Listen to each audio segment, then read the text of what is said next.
A comfy seat, tea's about to get wild. We've got true crime tales and a mischievous smile. More life chaos, the highs and the lows, laughing through the madness. Anything goes. It's talk time with Amy Boston and Kelly Farrell. Fun nights and stories we're telling. Everyone's welcome. Grab your drink, come run. We love true crime, real life and fun, and free care and rejoice.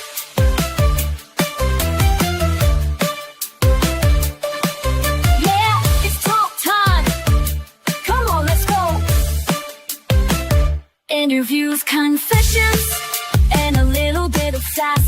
Laughing till we're breathless, letting troubles pass. Among squad missions to mysteries at night. Grab your crew, settle in, it's a wild ride.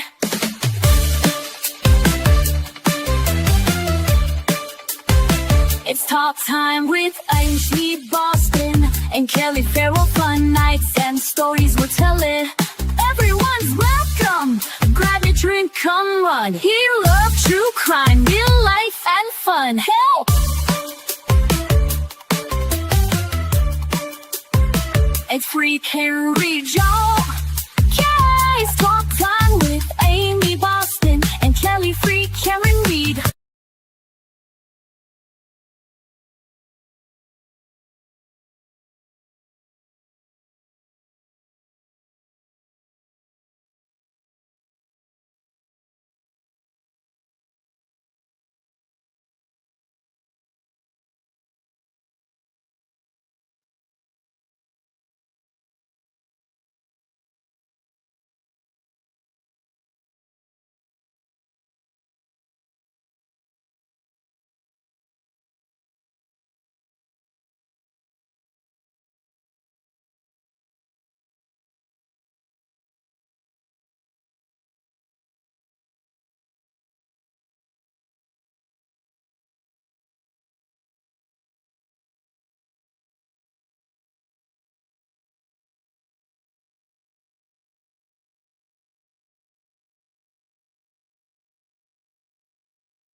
All persons have any business before the Honorable Beverly Cannoni, Justice of the Norfolk Superior Court, before the County of Norfolk. Draw near, give your attendance, and shall be heard. By the Commonwealth of Massachusetts, this court is now open. You may be seated.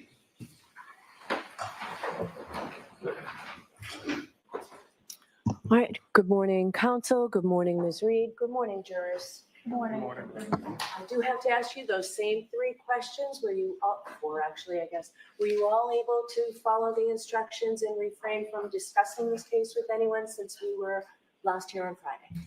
Yes. Everyone said yes and nodded affirmatively. Were you also able to follow the instructions and refrain from doing any independent research or investigation into this case? Yes. Everyone said yes and nodded affirmatively. Did anyone happen to see, hear, or read anything about this case since we left on Friday?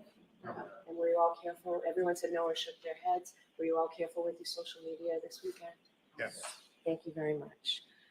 All right, Mr. Brennan? Good morning, Your Honor. Good morning. Commonwealth will call Ian Whiffen. Okay. Approach matters. All right, just come on up.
Commonwealth calls Ian Whiffen.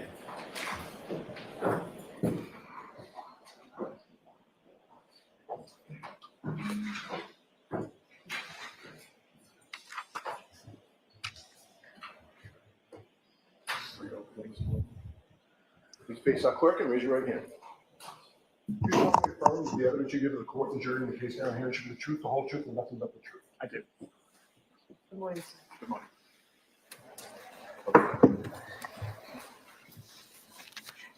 May I, Your Honor? Yes, please. Good morning, sir. Good morning.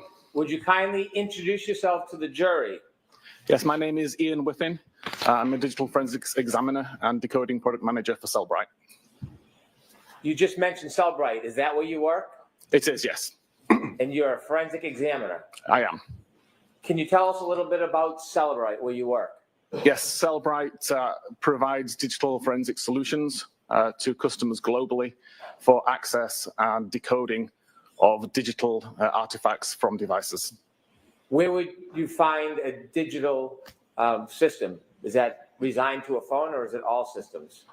Typically, Cellbrite focuses on phones or iPads, but we do have some additional devices that we can also integrate: computers, vehicles, things like that.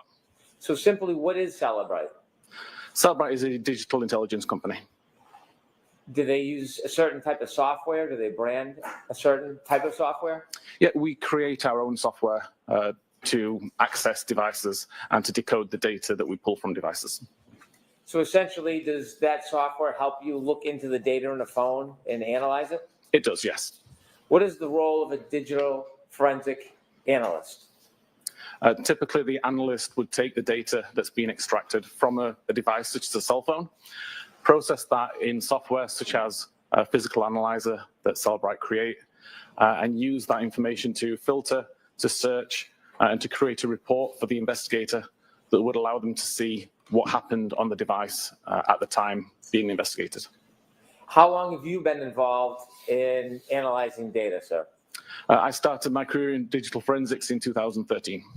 Can you take us back to the beginning of your career and tell us a little bit about how you became involved in learning about analyzing data? Certainly. I spent 5 years as a frontline police officer in the UK during the 2000s. In 2009, immigrated to Canada and continued policing frontline officer in Calgary before joining the digital forensics team in 2013. Pursued several qualifications related to digital forensics and just continued in that role until 2019, 2020, when I left the police agency and began working for Cellbrite. While you were working at the police agency and began your career analyzing data, were there special classes that you took? There were. In order to be a forensics examiner in Canada, you have to take a 3-week foundational course in Ottawa, basically covering the basics of digital forensics. And then from there, other courses are available that would focus on things like cell phones, would focus on how to get data from different types of devices. And then there's industry qualifications that can be sought as well, where you can focus on particular types of device or particular types of data. Does software in this field continually change? It does. Every time an update is released to an application or to an operating system, there's the opportunity for the foundation of that software to change. And from a forensics point of view, you have to re-understand what has changed, make sure you understand what is now happening on that device, and provide that information to the users. As you've progressed through the field, do you continue to take classes? I've not taken a class now since I actually joined Cellbrite and did the basic foundational courses that Cellbrite offer. But prior to that, I was doing courses across the industry. Do you teach courses? I do teach webinars. I don't teach any actual courses, although some of my research and some of my tools are taught to examiners in many of the industry standard qualifications which users seek. Do you ever write papers about the subject that are published? I do. So I have a blog where I publish my research.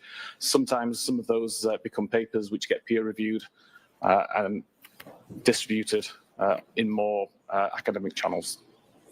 So when one of your papers is peer reviewed, can you tell us what that means? Yeah, essentially, other forensics examiners would read over the paper that I've written, do their own testing, compare their testing and research to what I've conducted, and make sure that what I've said is consistent with their findings. And presuming that what they find is the same as what I found, then they would agree that it's a valid document and it gets shared. Take us now to Cellbrite. When you began working at Cellbrite, what did you do? When I started there, I was considered the senior digital intelligence analyst. My role was to help the developers of the software understand the role of a digital forensics examiner what an examiner needs from the tool, what an examiner wants to do with the tool, and how they want to use it. And then since then, I've progressed to the decoding product manager, where I can manage the backlog of software applications that we support, decide how we should support those applications, and how that information should look to the users. Do you do research? I do still do research, yes. It's not my primary function within Cellbrite, but it's something that I've continued to do throughout my career. Have you ever done any programming? Yes, again, I'm not an official programmer with Cellbrite, but I do program as well. And I have several tools which I've written myself for the last few years, since around 2015. Tools that I wrote to do the things that the vendor tools didn't do, and to offer examiners things that the vendor tools didn't offer. And I continue to maintain those tools as a learning opportunity for myself, and also because other examiners can make use of these same features. Mr. Whiffen, have you ever testified in courts regarding forensic examination of data? I have, yes. And can you share a little bit about that? I've been qualified as an expert in Canada, Australia, the UK, in total around 20 times. I want you to take us now to the Cellbrite software. We talked a little bit about it. I don't want to go into too much detail, but can you help us explain how software works like Cellbrite software? Yes, so fundamentally, when we've got data from a device, it's a series of files, a series of databases, property lists, all manner of different structured data. The software that we create knows where these files exist, knows how to read these files and what the data inside them means, and provides a clear view for the user to view that data. As an example, if you were to look at the SMS database on a device, all you would see is a long list of messages that don't really have an easy way to interpret or to read them. Our software takes that information, converts it into a conversational view, so that as a user, you can read the data. You can see who sent what message, what time it was sent. We can do decoding and decryption of various different types of security to give the user as much information as possible. Is there other software available in addition to Cellbrite? There's multiple vendor supplied tools and multiple tools available that are maintained by users in the community, like myself. Does a forensic examiner, should they rely simply on the software program, or is there more to do other than the program itself? The software program is great at finding the data and displaying the data, but I always maintain it's the role of the examiner to actually understand what that data means and provide context and validation for what that data means, making sure that the end user of the report, whether that's the investigator, a judge, or a jury, can understand what that data actually means rather than just taking it at face value from the software. Does the software create a report that you can look at that manages or arranges some of the data that you can see? It does. It just creates a list of all of the results that the examiner wants to include in the report. So the software can produce a report, but the examiner goes beyond the report and looks into the data itself? The examiner can and should go beyond what the program provides. Let's turn now to your involvement in this case. Can you share with us when you first became aware of the data in this case and how that came about? Yes, it was actually one of the public relations managers at Cellbrite who reached out to me or to my team because he'd heard about this case and about the confusion regarding a timestamp and requested if we could look into it and find out what the confusion was and how we could respond to it. At that point, I contacted the investigators to get more details. Did you learn that a consumer had called about a question relative to a report produced by the software? Yes, there was both the troopers who had requested information about this particular artifact and also a private forensics examiner, Richard Green. And when Richard Green reached out to your company, what specifically was the question or issue? He reached out to the tech support team, asking basically, there's a timestamp that doesn't make sense. I need to understand what this timestamp means. What is a timestamp? Essentially, it is the time which is attributed to an artifact. So it should intentionally be when something happened on that device, we would show a timestamp associated to it. Can you tell us what an artifact is? An artifact would be any piece of data that we pull from that device. So it could be a text message, it could be a location point, it could be a photograph. So if I had photographs on my phone, would each photograph be considered an artifact? It would, yes. Would the photograph be considered an artifact? I'd consider that a property of the artifact. And if I had a phone call or a text message, those would be considered artifacts? Yes. When I look at my phone and I see a call log or a name, does that tell me all the information about that call? When you look on the phone itself? Yes. No, there's usually a lot more information in the background of the phone that's available to the forensics examiner, which the user wouldn't necessarily see on the device. And so when you're looking at an artifact, a phone call, a text message, whatever it may be, and you see it on a report, if you want to know more detail, where it came from, when it was developed, when it started, is that what a forensic examiner would do, to look into the data to try to identify that other information? Yes, you can see what other information is available. You can see if there's any information that's been deleted that can be recovered. And you can validate the information that's there and make sure that the timestamps are being interpreted correctly and that they mean what you think they mean. You told us you got a call from a consumer or a forensic examiner, Richard Green, about a timestamp. What type of timestamp? For what type of artifact was this timestamp? It was related to an internet query. And so there was an internet query on a phone that had a timestamp, and this gentleman, Mr. Green, had a question about it. He did. He wanted to know how accurate the timestamp was in relation to when the internet query was made. Did you look into the question, the query that was made? In response to Richard Green at that time, I didn't. I wasn't aware that Richard Green had made this request until several months later. But it was an almost identical question that had been asked by the troopers here. And that's the question that I was able to look into and to answer. And can you share with us, what was the issue? What was the question that you were actually looking into? The question was related to a timestamp of 2:27:40 a.m.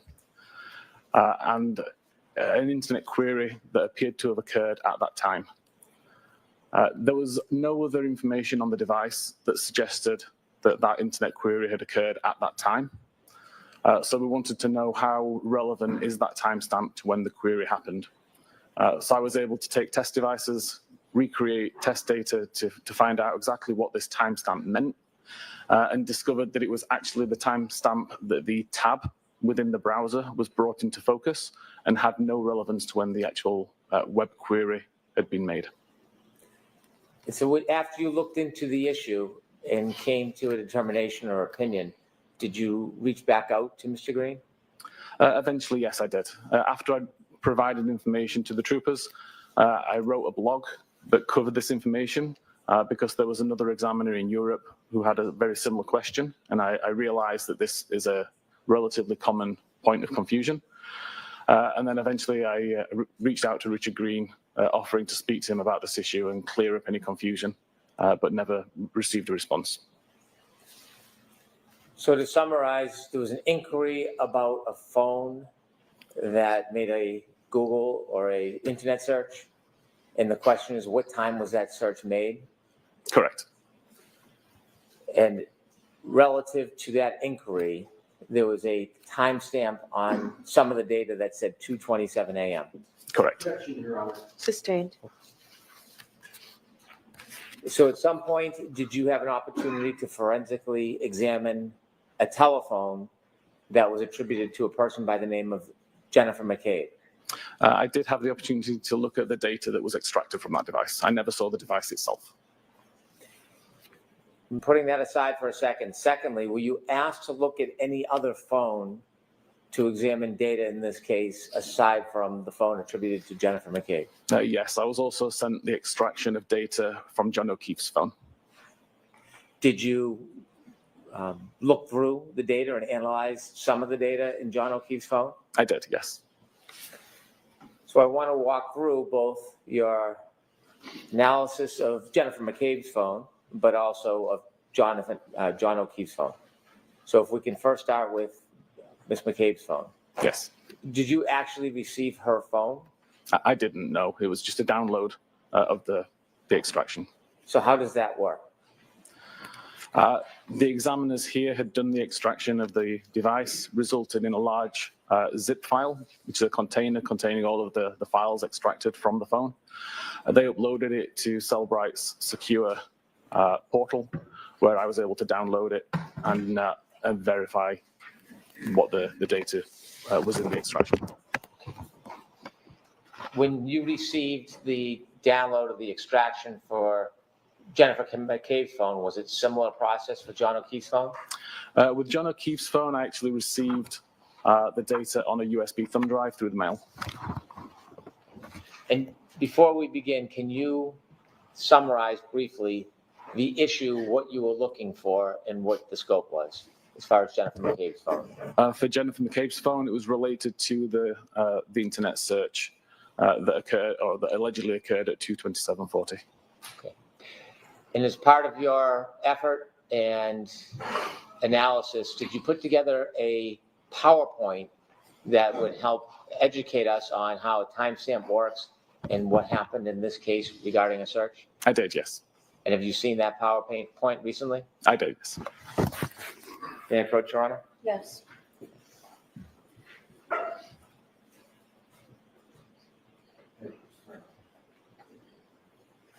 Thank you. I'm handing you a binder that should take a look in. Do you know or do you recognize what's in that binder? Yes, this is the PowerPoint presentation I created related to Jen's phone. And with that presentation, do you have it downloaded on your computer? I do, yes.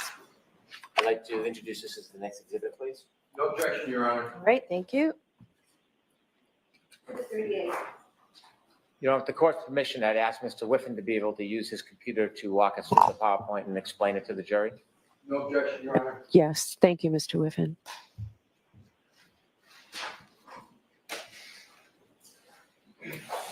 Okay.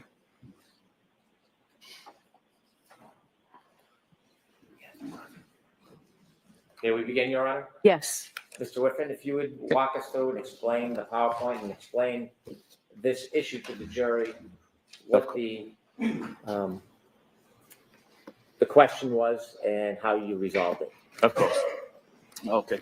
The query revolved around a database called browserstate.db. Browserstate stores information about Safari internet browser and about the tabs that the user has either had open or has open.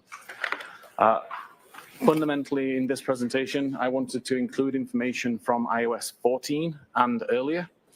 iOS 14 is not the version of iOS that was on Jen McCabe's phone, but iOS 14 has an easier way to understand how this database works. And then I can move on to iOS 15, which was the device or was the version installed on Jen McCabe's phone. And hopefully by that point, it will be clearer how this information is being populated on the device. Could you tell us what iOS means? iOS is Apple's proprietary operating system available on iPhones. Thank you. Fundamentally, the browserstate.db tabs table is shown, hopefully I can show this on here, in the top here. The real database has many more fields, but these are the fields which are important for the demonstration to just see the row ID, the timestamp that's recorded, the URL or the web address, and the title of the page. And the example at the side there, you can see there's the browser is open, but there is no tab actually in focus at this time. Can I take us just a little bit back so we can put this in context? Yes. When you are doing internet searches on your phone and you hit Safari or Google or whatever search engine you're going to use, does it create a tab? It doesn't create a tab just by opening the application, but there may be tabs already open in the background when you start the application, and then you can tell it to create further tabs.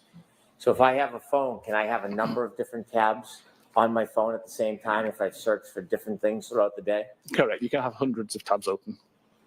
Do tabs stay open forever or can you close them? They stay open until you close them.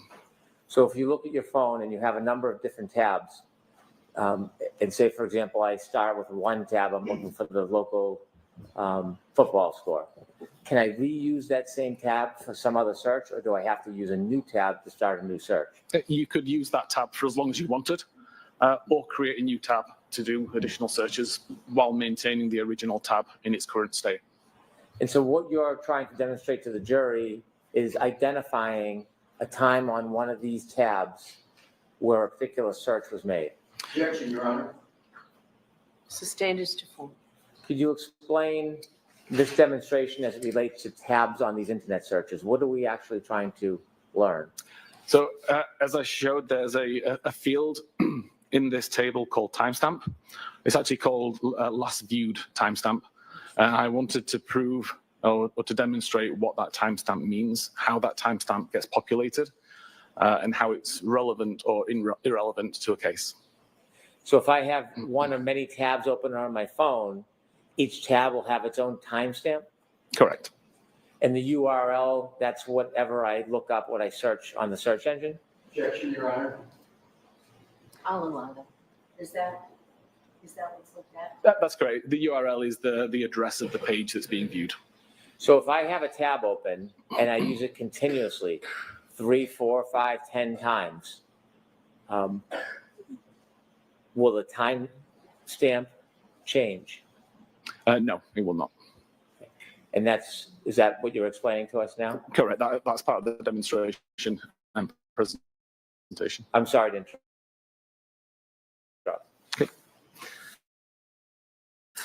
So in this instance, at 10 a.m., which is in the, we can see I visit firstpage.com as an example website. At that time, a row is created in the database that shows row ID 1 with the timestamp 10 a.m. when the page was opened. The URL and the title are relevant to the page that was visited, so firstpage.com. A minute later, excuse me, I now use the same tab to visit secondpage.com. What actually happens in the database at this point in time is the first record is updated with new information. So we continue to see row ID 1. We continue to see the timestamp that the tab was opened at 10 a.m. And we now see the URL and the title that are related to the secondpage.com website. So I've shown it here. The first one is red to show that's no longer a live record. It's been replaced by the new record that's underneath it in black.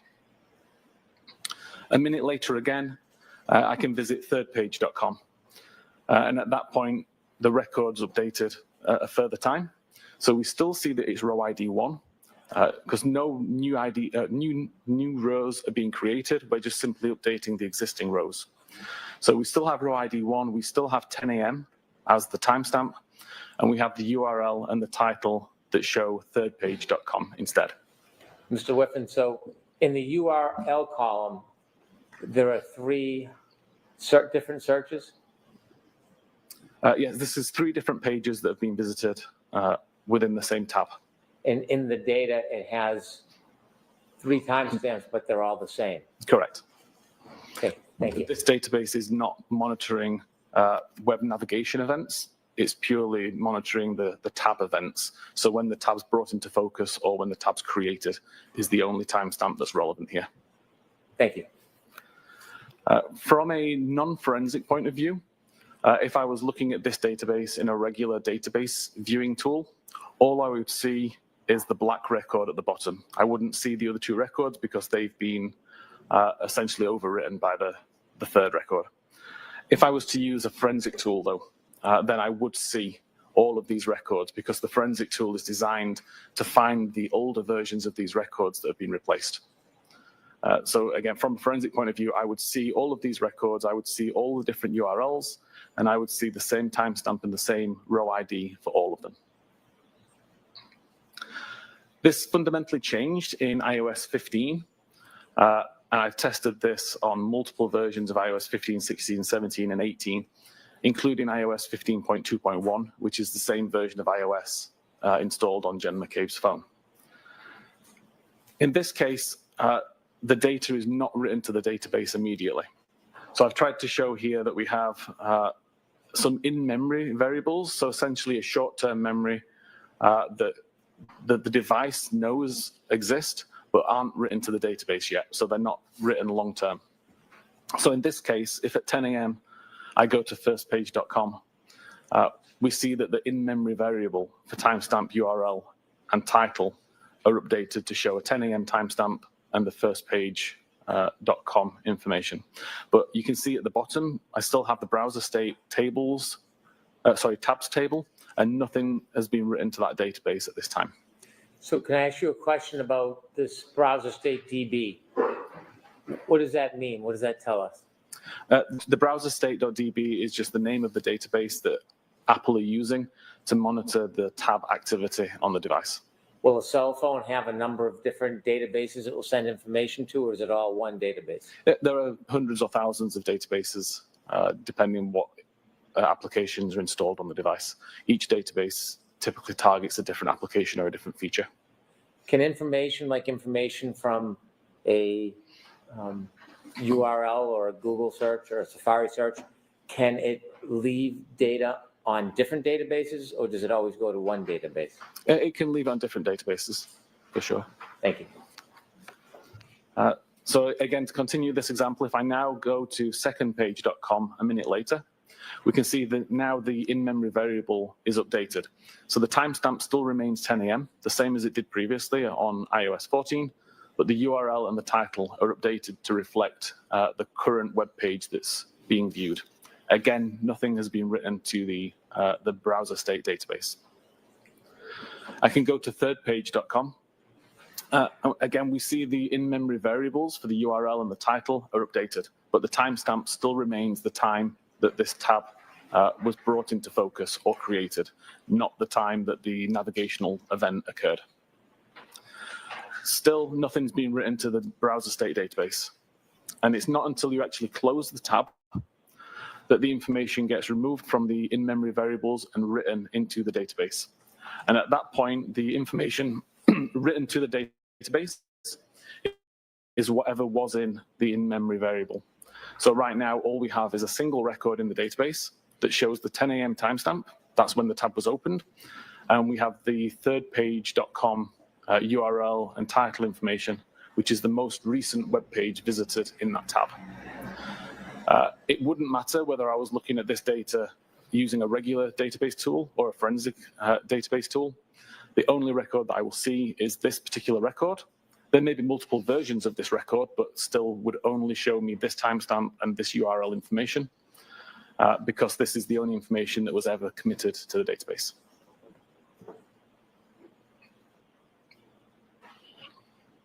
Okay, moving on from that, there was multiple databases or multiple data sources on Jen McCabe's phone that could be used to see what actually happened on the device at this time of day that was of interest. So the analysis I did looked at the browser state database that we've just described, the history database, which is what is tracking the navigational events. So every time you visit a website and the website fully loads, it gets written to the history database to say this URL was visited at this time. And that's the information that as a user you can see. When you look at the internet history in your device, it will list all of the web pages that have been visited. com.apple mobile safari.plist is a property list file, so essentially a list of values and information, keys and values that would describe various settings on the device typically, but it also stores information such as the last searches that were conducted using the Safari search feature. And then finally here we've got knowledgec.db, which is a massive database at the heart of iOS that stores lots of types of information. It can tell you what web page was actually on the screen at any given time. It can tell you when the backlight came on, when the backlight went off, when the device was locked or unlocked, the battery level, lots of different types of information, but useful here for the web pages that were being viewed.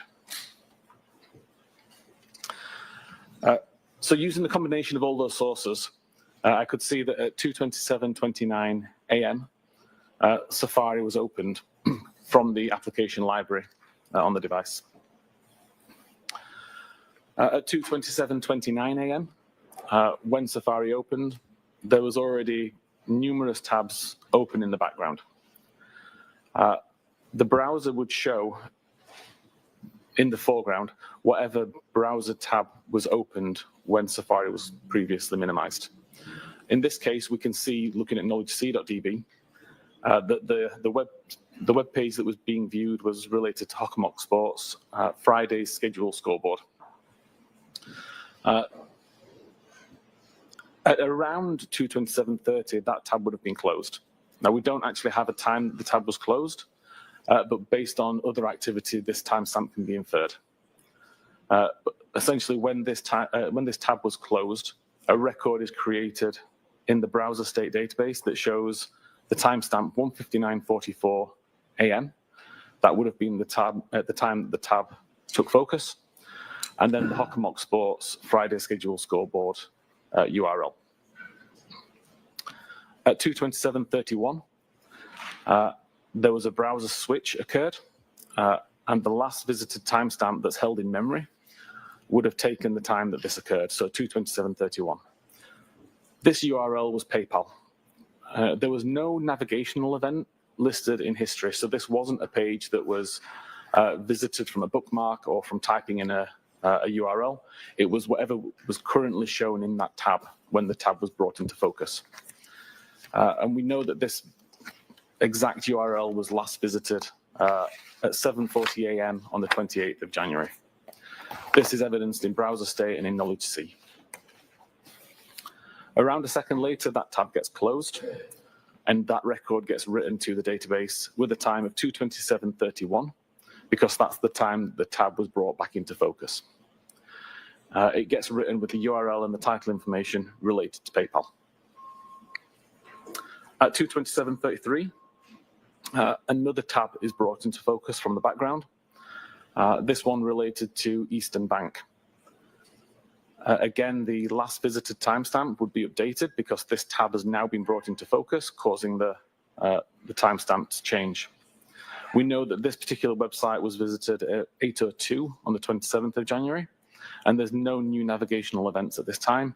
So we know it's just brought into focus and visible on screen according to knowledgec and browser state databases. That tab gets closed and it gets written to the database. This again is going to show, and I've just noticed there's a typo on here and the timestamp at the top is shown incorrectly. But essentially it's closed at around this time, and the Eastern Bank URL is written to the browser state database with the 2:27:33 timestamp. At 2:27:35, we see that there's a YouTube video shown on screen related to It's Raining Men. This shows in knowledgec. There's no new navigational event for it, but there's also no timestamp in the browser state database at this point. This is because this page is actually, or this tab is brought back into focus a second time. And when it gets brought into focus the second time, the timestamp that's attributed to it overwrites the timestamp that would have been written at this point. Sounds convoluted, but essentially, if you imagine that the in-memory timestamp here would have said 2:27:35, but then there's another tab that's brought into focus related to Hockomock Sports at 2:27:36. Mr. Whiffen, can I ask you a couple questions? Yes. This timestamp 2:27:36, does that indicate the time when this tab was actually opened? Yes. The time that the tab was brought into focus or opened. What does it mean brought into focus? If you imagine you could have 5 or 6 or however many tabs in the background, you select one of those tabs to view, it makes it full screen, that would be considered in focus, and that would cause the timestamp to be updated. So if someone had an open tab that had a timestamp, and then they put it in the background to look at a different tab, but then went back to an earlier tab and opened it, would it create a new timestamp? It would update the timestamp. If somebody had an open tab and they didn't put it in the background, but they used other functions or shut off the phone, and when they came back, that tab was still open, would that create a new timestamp? As long as Safari doesn't close, then the timestamp will remain the same. So if I just minimize Safari, put it into the background and start to do other things on my phone, the timestamp won't get updated. If I completely close Safari or turn the phone off, when Safari reloads, then that tab does get a new timestamp when it opens up again. Thank you. Okay. So at 2:27:36, we've got Hockomock Sports Gallery Shoots Canton Girls Basketball to important win at Mansfield. Is the page that is visible on screen. Again, we know that there's no navigational event at this time, so the page is not being loaded as a result of a bookmark or typing the URL in.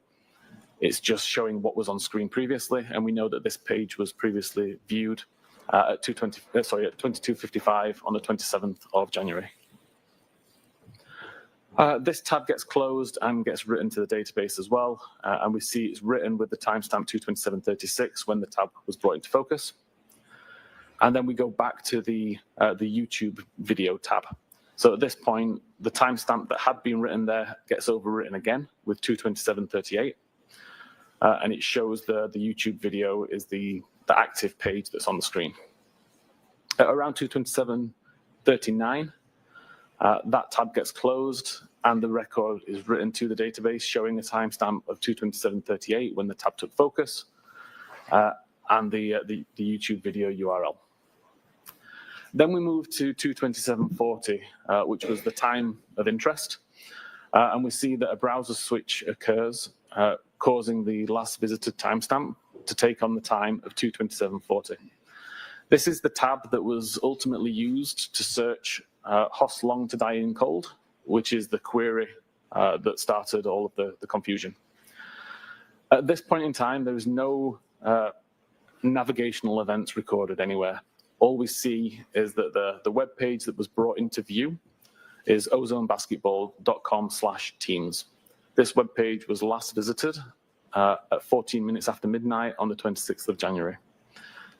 We know that this is on screen because it tells us that in Knowledge C, and we know that the time is 2:27:40 based on Knowledge C timestamps and based on the browser state database timestamp. At 2:27:42, there is a web navigation event. Whether this is loaded from a bookmark or whether it's typed in, I can't say, but a web navigation event occurs using the same tab that's just been loaded. And now the user is loading the web page hockomocksports.com/standings. This is logged in the history database that shows what web page is visited when, and it also shows in the Knowledge C database to show what web page is on screen at this time. Mr. Whiffen, in the slide before 2:27:40, you mentioned that was the tab in question. Yes. Do the following pages that you show us in the PowerPoint follow that one specific tab? Yes. Thank you. So at 2:27:47, there's another web navigation event as the web page hockomocksports.com/schedules is loaded. Again, this is evidenced in the history database to show that a navigation event occurred and completed, and in Knowledge C to show that this is the web page that was viewable on screen. At 2:27:53, there's a further web navigation event where we're now now loading the page hockomocksports.com/schedules/girls hockey. Again, this is evidenced in the history database and the Knowledge C database to show what page loaded and what page was visible on screen. At 2:27:58, there's a further navigation event for girls hockey Franklin 21-22. Again, this is logged as a navigational event in the history database and shown on screen according to the Knowledge C database. So I understand these are all subsequent searches on the same open tab. Correct. Your Honor. Are these Sustained as to form. Are these all subsequent searches on the same single open tab? There is no tab switch event listed. We see the tab switch event occur at 2:27:40, and then we see lots of navigational events occur. Thank you. At 2:28:06, Safari is minimized, so it's removed from focus so that something else could be viewed, or the phone is locked. Is removed from focus different than closing? Correct. If you remove it from focus, it's essentially going into the background, but it's still open. It's in its current state, just in the background, versus if you close it completely, and have to reload it later on. So in this particular state, the timestamp doesn't get changed. The timestamp remains 227.40 as it was earlier. Safari is then not used again until 6:23:37, when it's opened from the background using the icon in the app library. At this point, when it loads up, the same page that was open when Safari was minimized is shown. So we still see hockenmocksports.com/schedules/girls hockey/Franklin/2021-2022. There's no navigational event at this point, so we know that it wasn't completely reloaded. It's just showing what was on screen previously, and it's evidenced in the Knowledge C database. At 6:23:49, there's a cache file created. The cache file is related to how long to digest food. Now, these particular cache files show up as suggestions in Safari. So as you're typing in a query or a word or a URL, for example, Safari tries to take that information and make suggestions based on what it thinks you might be searching for. So if, for example, you were to type in how long to die with the word spelled just DI, Safari can mistake that for how long to digest food, and it could present this information. And up until about 12 months ago, this is the information that was provided by Safari. If you were to do this search, if you were to type in how long to DI, you would get the result that's shown at the top of this screen with an image of somebody eating a plate of food. And this is the image that was cached onto Jen McCabe's phone at 6:23:49. What does cache mean? Essentially, downloaded now for use later. It will download it, it will save it in case it's required again. If it is, it doesn't need to download it, it's already there. If it's not required again, eventually it will be deleted. So is it stored information from prior events that's available in case the device thinks you're looking for it? Yes, so at this point in time, at 6:23:49, when it downloaded it, that's the first time that it's downloaded this image, and it stores it. If an hour later, for example, I did the same search a second time, it wouldn't need to re-download the image because it's already got it in cache. So this, the creation time of this image shows that this is the first time that this cache file was downloaded. A few seconds later, at 6:23:51, the blue button at the bottom of the keyboard is used to submit a search for the term "how long tid I in CIKD," CIKD. This creates a specific URL in Safari, which is shown on screen here. So google.com/search "how long tid I in CIKD," IE UTF-8, OE UTF-8. Client Safari is the important part of this string that tells us that it's a query that's made using Safari. This is different to if I visited Google, for example, and just typed in the search text box in Google. It wouldn't necessarily have this same structure of the URL.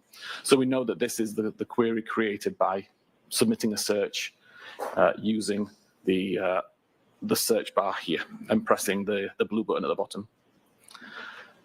We know that that search was conducted at 6:23:51 according to the information in mobile safari.plist. And Knowledge C also shows that this page was visible. Importantly, there is no history record made that shows that the navigation actually occurred to this website. Several reasons why that might happen. One could be if the device was in private browsing mode. However, it can't have been in private browsing mode because if it was, we wouldn't have the search recorded in the mobile Safari plist either. So we know it wasn't in private browsing. It could have been deleted at some point after the fact. That would leave a gap in the numbering. Every time a record is written, it would be consistent numbers 1, 2, 3, 4, 5, 6. And to delete a number would leave a gap there. So you would see 1, 2, 4, 5, and that number will pretty much never be reused. So if you don't see a gap, then you can be confident that nothing was deleted, and there are no gaps on this device. The third reason, and the one that I believe is the reason why it wasn't recorded in the database is that the page never completely loaded. If I go to a web page and cancel the navigation prior to it completing the load, it will never get written to the history database. At 6:24:18, there's a second search submitted using the same method, so still using the Safari search bar, this time searching for host long to die in cold. This is evidenced in the mobile Safari.p list. Again, there is no record made in the history database that to me suggests that the page never successfully loaded. At 6:24:24, Safari is minimized again. It gets reopened at 10:33:33 a.m., again loaded from the app library and brought into focus. And at that point, the previous page is shown to the user. That previous page is related to the search host long to die in cold. This is evidence in knowledge C to show that this is the page that's visible on screen, but there is still no history event that shows that the page completely loaded. And at around that time, so around 10:33:34, that tab would have been closed, resulting in the record being written to the browser state database with the timestamp 2:27:40, when that tab was originally brought into focus several hours earlier, but it shows the most recent URL information, which is the Google search for host long to die in the cold. It doesn't have any of the other URL information that was visited during that time period. It doesn't have the previous Google search for how long to die in the Kikti, because all it records is the most recent URL that's visited alongside the original time that the tab took focus. Importantly here, there is no title information.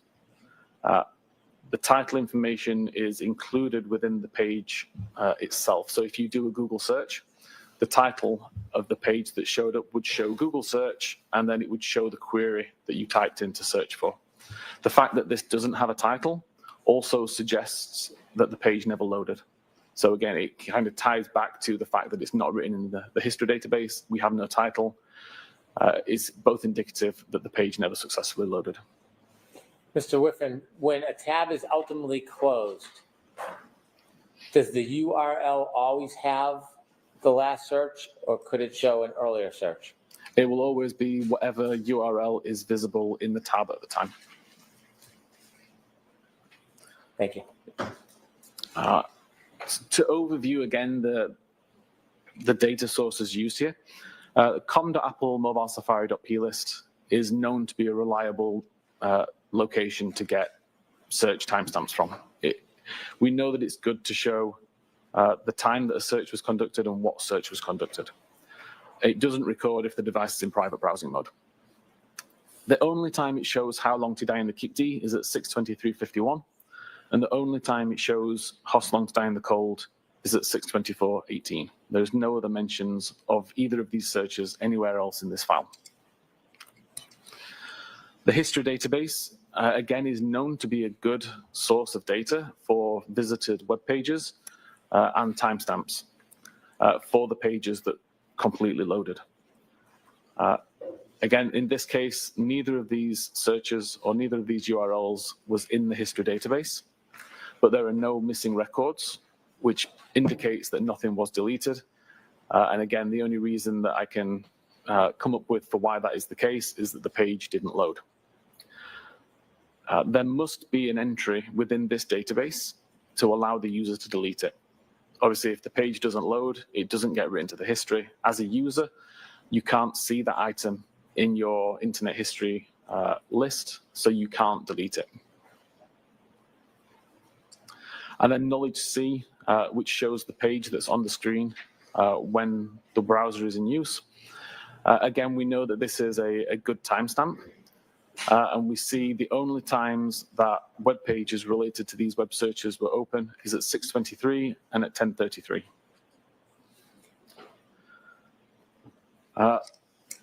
There were multiple deleted records in the browser state database. It wasn't just the record for host long to die in the cold. When you say there's multiple deleted records, can you go into a database and see what URL searches have been deleted from the actual item? Yes, so from a forensic examiner point of view and using forensic software, I can look at the database and see the records that have been deleted and recovered. There does become a time when you're unable to recover any more records and they're now just purely deleted and unable to get back. But at this point, I was able to recover a good number of records. And these were the 5 that I thought was important to focus on for here. You can see that 3 of them occur at 227. So at 227.36, 227.38, 227.40. And these are the web pages that we've just seen in the presentation. So Hockomock Sports, the YouTube video, Hostel to Die in the Cold. And then 2 additional pages for cantonma.org and Ozone Basketball. The way that we're able to recover these records forensically is because of how databases work. What I've tried to display here is that when you first create a record, in this case, creating record 4025, a new page is created in the database. A page is simply a block of binary data that's organized in a way that can be understood by the database as a page of data, much like it would be a ledger with a list of records. So it creates frame 181 with page 2752 and the record 4025.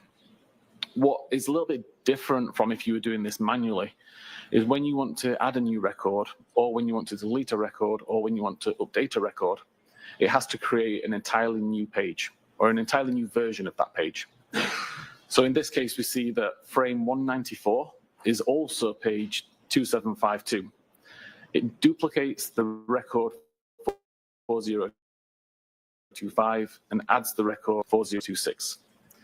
From the database's point of view at this time, frame 181 is now dead, like it won't be used for anything. And a regular database tool would only refer to the most recent version of that page, so frame 194. Forensically, I can look back at all of these different versions of the page and I can start to see differences. Not so important in this case when all that's happening is that you're adding information, but when you start to delete or edit records, being able to go backwards and see these previous pages, you can see the records that have been changed or deleted. So as we're moving along all of these pages, each of these refer to a time when a new record was added. Every time a new record is added, a new frame is created, it duplicates the page from before, and it adds the new record. I've highlighted record 4028 in green across these 3 frames because this is the Hostel to Die in Cold record that is of interest. Moving forward again, we continue to see records being added, but particularly here at frame 430, record 4029 is deleted. 4029, if I go back a few slides, we can see 4029 is the cantonma.org families index webpage. As far as I know, no relevance to anything related to this case. It just so happens this is the first record deleted from the browser state database. We don't have information that tells us at what time the record's deleted, but we're able to infer what time that record was deleted based on other records in this frame. So for example, we know that at the time that record 4029 was deleted, record 4031 already existed. Record 4031 has a timestamp of 6:29 on the 31st of January. Therefore, we can summarize that record 4029 had to be deleted at some point after 6:29 on the 31st of January. We see again record 4030 is deleted on frame 468. Again, we can look at what record was the most recently created on that frame at the point that that record was deleted.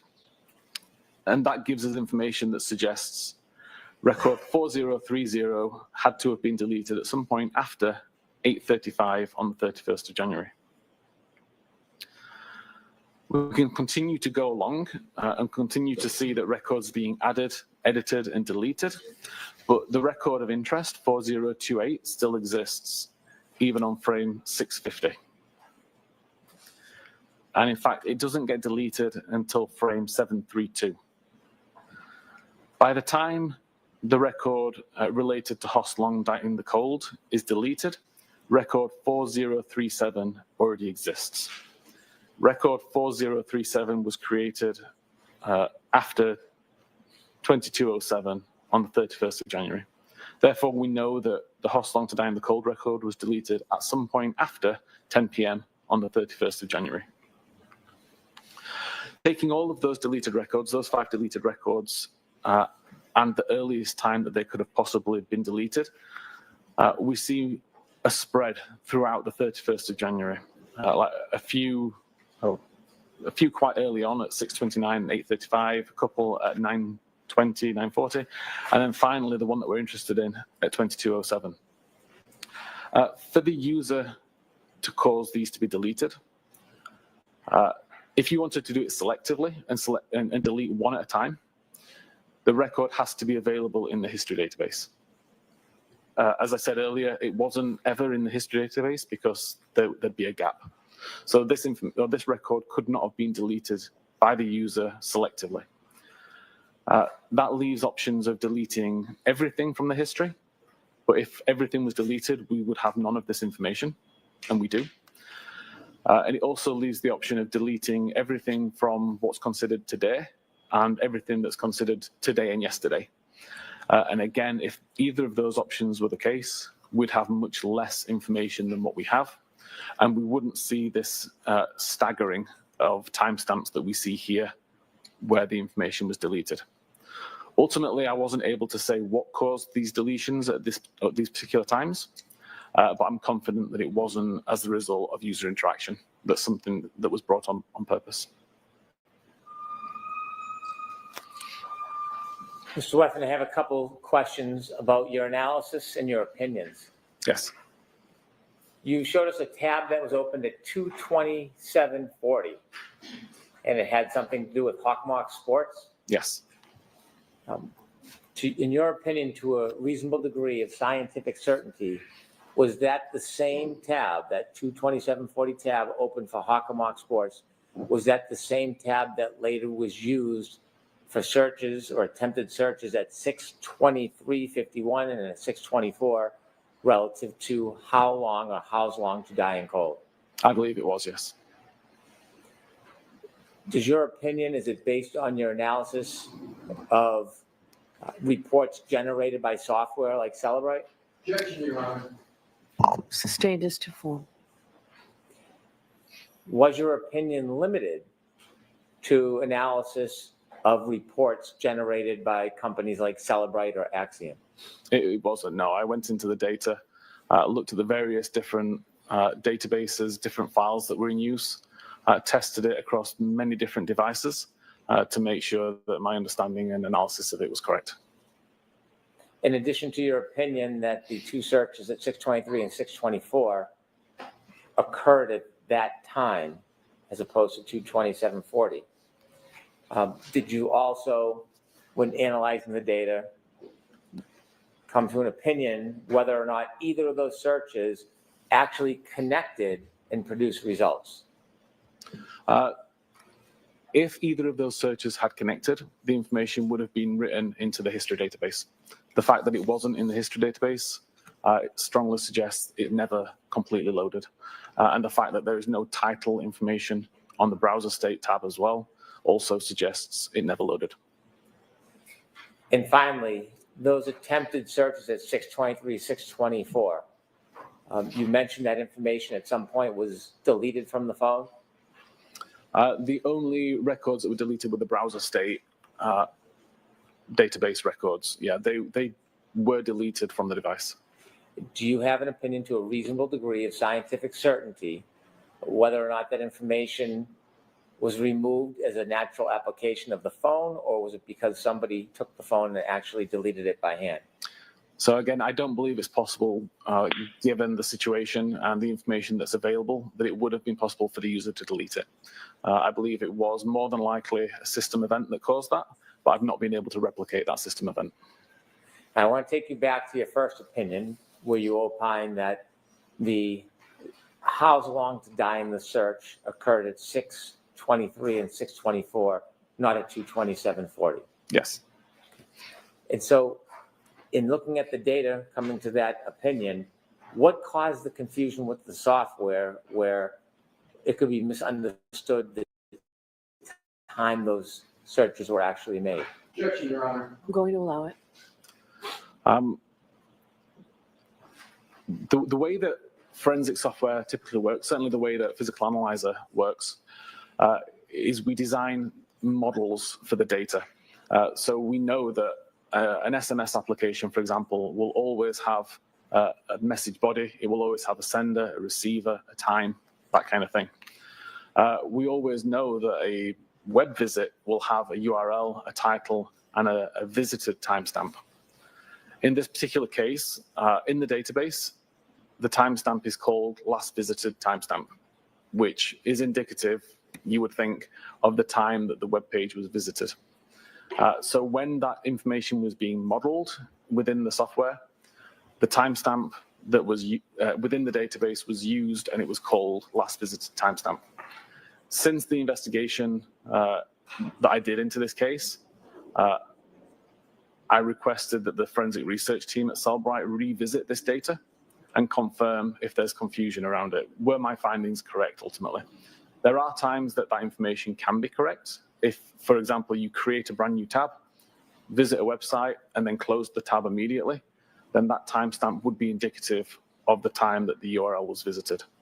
But if you were to create a tab, use it for 3 hours, and then close it, the timestamp would not be indicative. Also, if you were to bring an old tab into focus that you'd used several days earlier and then close that tab, again, you're going to get bad timestamp information. So ultimately, from Cellbrite's point of view, we removed the timestamp from that data to avoid confusion in the future.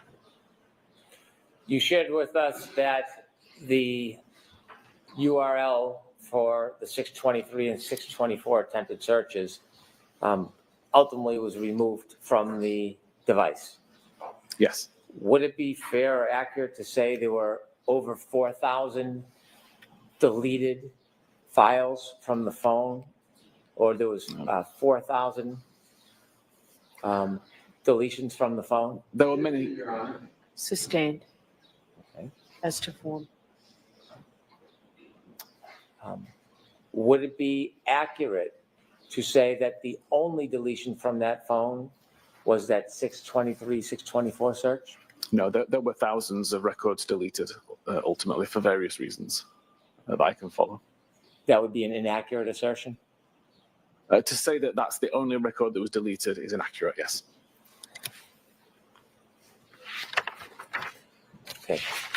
Thank you. I'm now going to turn to a second phone that you looked at. Okay.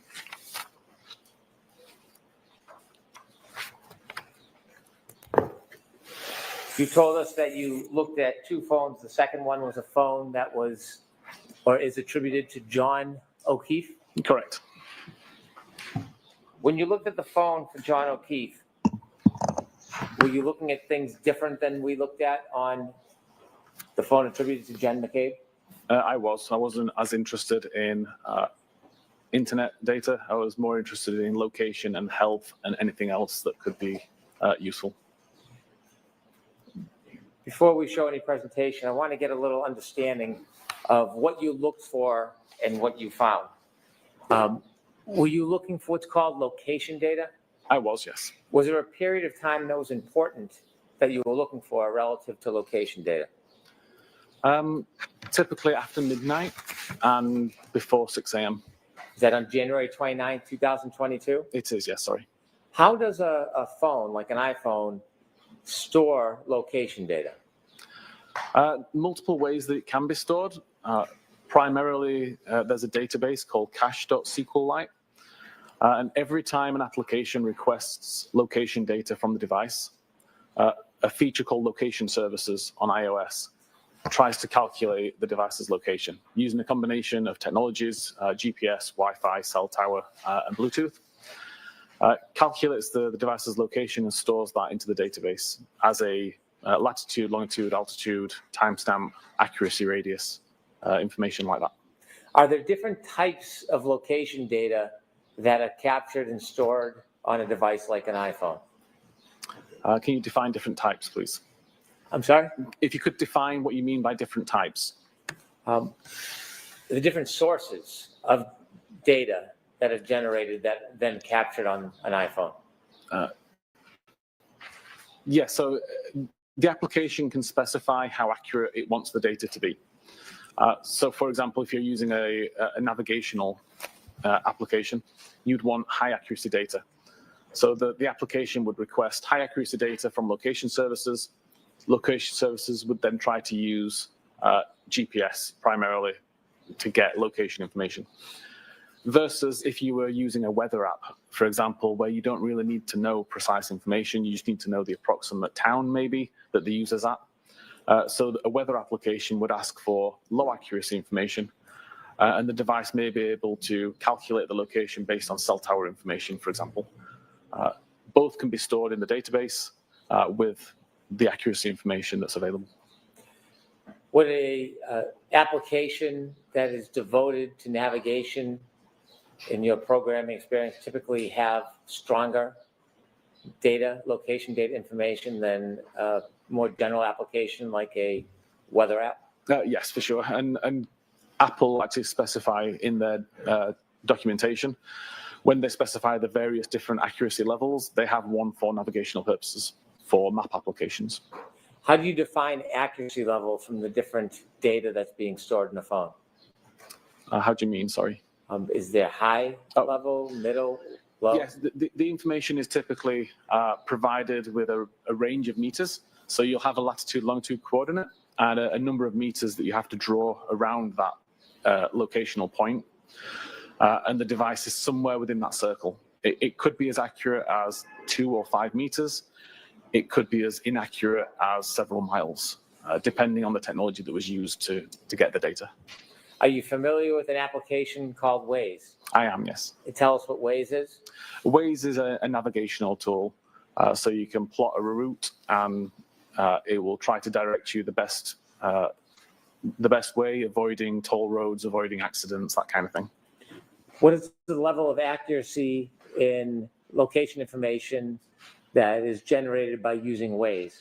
That would be the highest level of accuracy. So it would aim to get GPS quality information of around 5 meter accurate. So why doesn't a programmer in every application just use the highest level location data for every application? Getting GPS data is not always possible. If you're in a building, in a basement, for example, you may not get that. But also, it can be expensive to the device in terms of processing power, in terms of battery requirements. So if it can find location information cheaper by using the Wi-Fi networks, for example, then it would prefer to do that. So just a lot less resource intensive than using GPS all the time. In order to capture the highest level of location data, the most accurate in an application such as Waze, if somebody's using Waze and then turns it off, does it still continue to capture that highest level of accuracy? Typically not. It may do for a short time as it's still kind of working through a backlog. But fundamentally, if there's no application open that's trying to use location services, then the location information that's being requested and recorded is far more sporadic. It's typically background applications that may be requiring location data.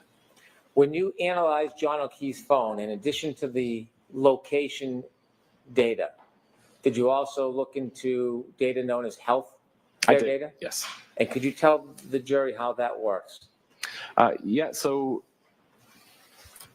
pretty much all iPhones for the last 10 years or so have Apple Health included. It monitors activity on the device, such as steps taken using various sensors inside the device, looking for motion which appears to be walking. It monitors altitude, so it knows whether you've gone up a flight of stairs, for example. It uses that information in concert with the the steps taken. So it knows the difference between going in an elevator versus walking a flight of stairs. And all that kind of information is available to you as a user to essentially see how far you walked each day and to monitor your own health. When you look at healthcare data, you said it interprets it in different terms. One you used was steps. If I have an iPhone and I'm walking and it registers steps, can it tell what direction I went in? No, it's purely just looking for motion of the gyroscopes, which appears to match the pattern that it expects of somebody who's walking. It doesn't know whether you're in a straight line, walking in zigzag circles, just number of steps. What if I had my iPhone and I was moving the iPhone, but my feet weren't moving? Would it register? It could register some, but typically it's relatively good at picking the difference between actually walking or throwing the phone around or shaking it. The healthcare data, does it store with date and time? So there's two locations that health data is stored. Primarily a database called healthdb_secure, and that aggregates the information into periods of time. So you may have a 10-minute period where it says 100 steps were taken. Now, it could be that the 100 steps were taken in the first 2 minutes, and then virtually nothing was done for 8 minutes there. But there's another database called cache encrypted C, which is more granular. It's where the information is written originally prior to it being aggregated and moved into the bigger health database. You also mentioned that the healthcare data has a term known as steps. Yeah. If the movement registers as steps, would that necessarily mean that a person was walking up or down steps? Sorry, are we talking about steps taken or flights climbed? I'm sorry, flights climbed. A flight climbed, according to Apple, is essentially an incline of 3 meters over 16 steps taken. So it wouldn't really matter whether it was walking up a flight of stairs, walking up a steep inclined hill, on an escalator, something like that. If there is movement that appears to be walking and an incline of 3 meters, then that would be considered a flight climb event. Is there any other ways that the phone could register flights climbed, but the person's not actually walking up or down stairs? So I did test this a few months ago, driving in my vehicle.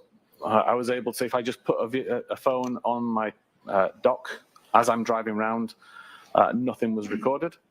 But I found that if I was actually holding the phone while driving at the same time, then the natural suspension of the vehicle plus the movement of my arm would be considered enough to be steps.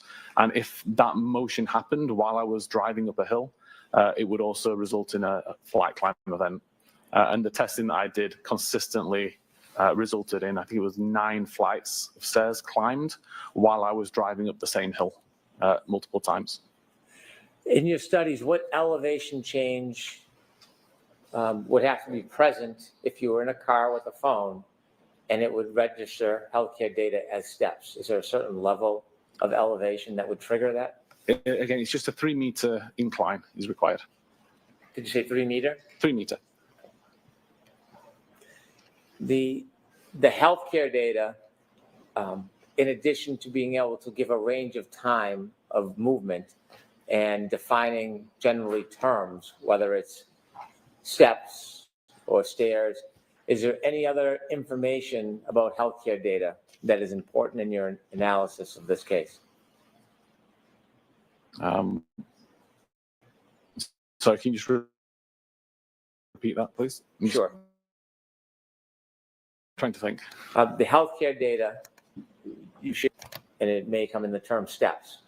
You also shared that the healthcare data can show elevation. That can come in the term flights. Yes.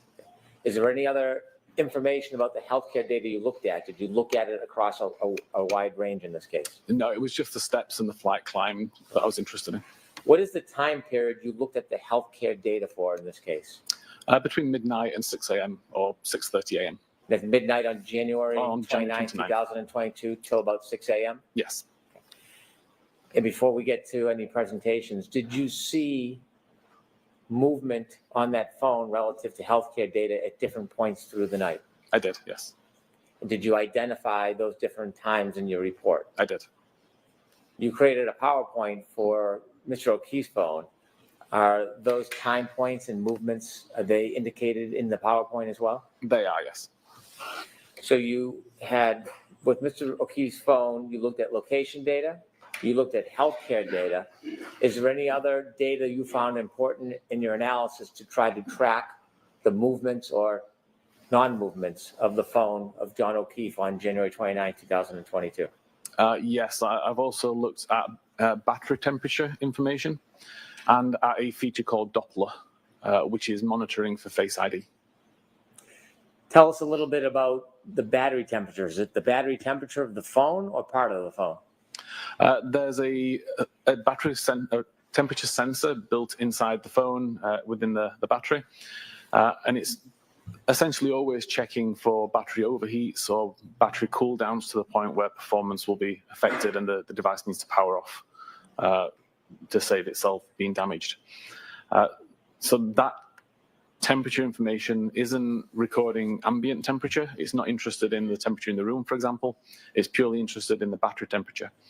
But it is affected by ambient temperature. And I, again, did lots of testing by putting the phone into controlled temperature environments, so inside a freezer for a set amount of time, to monitor how the battery temperature would decrease over time, given the environment it was in.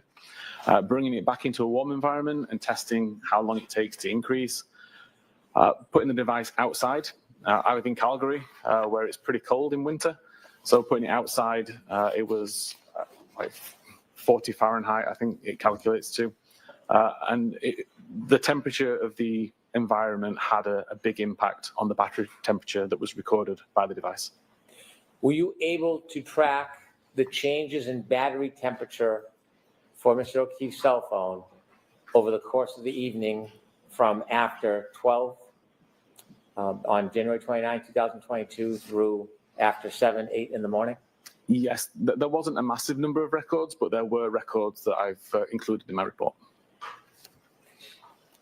In addition to those three areas, when a person uses an iPhone and presses the buttons, or they hold it and they try to open it by recognizing their face, what is that process called? The Face ID would be the process for the unlocking, and then the locking, pressing the button on the side would lock the device. When an iPhone is being used, does it act or operate differently when it's out in the open or if it's in your pocket or under something? Yes, so this is the Doppler function that I found within a feature called Unified Logs. Essentially, whenever the device receives a phone call or when you pick up the device, an iPhone X or above is trying to find a face to use to unlock the device. If the camera is blocked, a record is made to say that it's within a pocket state. So if my phone's in my pocket, when somebody calls me, it tries to look for a face, it immediately recognizes that the camera's blocked, and it records pocket state. As soon as I take the phone out of my pocket or unblock the camera, it records a pocket state cleared event. So we know when the camera was covered up versus when it was uncovered, if at the time it was receiving a phone call or was being picked up. Does an iPhone always record whether or not the camera was blocked or hidden or covered at the time a call comes in? No. For example, if the device is already unlocked, then it won't make a recording to say that it was within a pocket state or a pocket state cleared. And if the device isn't blocked at all, so if I have the device on a desk in front of me, for example, and a call comes in, there'll be no record that says that it's in a pocket state or a pocket state cleared. It will only record a pocket state event if the camera's blocked, and it will only record a pocket state cleared event if the camera was blocked and now isn't. So if I have my iPhone and I put it inside my jacket in the darkness and I get 30 calls, would all of those calls result in a reading of pocket state? They'd all result in multiple readings of pocket state. The pocket state check is conducted more than once a second. I can't remember the exact number, but it's very frequent. And an average phone call from the start of the ring to when the device essentially hangs up, somewhere in the region of 500 checks. So if you had 10 phone calls, then you'll have 5,000 checks made that would all report pocket state. Did you analyze John O'Keefe's phone on the evening, early morning hours through the next morning on January 29, 2022, in an attempt to identify where he was, what he was doing, and whether his phone was inside or outside? That was my goal, yes. And did you engage in that analysis, sir? I did. And in your efforts, did you write a report? I did. Did you write multiple reports on these separate issues? I did. And those reports are provided to everybody? Yes. In addition to the reports that you generated from your study, did you present or did you prepare a PowerPoint? I did. Does the PowerPoint outline some of those points? It does. At the end of the PowerPoint, do you go through a timeline accumulating many of these pieces of evidence together that show them in a chronological sequence? I do. And does that help capture the movement or non-movement of John O'Keefe's phone through that night? I believe it does. Or may I approach? Yes.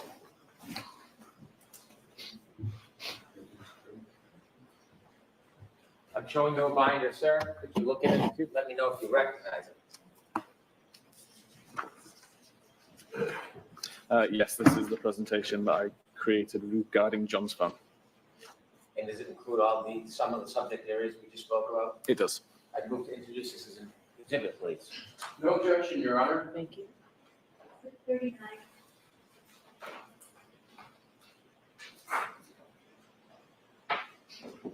Thank you.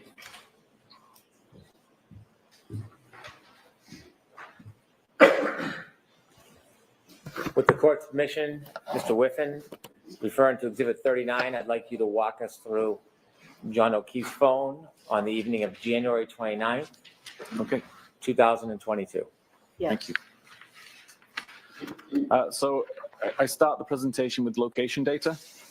As I mentioned earlier, this comes from the cache.sqlite database, which is considered the most reliable location or the most reliable file for location data on an iOS device. Stores information whenever location information is requested. That could be through user interaction with the device using something like Waze.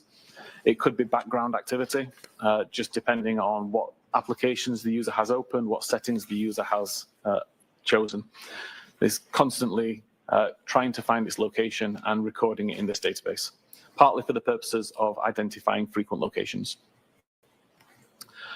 At 12 minutes and 5 seconds after midnight, the device shows multiple location points at Washington Street around Forge Pond.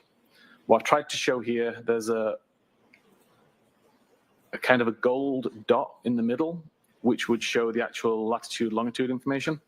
And then the circle around it is what's considered the accuracy radius. The smaller the accuracy radius, obviously the more accurate the information is believed to be according to the device. But ultimately, if the device is anywhere within that circle, then iOS would consider it correct. It considers it an accurate record.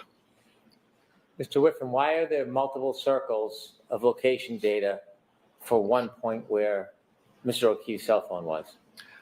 So this wasn't a single point in time. This was multiple records at around 12 minutes and 5 seconds.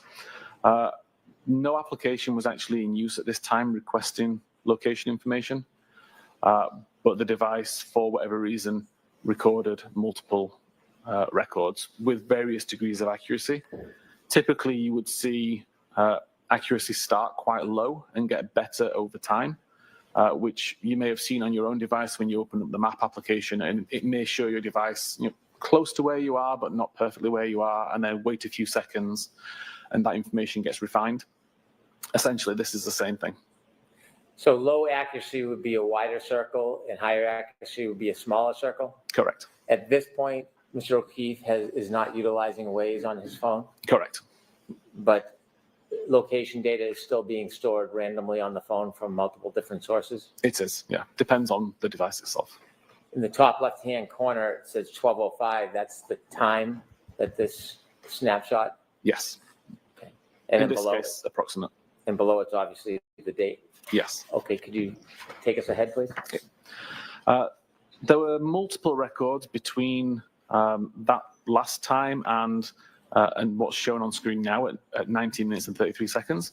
But all of the records were sporadic and low accuracy with values of 1,000 meters or more. But around this time, around 19 minutes and 33 seconds after midnight, is when Waze was actually brought on screen. Waze starts to ask for high accuracy data, so we see the accuracy immediately start to improve. So again, we see relatively low accuracy data to begin, and then over the next few seconds, it begins to refine itself until it gets down to a 5-meter accuracy records as the device continues up here. We'll highlight that there's a cluster of records here as the device came to either a slow or a stop momentarily. Multiple records were created, and then the device continued driving up Denham Street. Mr. Whiffen, below the time, 12:19:33, in the date, talks about the average accuracy, Yes, and that's in meters? that's in meters. So again, the records that are shown at the bottom here are around 55 meters. The records shown at the top are around 5 meters. Is it typical in Waze that once it locks in, the range is around 5 meters? Typically, yes. That would be the goal. You also mentioned the average speed. Where do you learn the speed from? Where does that data come from? The database, the cache SQLite database also calculates the average speed between 2 data points, and also the bearing or the direction of travel between those 2 points.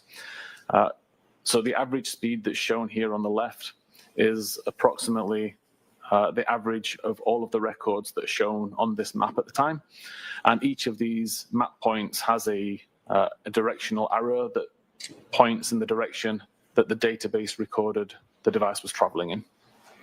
When you look at this information generated because of the usage of Waze, and you can see both the accuracy and the speed, with the Waze information at its most accurate, can you actually tell whether the vehicle is moving or whether it stops? Yeah, based on the speed and the location and the timestamps, you can determine whether the device is moving or stopped. Thank you.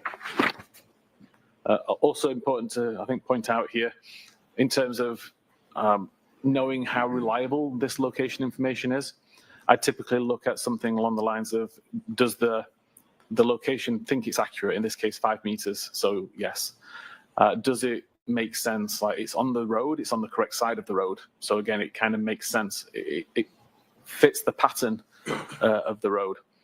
The cadence and the speed are, what you would expect for this road, like traveling at 20 to 30 miles an hour up here seems quite reasonable. So all of these factors taken together increase my confidence that this would be reliable location data.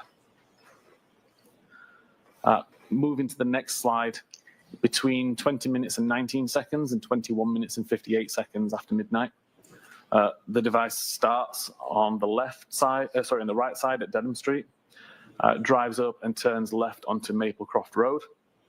Again, we see that all of these location points match the pattern of the road layout.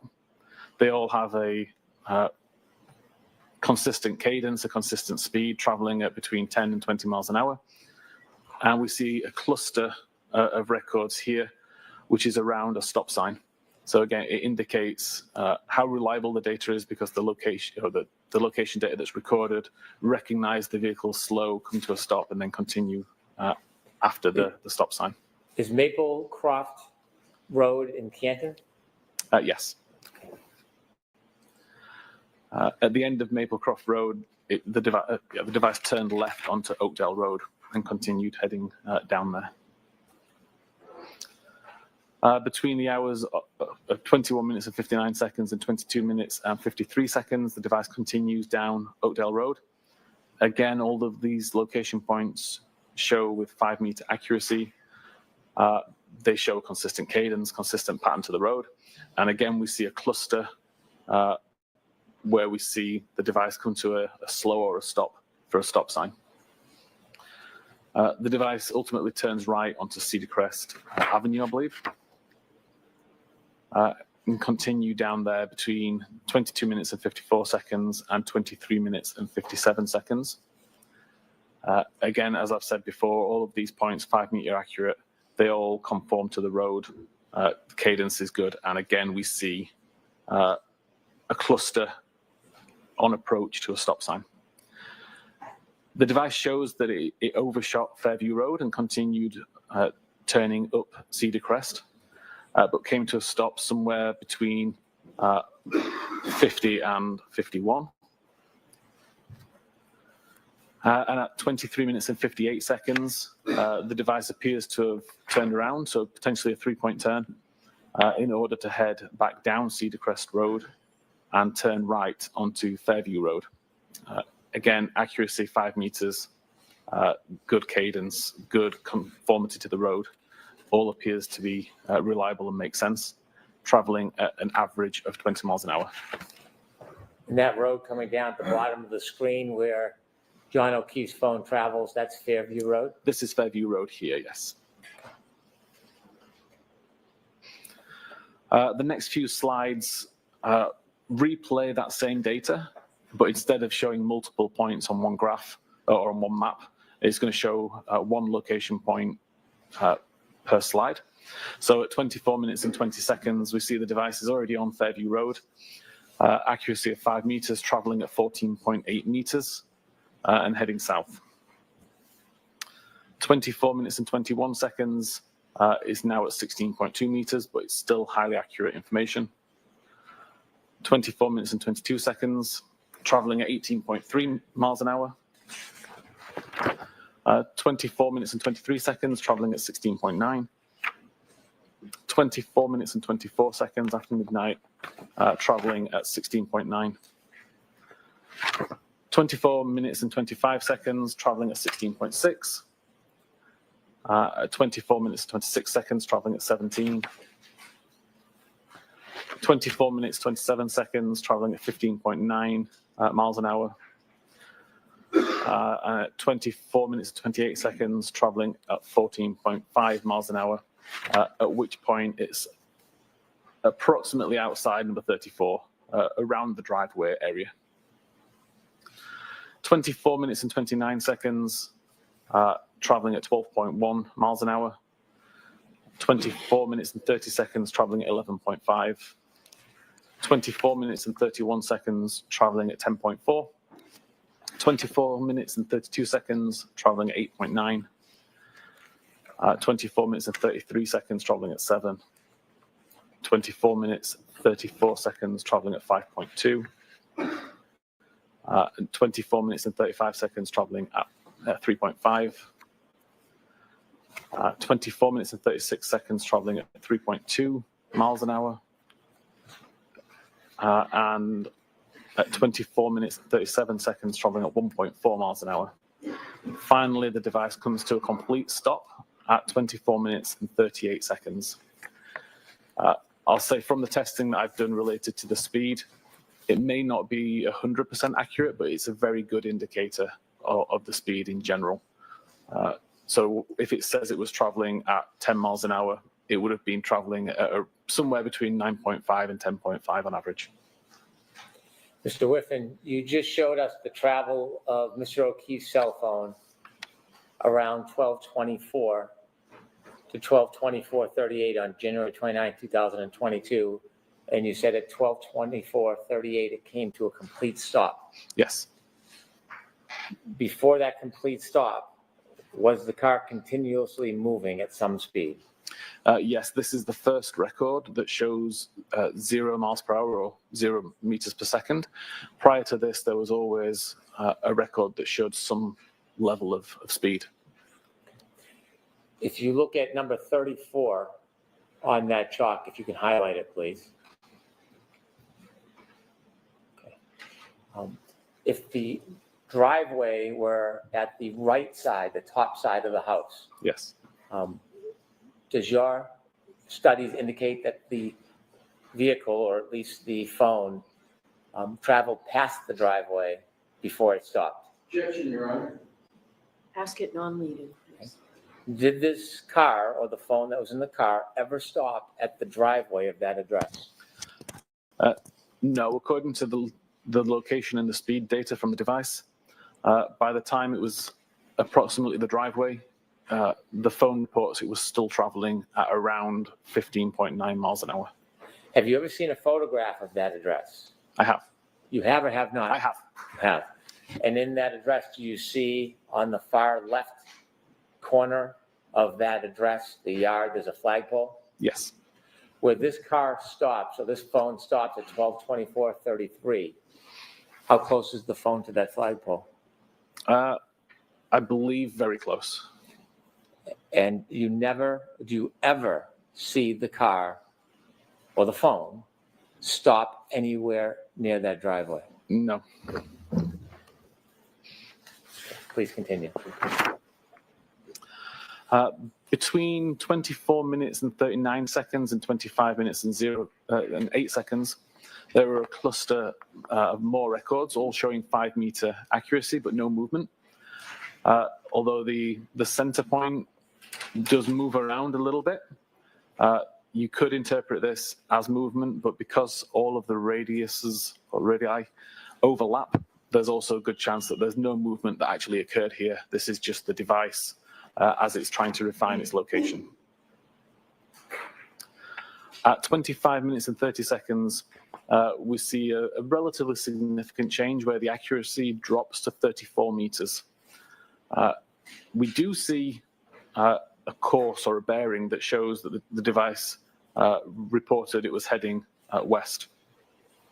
But again, this accuracy radius includes the previous locations anyway. So it's difficult to differentiate between actual movement based on this location data or just on the fact that the accuracy reduced, the center point shifted because of the accuracy change, and therefore a bearing was attributed to it when it shouldn't have been. If I could ask you some questions about the clock on that indicates 25 minutes, 12:25:30. The circles become larger. Correct. Is Waze still being used, or has Waze been stopped? No, Waze has been closed at this point for about 40 or 50 seconds. How, sir? About 40 or 50 seconds. This location data, or this circle, the perimeter, that's not coming from the Waze application anymore? No, the location data never came from the Waze application. Waze was requesting location data. iOS is responding to that request, and as part of that response, would write the information to its database. Waze itself records very little location data. So when you look at that circle based on location data alone, could the phone be anywhere within that circle? Correct. There is a bullet pinpoint center of that circle. Yes. That center of the circle doesn't necessarily mean that the phone is at that exact location, does it? It doesn't, no. The center point is purely an indication of where you need to draw the center in order to draw the radius. If we didn't have a center point, how would you know where to draw this circle? And so the phone could be anywhere in that circle, close to 34, inside 34, 32. Objection, Your Honor. Ask it non-leading, please. Could the phone be anywhere in that circle? It could. Could it be at the center point? It could. Could it be still in the car? It could. Continue, please. Between 25 minutes and 31 seconds and 25 minutes and 36 seconds, there's an additional cluster of location data ranging between 61-meter accuracy and 17-meter accuracy.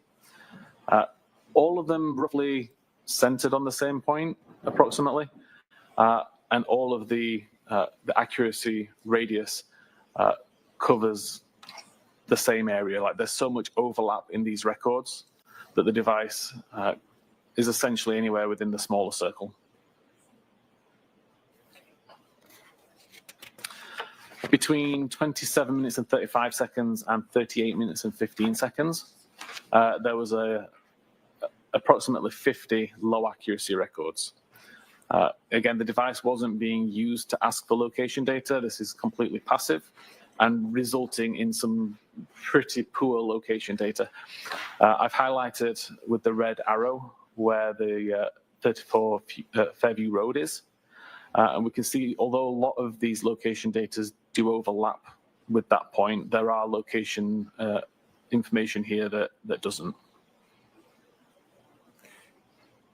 At 38 minutes and 16 seconds, the accuracy improves again, is now 18 meters accurate, but continues to show approximately the same location that we saw 10 or 15 minutes earlier, around the flagpole area.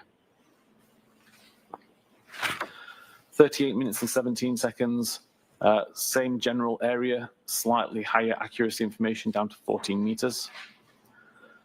38 minutes and 18 seconds, accuracy increased to 12 meters, shifted slightly. Now the flagpole area is essentially at the lower side of this circle. Obviously the top side of the circle now includes a part of 34 Fairview. If the location information is indicated by the circle and the circle has shifted, does that mean necessarily the phone has moved?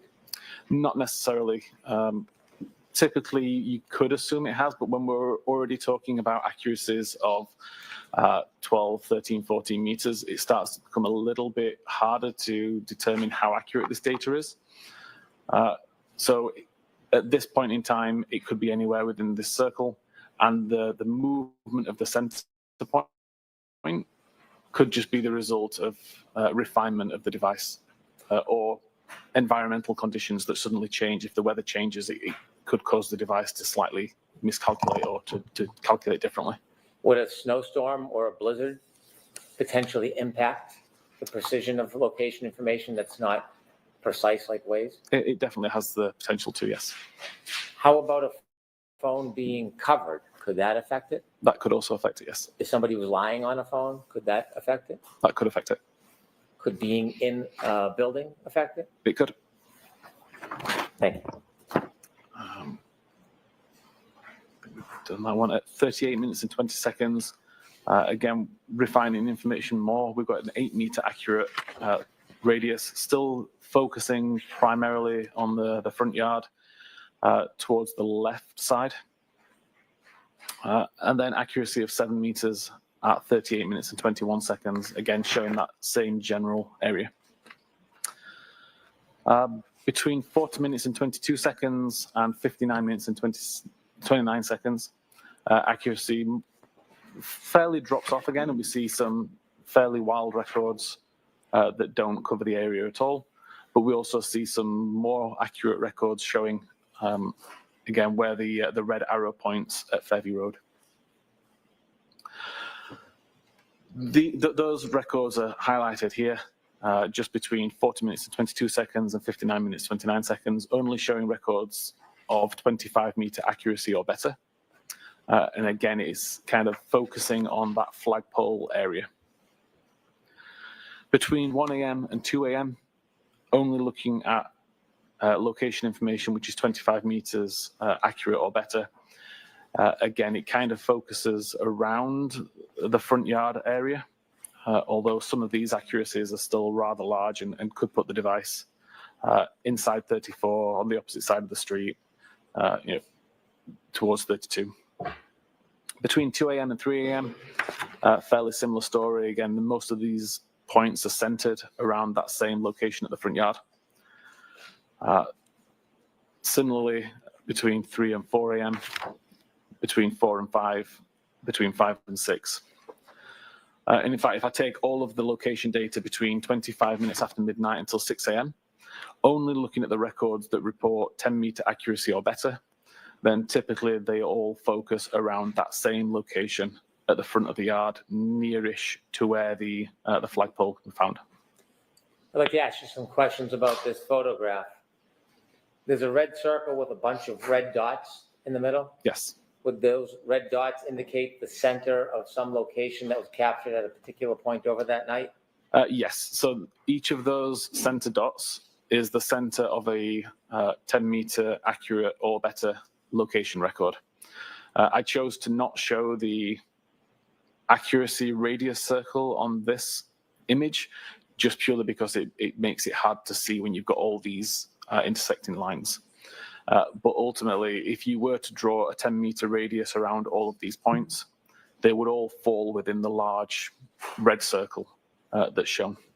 So this photograph was meant to take readings from the most accurate of the data throughout the night? Correct. Objection, Your Honor. Sustained. Ask it again differently, please. Was this circle, did it include low frequency data? No, this circle only includes 10-meter accuracy or better. The fact that the center dots are in different spots, is that inconsistent with a phone being in the same place, not moving that entire night? It could indicate movement. It could indicate refinement. Is it impossible to tell? It's impossible to tell at this level of detail anyway. Are all of these dots, given the range, 10 meters or under, are all these dots and all these readings of the high frequency data that you compiled for that night, are they all consistent with Mr. O'Keefe's phone being near the flagpole and not moving that night? Objection, Your Honor. I'm going to move on. I think that's a reasonable assumption. All right, this might be a good spot. Are you ready to move on to the next area, or you have any more questions about Now would be this? a fine time, Your Honor. All right, folks, why don't we take our morning break, 15, 20 minutes? We're going to see that there for 15. Thank you. Sir, please give me notice for the wrong seat.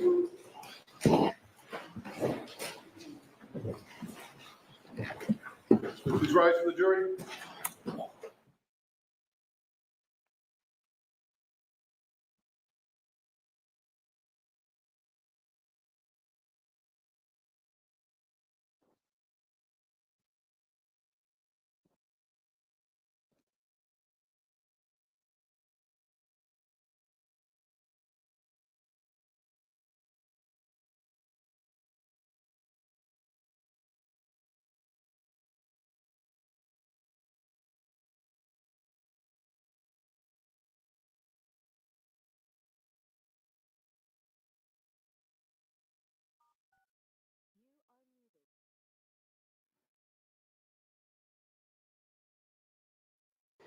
Hey there, Karen Reed trial watchers. A lot of the trials we cover remind me of that the world. Hello, friends. Hi, friends. Are you there? Is everyone there? I miss everyone. Do do do do do do do do do do do do do. I'm singing to you guys.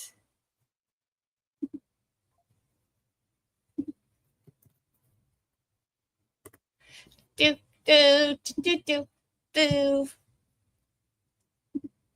Did everybody see our new song? Did you tell me to stop? Jay, get on her.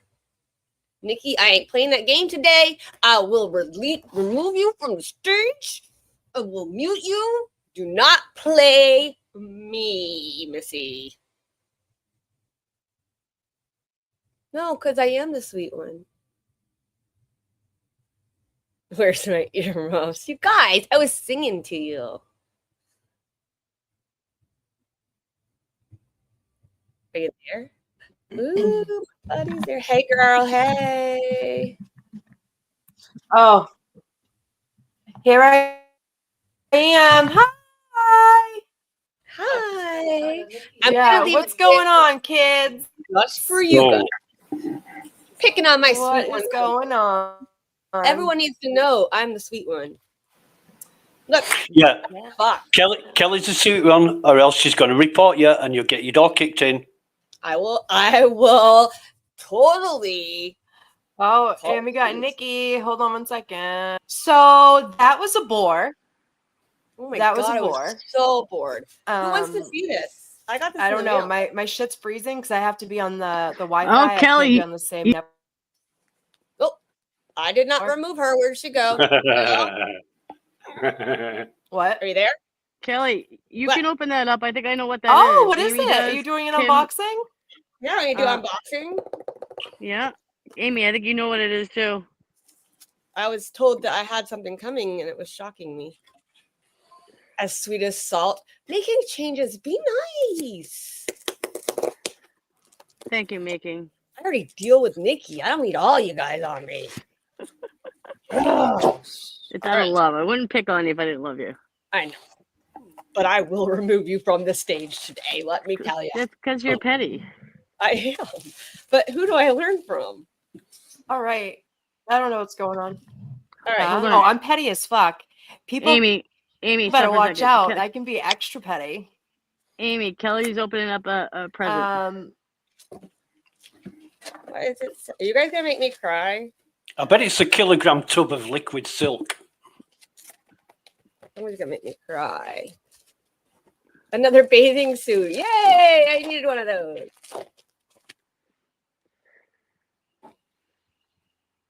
Mhm. You guys. That's from Dog Mom, Amy, and myself. It says, I'm gonna cry because I hate you guys. There are those who continue to light the world up or light up the world long after they have gone. That was when Thank you you. lost your uncle. You're welcome. It means a lot. Oh, Kelly, don't cry. Okay, I'll be back in a minute, okay? Oh. Well, guys, we just ruined Kelly. Amy, there?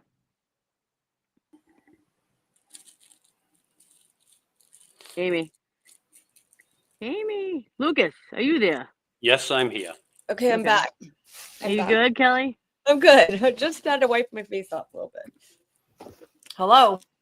I'm here. Are you here? We can hear you. Amy's frozen a little bit. Kelly, you need to start using cheap makeup so we can see all the mascara running down your face and shit. It's called waterproof for a reason. Yeah, yeah. So Amy said that was boring. Does everybody else share that sentiment? No, I love that they use Lucas's love language and horribly wrong. So it makes him mad because then he goes crazy. Well, it's not my love language. I just understand it a bit because I used to do this shit many years ago. You know, what are we in now? 25. So it'd be seven years ago. Right? Nothing gets Lucas fired up like techie talk. Yeah, I love those late night calls from you, Amy, about fucking Am I frozen? kernels and shit. Yeah, that's real good fun. Amy, you're having a rough time, kid. Oh. She was fine. She was fine. Then she. Dog Mom, listen, okay? I got things to do today. Well, I plan to do things today. I gotta. We have Karen get Reed free. Yeah, we have Karen's to free, and Kelly's to make cry. That's right. That's what we do around here, people. Did you guys like that view of the court where you could see Karen and the attorneys? Not too bothered, to be honest. I just want to see the evidence. I can either do just focused. Well, Amy had it on that one, but I can do just focused on the people who are talking at the moment, or I could have them. It can be split screen because Law and Crime has them split screen. Yeah. Yeah, I really do have too much to say about what Whiffin testified on. We haven't got time. Go ahead. Just give us the clip notes. Right. Oh God. Or we can do it at lunch break. If you prefer. Briefly, the last view time of the browser state database is different between phone versions. Well, not phone versions, iOS versions, right? So starting with and I'm not going to go into detail, but starting with iOS 14, you started having a write-ahead log, which is a cache buffer. It's a And what? a cache buffer. It's an area of data that's called upon when it's holding previous events, previous Is that like instances of CACHE cache? yeah. Okay. And it's to lessen the workload on some applications when they're like bringing tabs back up that you've already viewed previously, that kind of thing. But the thing is, depending on what iOS version you're using, depends on how it works. Now, I think Whiffin was right. Starting with iOS 15, that database did not get an entry until you actually closed the tab. So, at like, I don't know, lunchtime, you could search for Subway sandwiches, and you could leave that tab open until dinner time, and then search for shepherd's pie, and then close that tab, and it would only record what you last searched for at the time the tab was closed. So the record for the Subway sandwich would still be in the browser state database, but it would be under a different UUID. That's a unique universal identifier.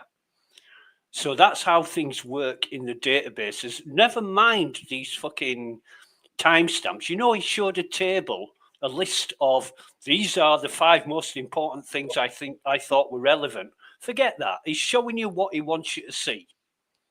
If he showed you the database entries, every single entry would have a UUID, and you'd be able to tell the differences between everything that was used on that tab. And that doesn't matter which version of iOS you're using. And the Knowledge C database, now that's weird, is that, because it works differently for every different iOS. So in brief, if you were to search for Subway sandwich at lunchtime, Right. and then you didn't want that, so you deleted it, it would be removed from the Knowledge C database, because the Knowledge C database is a pretty much permanent database on the phone.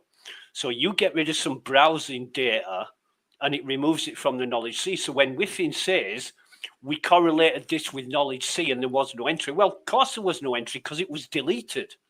That 227 Horse Long to Die in Cold search was deleted from Jen McCabe's phone. It's the only thing she deleted. So no shit, it didn't appear in the Knowledge C database. Right. Out of how much stuff that she's Googled and searched? I don't know. They're saying lots of things that I've never heard before. Like Brennan's saying, what was it, 40,000 files? Yeah, 45. It was like 45,000. 4,560 Google searches, and that's the only one that was deleted. 4,500. Yeah. It's not 1,000. My bad. I mean, it's not easy. You could get two Apple experts talking about exactly the same thing, and they will argue because there's that many people working on the databases, the Safari browser. You know, you've got teams of hundreds of people working on it, and they all don't know the same thing, and they all haven't worked on the same elements of whatever they're working on. So people know different things, and yes, it is an interpretation, but you're gonna be hard pressed to find somebody who knows it like the back of the hand across the board, and that's the problem. It's a problem with any software that you've got a lot of people working on because they don't all understand the big picture. They only see small parts of it. And yeah, I'm sure. Who was it? Was it you, Nikki, who said, or was it Amy who said he's saying whatever they pay him to say? Yeah. And Yeah, that's, it wasn't me. It wasn't me. I think it was Amy. Right. Or Kelly. It was, I think it's Kelly Kane or something. Yeah. Yeah. Maybe, But maybe Kelly Kane did. it's So Eric asked, didn't Carrie say the 6 a.m. text never happened? Was that, I don't remember that last week. I can't remember yesterday. Okay. which 6 a.m. text? The 6 a.m. that she said. The 6:45 or whatever it was. She said that she tried to spell it the same exact way and spelled it wrong. Yeah, no, yeah, because it pulled up the old search and then she refixed it. Yeah. Yeah. Yeah, I honestly don't. I can't comment on how well they know the operations of an iPhone, but I don't think that was deliberate. If she did another search, the same search on the same tab, and So then on that tab, from my understanding, and then didn't she close it at 10:34 or something later that day? So she did this first search at 2:27, then she did the 6:23, and then she fixed it to make it the 6:24 to match. Yeah, because she spelled it wrong. Well, the thing about Google, when you use Google services, they have, obviously you'll know this, Amy, but they have servers which record all this. And it has to be a governmental law enforcement body or institution which approaches Google and requests information. So the FBI could go to Google and they could say, right, we need details of this search made at this time on this day involving this information. And From Google my could go away. there is a Google expert on the defense witness list. Well, brilliant. That'll be great. But she used Safari, didn't she? Or was it Google? It was Google, right? No, Safari's the browser, but Google's a search engine. Okay. Yeah. So you could be using Edge, you could be using Firefox, you could be using Chrome. Yeah, that's true. Safari, Mosaic, Safari, yeah. You could be using any browser, but the Google search, if you're using the Google search engine, it's through their services, so they'll have that information. Yeah. Either way, at the end of the day, innocent people don't delete shit.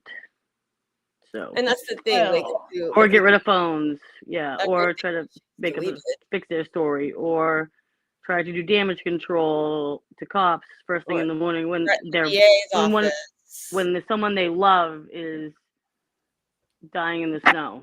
Yeah. Or unaliving in the snow. My bad, Amy. Sorry. You're fine.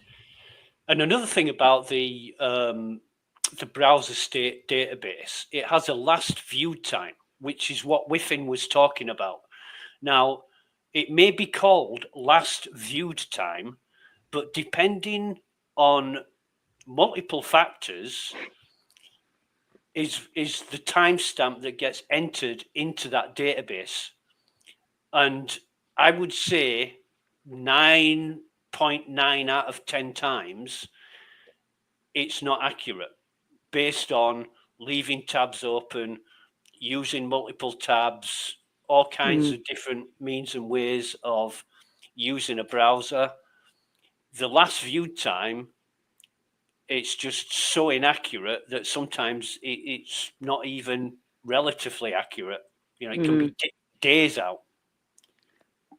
My biggest thing is I love how, like, in every other case known to man for centuries and centuries, now that phones have been and computers have been birthed, data means something in cases, but in this case, it just doesn't. Yeah, let's make a call to Brian Walsh's attorneys and see what he thinks about all this.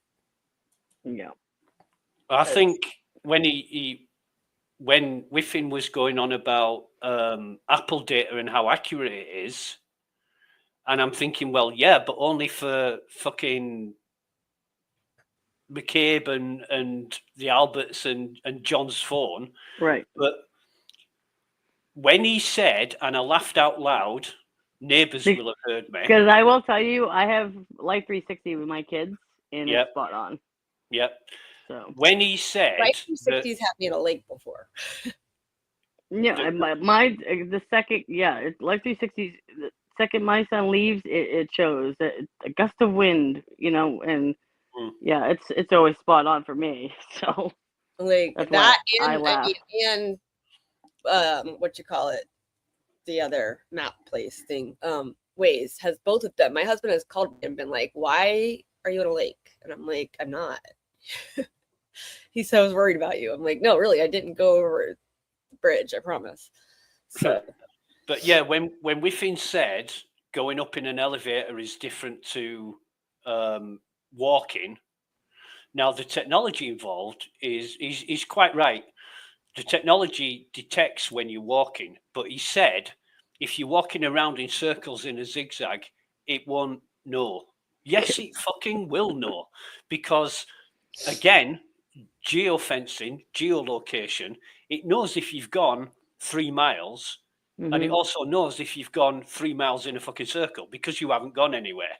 Mhm. yeah, but if you And only it's- put a geofence for Android phones and not for Apple phones, doesn't that matter? Yeah, ironically. Because that's what It could do. they did. They only pulled the Proctor only asked for Android phones geofencing. Yeah. Isn't that ironic? They all have Apple. Well, you wouldn't get Apple data on an Android phone. It would No, have it. exactly. But that's what she's It would saying have That's is its that own. what Proctor, Proctor did on purpose. Proctor, Yeah. like all the people who are mainly involved, have Apple. There was Yeah, like a but few that have like an Android, but I like mean, not. you'll know, Nikki. You're a fitness freak. You're always in the gym. Oh shit! Yeah, yeah. When you look at your Yeah, health I app, mean, she teaches me stuff every day. I'm a yoga instructor on Sundays, Lucas. oh god, yeah, I love those naked yoga videos that you send Oh me. my Jesus They're Christ, brilliant. Have you seen her guys, he's sling joking. videos? Those, man. Yeah, I am Watch absolutely. out. I honestly take the piss out of Nikki all the time because I love it a bit, and she's wonderful. And nothing I ever say about Nikki in that way is serious. So let Yeah, that be on the exactly. record. Exactly. The trolls will have Or Anyway, this one knows it. what I'm getting at is your health app will say, I don't know, 3,000 steps, but it will also say 1.4 miles. And if you haven't traveled those 1.4 miles but done 3,000 steps, it'll tell you. Right. Is that correct? Correct. Right. Because I was just we were out in Texas and my Apple Watch was like, girl, like, because we were walking all around and I kept getting like alarms on my phone, like, girl, like, because we were just walking and walking. I was doing steps and I was like, yep, see, it knows. Yeah. So that's why I laughed at Whiffin, because he's presenting evidence in a light that favours the CW's theory, but they're not taking everything into account. I'm just hoping that the jury's smart enough to know this stuff. I hope so. Well, I think once they release the hounds that Alessi is going to attack, he's writing all this stuff down. Trust me. Alessi, I mean, he counts how many times Hank Brennan says certain things. So Yeah. for someone like, he's so analytical like that. Like, I'm just waiting for him to come on. But I think that, it's funny because Aiden has the video of that street that they're saying that he waved his hands on, and they tested 3 different phones. And let me tell you, it was Super a flat. roller coaster ride of nothing. Hey, The flattest road in Canton. hey, watch out for that hill. Oh, and I disagree with him when he said if you go up in an elevator, Apple Health will take that as climbing stairs. No, it won't. Doesn't for me. You're Never not taking has. any. You're not taking any steps. And I also laughed when he said, "Oh, what was it about now?" He said, "I tested this myself, but couldn't reproduce it. It was something to do with the search." I have a And it was- question, Lucas, for you. What about the temperature? Because I Right. feel like he's full of crap with the temperature. I know exactly where he's going with this. They want the temperature of John's phone battery to be able to tell when he was in a colder temperature, when he was in a more ambient temperature, as in inside a house, inside a car, or outside in the freezing cold.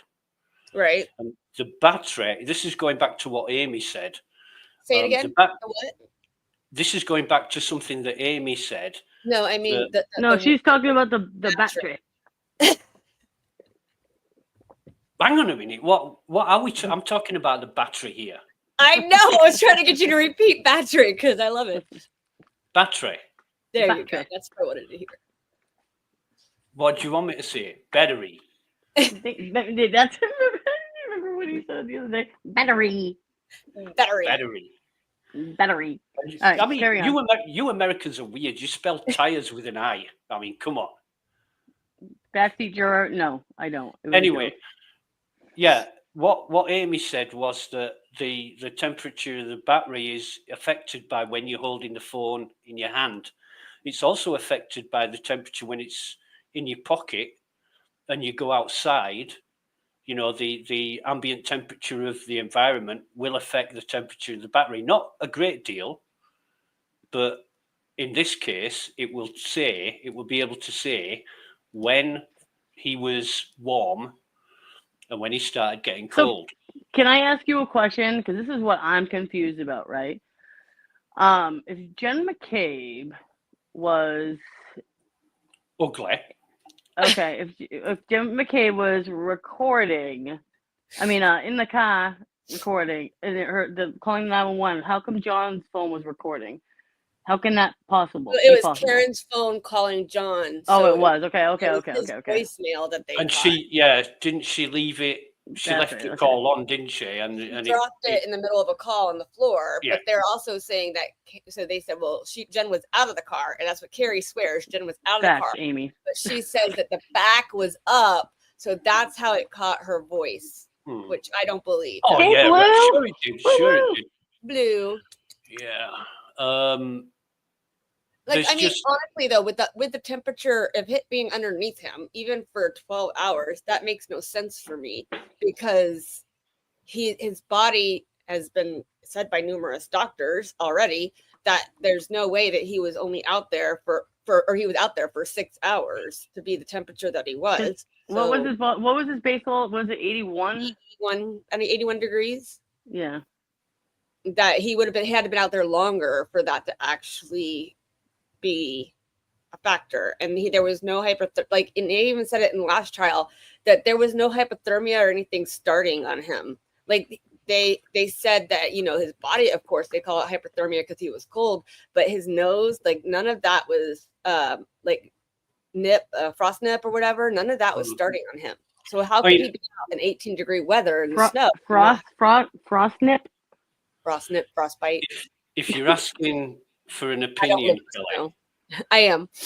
My opinion is that Jen McCabe asked Karen to go to her house and then take them all back to One Meadows to give those responsible time to put his body on the lawn. Right. That is my personal. Because he was still actively bleeding. opinion. Well, yeah. You can't actively have bleeding if you're. There's no point. There's no point if you're looking for somebody that's lost. And Karen already said, he could have been hit by a snowplow. Yeah, they were already gearing up for excuses. You going to the last place you saw him. You wouldn't go back to where he lived to see if he'd come home if he's still not answering his phone. Well, and Jen McCabe said at first, no, you guys are at the waterfall. She pretended like she didn't even know that they were at 34 Fairview. God, yeah. It wasn't until Matt said, no, they were at your sister's, remember? And and where is all that blood? What was it? How many liters was it? Supposedly 3 liters of blood. 3 or 3.5 liters of blood. Where'd that go? In the basement. Exactly. The other thing is the leaf blower was able to reveal itself some clear glass, but not red taillight. 47 pieces. Of 9 pieces of glass from 3 different glasses. Because they didn't all match up, did they? And one of them was on his 9 or 7 or something like that. The one that lasted on her taillight from Dighton on the tow truck all the way back to whatever to Sallyport. Along with the Yeah, Superman. I need some like cross here because this is boring and yeah. Yeah, she admitted that she lied to the grand jury. It's just, honestly, like, innocent people do not get rid of their basement floors or redo their basement floors, rehome their dog, and sell their house at $50,000 under asking within like 7 months of all this happening. Mm-hmm. Innocent people don't talk about butt dial. Everyone butt dials apparently in that house. They have some amazing butts in that house because they can all butt dial and butt answer. Like, that is like exercised rear ends. And let's be honest, none of them are. What? What are you talking about? I thought like Matt McCabe was like the fittest person I've ever seen. He was on a diet, right? Vodka and Crystal Light. Which, by the way, oh yeah, the Crystal Light and yeah. That's what we made fake margaritas with to take in the baseball stadium when we were parents of baseball little league. So I don't know. I've never heard of a bar making that unless he brought his own Crystal Light. Oh, could be changes. Very well could be. I don't know. I'm not a great believer in coincidence. Everything happens for a reason. Everything. And there's just too many coincidences. And I'm going to be lame and use air quotes here, but coincidences in air quotes, butt dials and changes in people's testimony, and she was in the car, she was not in the car. Jen McCabe was giving John CPR when she wasn't, and paramedics. What's that about? Three paramedics all testified that Karen said to them, "I hit him," and the video evidence proves that she didn't even speak to them. But none reported it. Yeah, well, that's because it's bullshit, Nikki.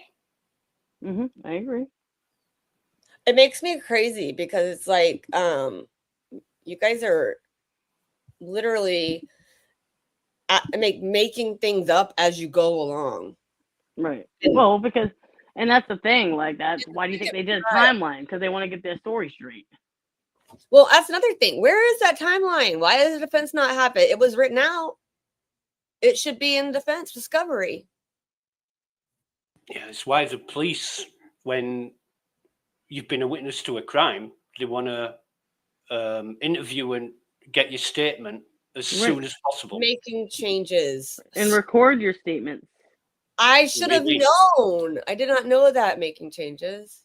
Crystal Light is a fat burner. Nikki, you're the gym rat. Why didn't you tell us? Listen, I can't spill all my secrets, God.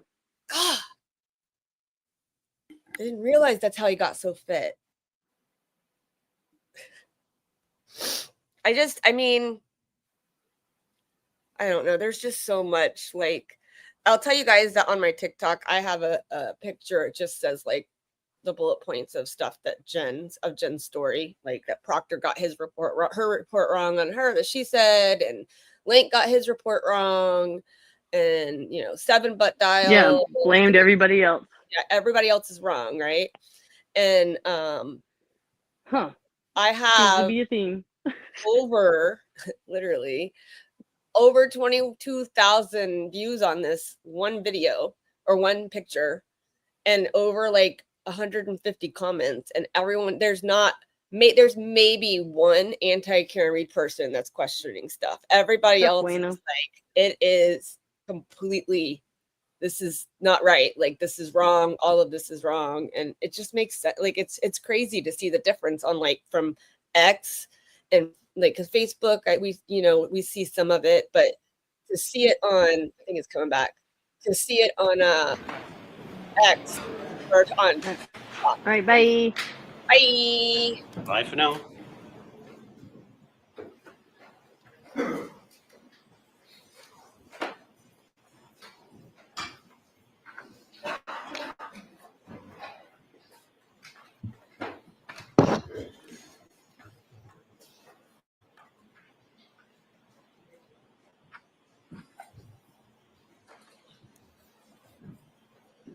Close the session. Be seated. All right, Mr. Brennan, whenever you're ready.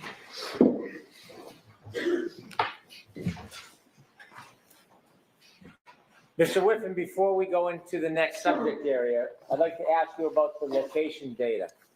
Based on your review of the location data, do you have an opinion whether the location data throughout the evening is consistent with John O'Keefe's cell phone being near the flagpole the entire night? I believe it is, yes. I asked you whether you had an opinion whether it was consistent with. I didn't ask you if you had an opinion to a reasonable degree of scientific certainty. Are there other things that you looked at that you will consider in addition to the location data to have a more certain opinion? There is. And is the next thing that you considered Apple healthcare data? It's the Apple Health data, yes. We asked about it, or I asked you about it earlier on. I just want to talk about it a little bit before you show us and present to us the data that you've compiled for us. Is Apple Health data different than when you have like an Apple Watch? No, it's the same Apple Health data recording on the phone or the watch.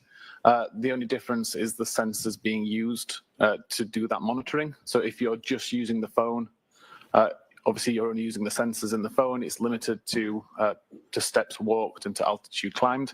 If you're wearing a watch, it can also do those things, but it can also add things like blood pressure monitoring and things like that.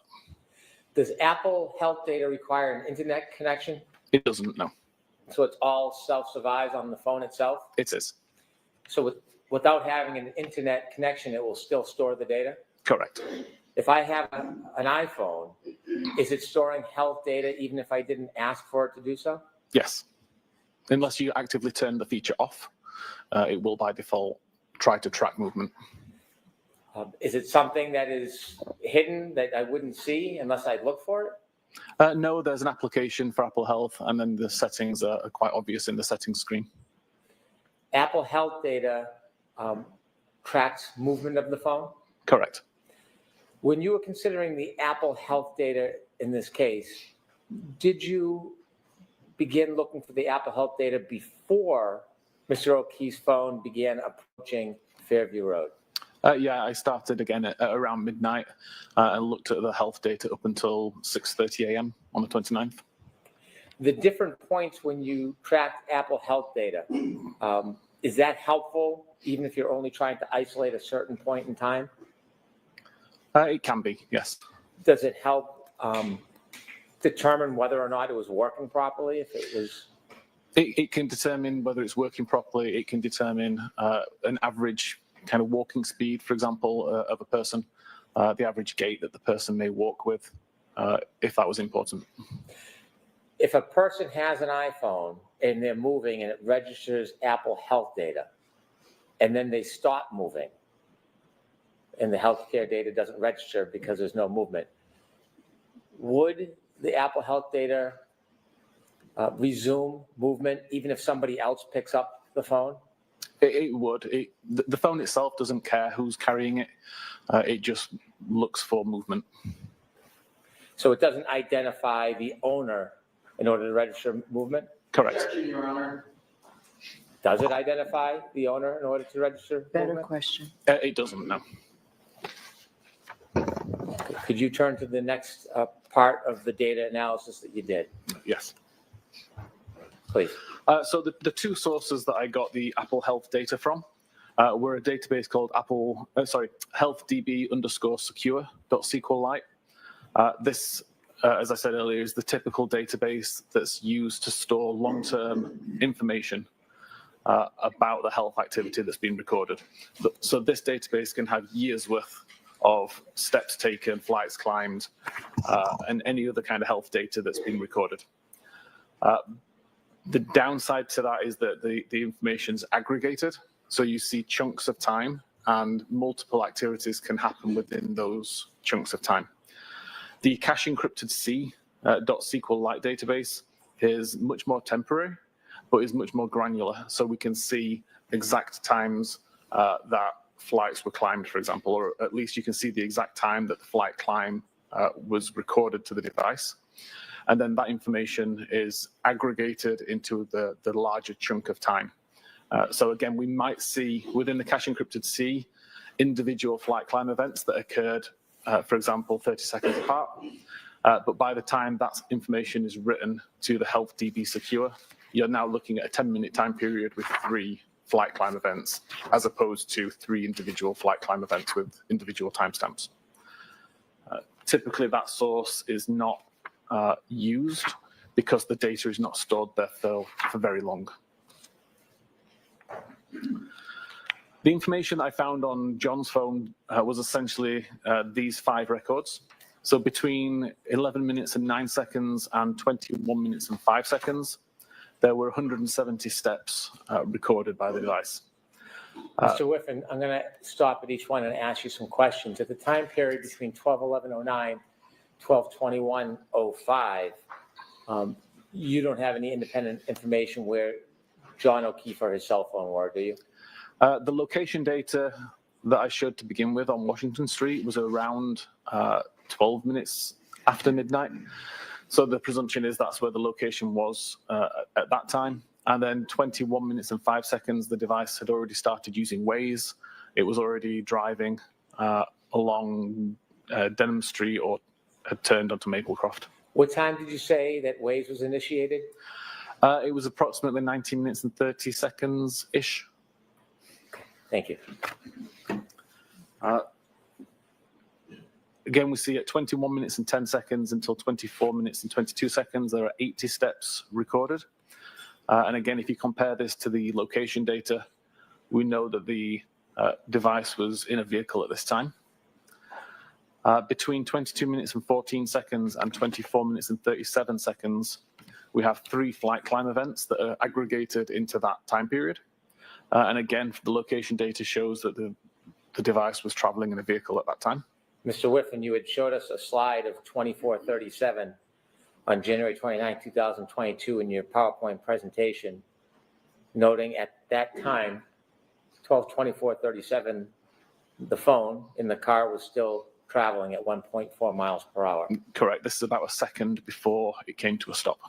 Can you conclude to a reasonable degree of scientific certainty that that period of 12/22/14 to 12/24/37, Mr. O'Keefe, or at least Mr. O'Keefe's cell phone, was still in that car?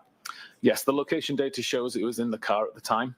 And my next few slides will demonstrate why that was still recording a flight climb event while it was in a vehicle. Thank you. At 31 minutes and 56 seconds until 32 minutes and 16 seconds, there were 36 steps recorded. And then there was no further health activity recorded on the device for several hours until 4 minutes after 6 a.m. When 432 steps were recorded between the time of 6:04 and 6:11. Let me ask you about that 12/31/56 to 12/32/16 time period. We can see larger ranges in the time period range. That is a smaller range comparatively. Yes. Okay. At 12/31/56, is that the beginning of the 36 steps? Essentially, yeah, it takes the timestamps from the cache encrypted C, looks at when the first step occurred, looks at when the last step occurred, and aggregates the times based on that. So 12/32/16 would be the last steps taken for that cell phone. Correct. And in between that time period, there's 36 steps. You shared earlier that it doesn't indicate the direction of the steps. Correct. Other than the movement that equates to steps, can it tell anything about what direction, the positioning, how the phone was moving? It can't, no. It's just purely registered what it thinks are 36 steps. Could it have been a straight line? It could have been a straight Could line. it have been somebody pacing? It could have been. Could it have been somebody moving and jumping? Yes. Jumping, if they were jumping forward, essentially. After 12/32/16, when this phone took its last steps, it never moved again? Objection, Your Honor. Form of the question sustained. After 12/32/16, when this phone took its last steps, did it move again until 6:04:01 a.m.? There were no more steps or flight climb or any other health activity recorded during that time. Do you know what triggered movement at 6:04:01 a.m. of Mr. O'Keefe's cell phone? I presume that the device was moving at that time, but I don't know the details of who. Objection, Your Honor, move to strike on. I'll strike it. Please continue. Okay. Regarding the flight climb events, looking at the cache encrypted C database, I was able to find more granular, accurate timestamps for these records. And I showed those timestamps on this map at the position that the device was, according to the location data at the time. So you're going back to earlier in the evening now, 12:22:14. Correct. To 12:24:37 when the phone stopped near the flagpole. Correct. Okay, thank you. So we have the first record at 22:17, a flight climb event was recorded. I've highlighted that was a red line, and that equates to the red line that shows underneath the timestamp where the location was, where the device was at that time. The second record is 22 minutes and 32 seconds, showed with a green line, which shows over here. And then finally, 24 minutes and 37 seconds after midnight, shows with an orange line down here outside 34 Fairview. I'd like to point out that health activity events are recorded upon the event completion. The device doesn't know that you're about to walk up some stairs. It doesn't know that you're halfway up some stairs. It has to wait until you've reached the top in order to detect that an altitude change has occurred. So that change only gets written to the database once the flight climb has ended. I tested approximately 8 different phones, different models, different versions of iOS, and found that on average, there was a time difference between 15 and 50 seconds between when I physically stopped walking up a flight of stairs and when the record was made. So it's just based on the time that the device takes to pull the altitude, detect that an altitude difference has occurred, and then write the data to the database. So I took that average data between 15 and 50 seconds and plotted it onto this graph, which also plots the altitude of the device over time. So the red line here shows the time according to the cache encrypted C database where the first flight climb event was recorded at 22 minutes and 17 seconds. Working back 15 seconds from that to say that with the gap that I know exists between the flight climb ending and when the record's recorded, the flight climb event is presumed to have occurred within this red gradient area. The altitude information on the device shows that between those times, the altitude increased from around 41 meters to around 45 meters. You may recall earlier I said that it's a 3-meter incline that Apple considers a flight climb event. Therefore, the incline that occurred within this red gradient is sufficient to trip a flight climb event. When we look at the second record at 22 minutes and 32 seconds, this is shown on this chart as a green line. And again, working back 15 seconds and beyond to allow for the tolerance, we see the green gradient area.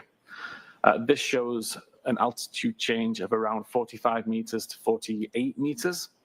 Again, that would be sufficient for a flight climb event to be recorded because we have 3-meter incline change. We then don't see an incline change for a while. All we see is the device going downhill until we get the record right at the end there at 24 minutes and 37 seconds. And again, working back around 15 seconds to the orange gradient, we see an increase from around 25 to 28, 29 meters. Again, that would be sufficient to cause a flight climb event to be recorded. I'd like to ask you. Sorry, I'll go back. Continue, and then I'll ask you, please. Okay. I then compared that information to a topology website from the area, according to a topology website data, and plotted that out here. We see the red circle now is related to the first flight climb, the green circle to the second flight climb, and the orange circle to the third flight climb. The gradients that we see here are the same gradients that were shown on the previous graph. So the presumption is that within this red gradient is where the flight climb event occurred. Within the green gradient here is where the second flight climb event occurred, and within the orange gradient here is where the third flight climb event occurred. The white circles show the altitude of that particular location according to the topology website. So again, we see that for the red gradient, there's an increase from 43 to 47 meters. Between the green gradient and the green number 2, again, we're going from around 47 to 50 meters. And then with the orange gradient at the bottom, we've gone from around 26 to 28 meters. So fairly consistent with the data that was recorded on the device in terms of altitude information. And I would suggest is the reason that these flight climb events occurred. Mr. Whiffen, there's 3 different times. The first is 12/22/17. At that time, was the Waze data app initiated? It was. And did that indicate whether or not Mr. O'Keefe or his phone were traveling in a car at that time? Appeared to still be traveling in a car. At 12/22/32, was the Waze data initiated and active? It was, yes. And at that time, does the data indicate that Mr. O'Keefe's phone was in a vehicle and moving? It does. And you showed us a slide finally from 12/24/37 that the vehicle was still moving 1.4 miles per hour. Correct. And was the Waze data initiated and active at that time, 12/24/37? If I remember correctly, Waze had closed about 5 or 10 seconds earlier. Now, based on your study of the Waze information, the location information, the topography, and the healthcare data, do you have an opinion to a reasonable degree of scientific certainty whether the indication on the healthcare data reflecting flights of stairs, do you have an opinion whether or not that was registered as a result of a person holding a phone, walking upstairs, or for some other reason? Based on the location data, the health data, and the research that I did and the testing, I believe it is more likely that the device was in a vehicle traveling on a road going up an incline versus the location data being incorrect and the person being walking up physical stairs. Thank you.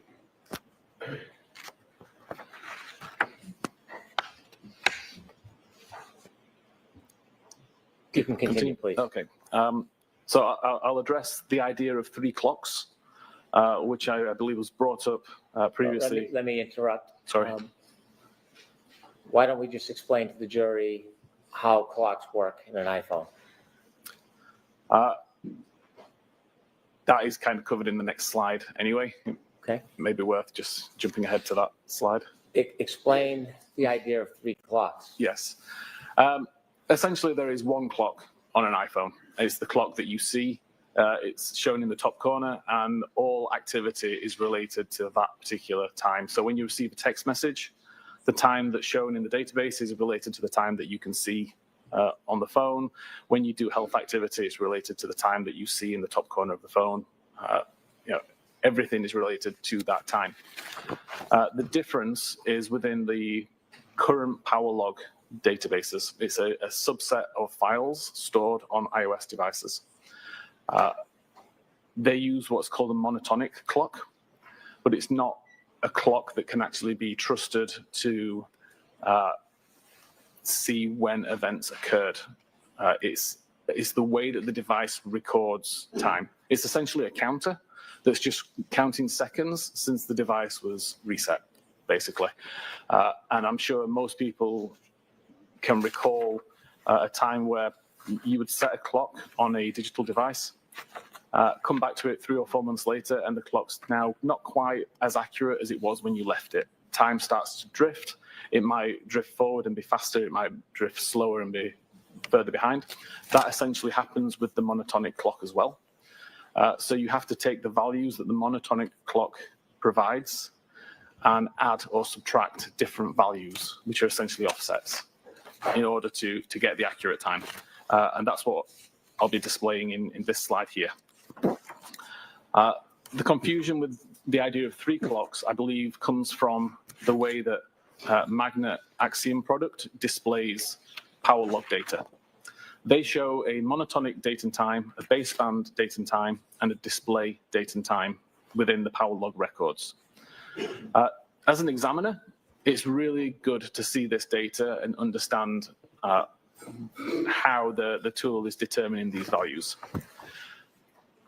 As an examiner, it would be really bad to look at these values and think that they are accurate timestamps at face value, because they aren't. And I'll start to talk through how this information works.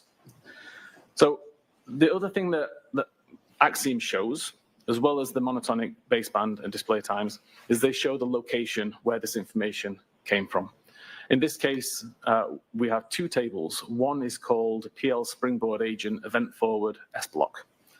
And that is what this table is here. And you can see we've got an ID number, a timestamp, and a value of locked. But we also show a second table that's involved called PL Storage Operator Event Forward Time Offset. And that's this table at the bottom here. So again, we see there's an ID, a timestamp, baseband, kernel, and system values. These values all need to be read together in order to make sense of the data. So for example, if I take the timestamp that's shown here, the 1643 33687 number, if you treat that as number of seconds since the 1st of January 1970, it's what we call a Unix epoch. That will get you the timestamp of 29th of January 2022 at midnight, 21 minutes and 27 seconds, once you account for the UTC -5 offset.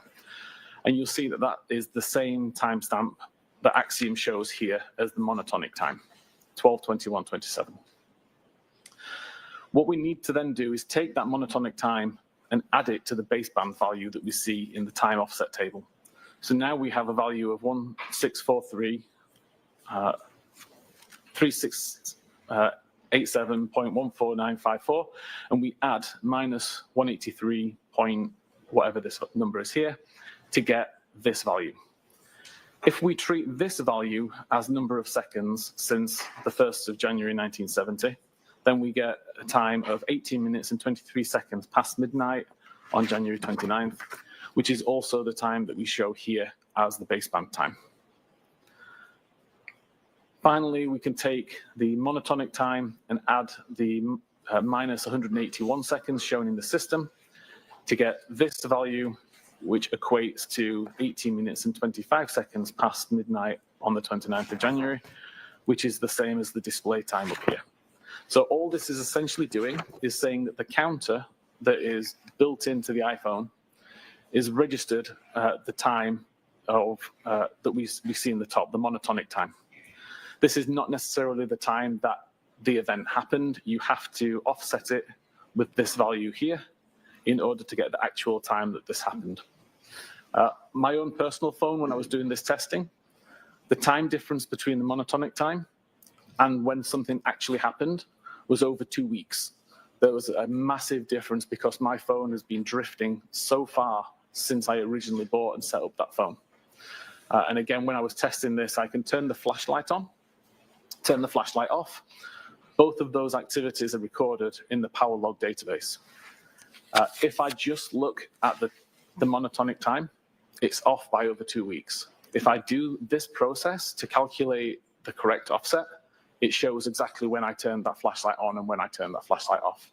The calculation is imperative. Without the calculation, these timestamps are irrelevant. And all Axiom is doing here is they're showing you the values that they use in order to calculate the final value. It doesn't mean that you can take the monotonic timestamp and read anything into it. It's completely irrelevant on its own. Is it necessary to understand this process in order to ensure the integrity of the time that you're offering to the jury so you understand whether it's accurate or not? It would be if we were discussing power log data. Power log data only really encompasses things like battery level, the time and date that it's plugged in, button presses, camera usage, things like that. It doesn't count for location data. It doesn't count for Apple Health data. they both work on the system time, and they both work on the same system time. So they're always going to be aligned. Do you have an opinion to a reasonable degree of scientific certainty as to the accuracy of the location data times and the accuracy of the health data times that you shared with us? They'd be consistent with each other. So to summarize that, there's only really one clock that's in use on an iPhone for recording. The only difference is the monotonic time, which is how power logs record information, but you need to offset the times to figure out when that activity actually happened. And that you only have to offset those times for power log data, not for health, not for location, not for messages or photographs or any other activity like that, purely power log data. Okay. Is there another subject that you looked at, that you analyzed in order to reach a conclusion about the time and location of John O'Keefe's cell phone over the night of January 29, 2022? Yes, the next one is battery temperature. Can you explain a little bit background on this before you start the slides? So again, we have a temperature sensor built in within the phone, monitoring for if the battery temperature increases too high and becomes a danger, or if the temperature gets too low and becomes an issue. So it constantly monitors the temperature of the battery and records that information in the Knowledge C database. Did you look into the battery temperatures from before midnight and after midnight and do an analysis regarding the temperatures of that cell phone battery? I did, yes. Throughout the evening of the 28th of January and then the morning of the 29th. Mr. Whiffen, that's going to be hard to read. Is there any way you can enlarge it? But apparently not like that. There we go. Thank you. So on the evening of the 28th, see an average temperature of around mid 80 degree Fahrenheit. I've got no understanding of where the device was at this time, whether it was in a pocket on a surface, whether it was in use or not. But I just wanted to get an average idea of temperatures of the device. By 13 minutes after midnight, we're still at 82 Fahrenheit. At 22 minutes after midnight, we know from the location data that the device was currently in a car, and we see the temperature has dropped to 77 Fahrenheit. By 37 minutes after midnight, we now know the device is already at Fairview. It's been at Fairview for approximately 12 minutes, and the temperature has continued to drop. It's now 72 Fahrenheit. Mr. Whiffen, if I can interrupt you. At 12:37, when the temperature drops to 72 degrees, is that before or after the healthcare data stops for that evening? That's after. Thank you. 45 minutes past, the temperature's dropped to 66 Fahrenheit. 53 minutes past, it's dropped to 61 Fahrenheit. 7 minutes after 1, it's dropped to 55 Fahrenheit. At 1:36, it's dropped to 50. And then we have a large gap in the data, with the next record being made at 6 minutes after 6 a.m., when the temperature is 43 Fahrenheit. Mr. Whiffen,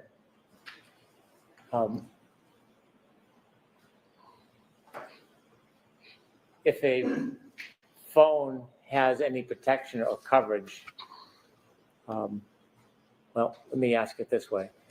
Do you know what, if anything, happened around 6:02, 6:03 to trigger that 6-degree drop in temperature? I don't know accurately, no. Okay.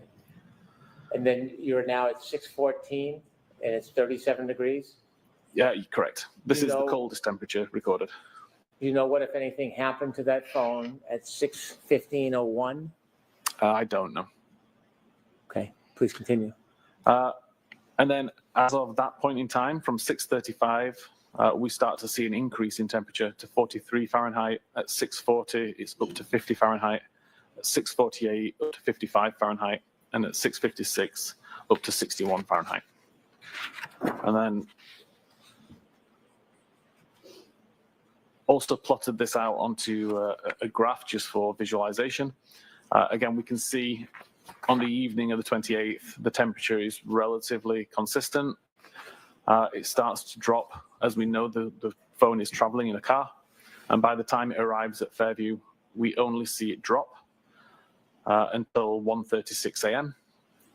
We see a relatively modest drop over the next few hours, but no records recorded.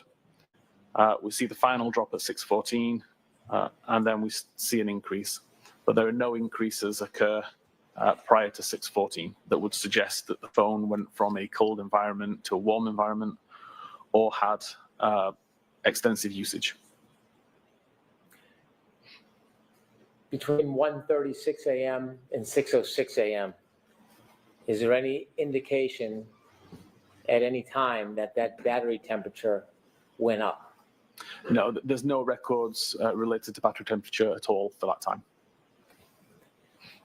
Thank you. Is there another area that you looked at for your conclusions in this case? Yes, I was looking at device usage. What is device usage? Information about when the user unlocks the phone, what applications they're using, what they're using the device for, and when they lock the phone again. Would device usage require an actual person to interact with the phone, or can it happen without user interaction? Everything that I was looking at was related to physical interaction and manipulation of the device by a user. Please continue.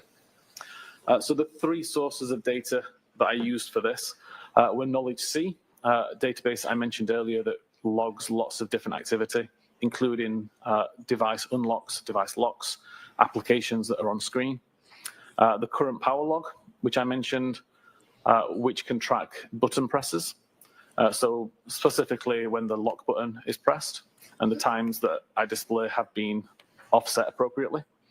And unified logs, which is essentially a list of almost everything that's happening on that phone for a short amount of time. But it would be used, for example, if you had a problem with your device, took it back to Apple because it was crashing all the time, for, let's say, they could look at the unified logs and figure out, well, what's causing these crashes to occur. So really granular. We see that at 12 minutes and 52 seconds after midnight, the device is unlocked using biometric Face ID. The SMS application is on screen for about 5 seconds before it's closed. And then the user presses the lock button at the side of the device to lock the phone. At 13 minutes and 54 seconds, biometric Face ID is used again, and the SMS application is opened. And at 14 minutes and 29 seconds, the lock button is pressed again, causing the device to lock. 15 minutes and 46 seconds, the device is unlocked using Face ID. The SMS application is already on screen because that's the application that was on screen when the device was locked. And the device is locked again at 16:03. At 17 minutes and 59 seconds, the device is unlocked again using Face ID. The SMS application is still on screen from before.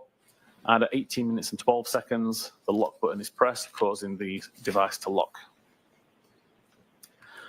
At 18 minutes and 25 seconds, the device is unlocked using Face ID. The SMS application is already on screen from the previous usage. And at 18:31, the SMS application is closed. At 18:34, the phone application is opened by the user actively pressing on the phone icon on the home screen. At 18:36, they're now in a call, and this causes a different screen on the phone. And at 19:23, that phone call ends. At 19:29, the Waze application is opened by the user pressing on the icon on the home screen.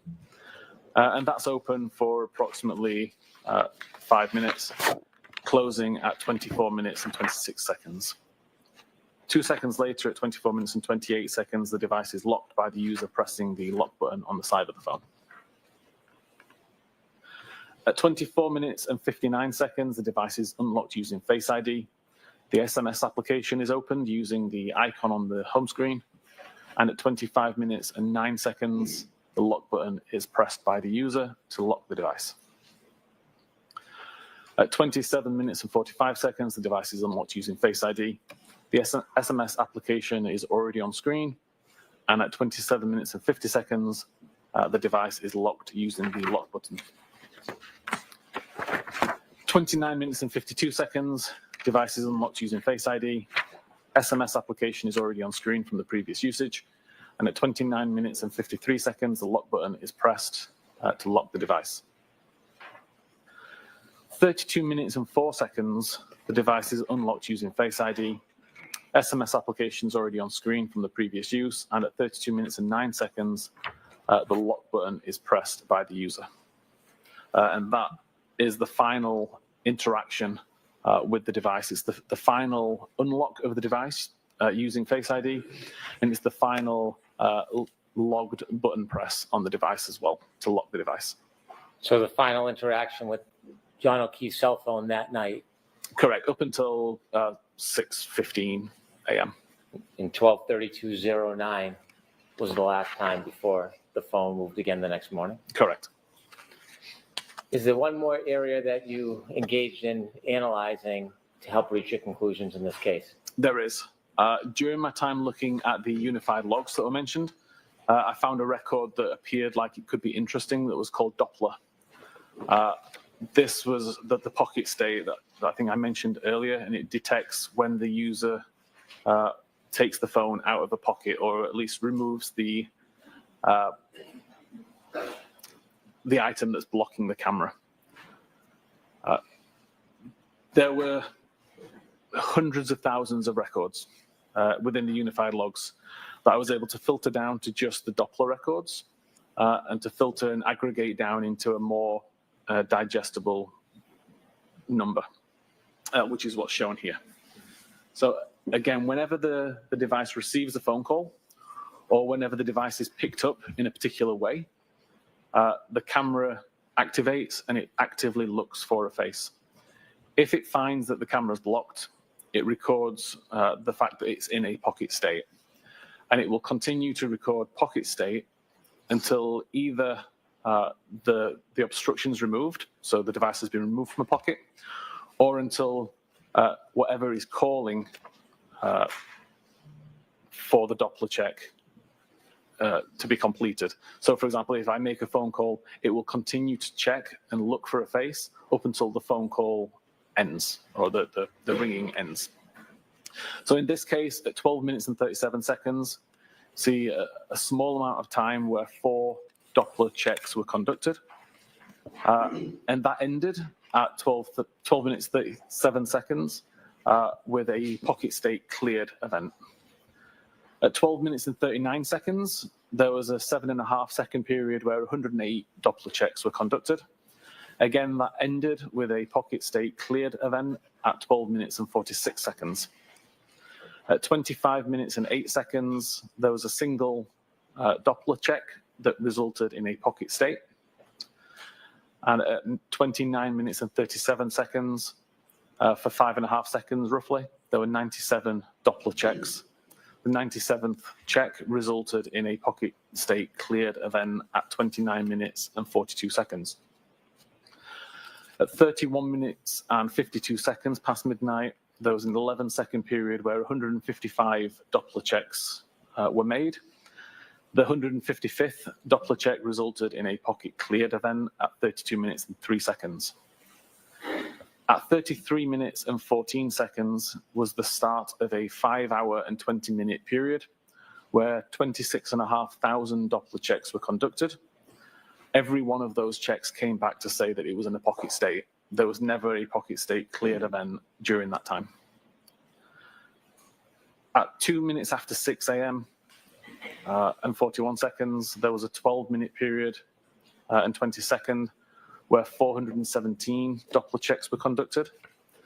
The 417th Doppler check showed a pocket state cleared event at 6:15:01. Mr. Whiffen, as a result of your analysis of John O'Keefe's cell phone, considering the location data, including Waze data, and considering the healthcare data, the pocket state information, the battery temperature, did you have an opportunity to create a timeline putting all of these different important pieces of data together so you could show them to the jury in chronological order. I did, yes. Would you share with us now your timeline and explain it for us? Of course. So again, this combines all of the information from the previous slides, just showing it all within a timelined view. So at 18 minutes and 25 seconds, the device is unlocked using Face ID. We see the SMS application is in use. For around 11 seconds, a phone call is made from John to Jennifer McCabe. Phone call lasts 36 seconds, starting at 18 minutes and 47 seconds. That call ends at 19 minutes and 23 seconds, and the mobile phone application is closed at 19 minutes and 24 seconds. At 19 minutes and 29 seconds, the Waze application is loaded on screen. And at 20 minutes and 49 seconds, which is what this location on the side relates to, we see an incoming message from Brian Higgins saying, "You coming here?"